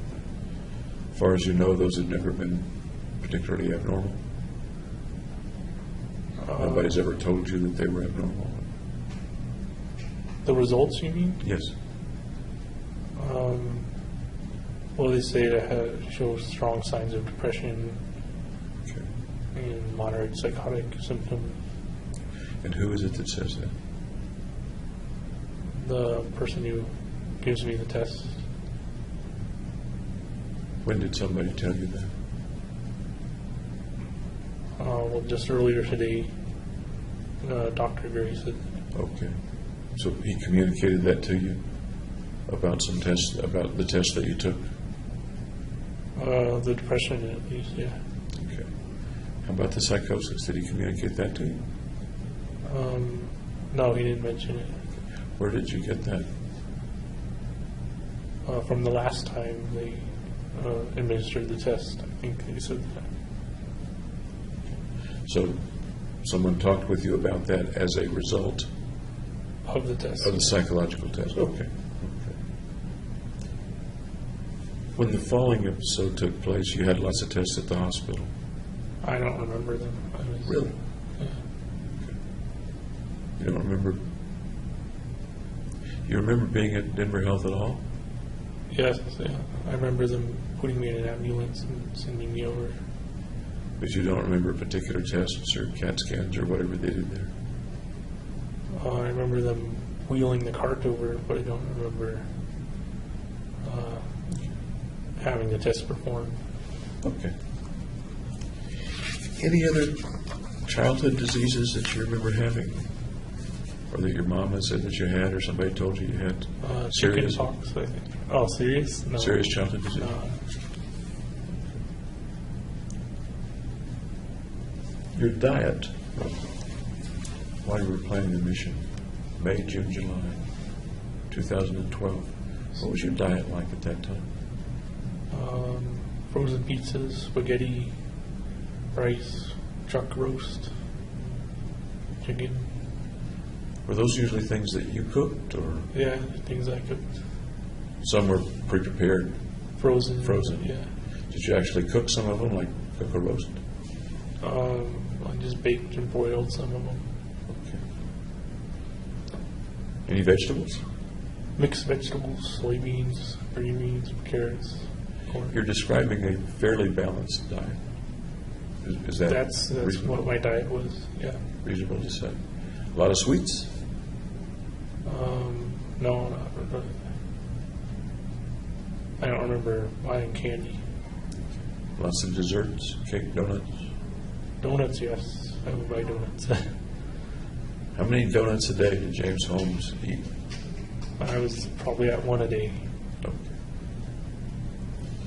Did you smoke? I tried it at the end, cigarillos. About when? Maybe like a week or 2 weeks before.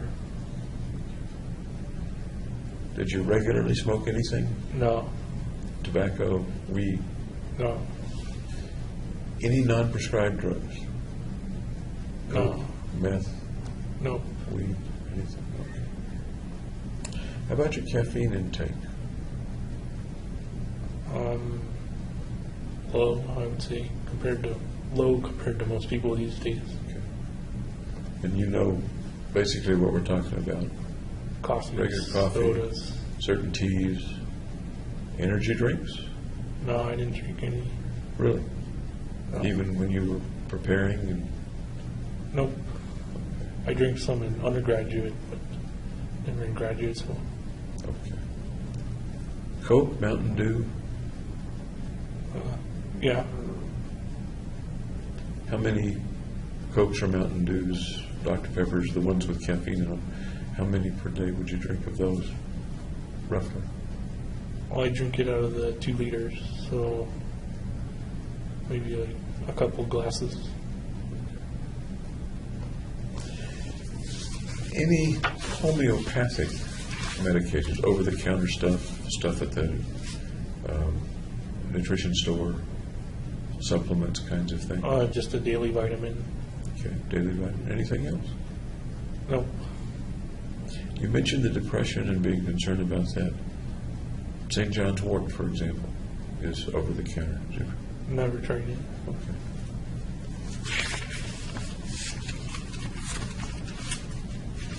Okay. I think we're at the end of my part for now. All right. I'm not certain what else is going to happen here, but we're at the end of my part. Any questions that you would like to ask me? Nope. Not a one. No, we talked about a lot. I'm sorry? We talked about a lot already. Yes, we have. Any questions about what my role, my job is? We talked about the first day, but we haven't talked about it since. No. Okay. All right. I will wish you what I wish everybody I talk with, and that's that I hope whatever happens is fair. All right. Okay? Thank you for spending time and working with me. Okay. Okay.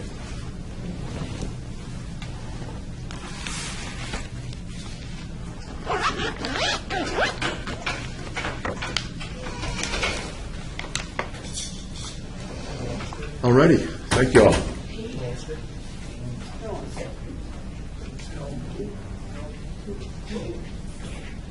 Did you use restroom, James?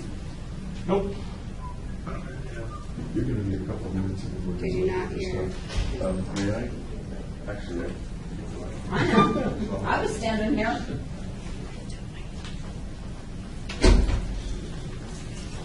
I know.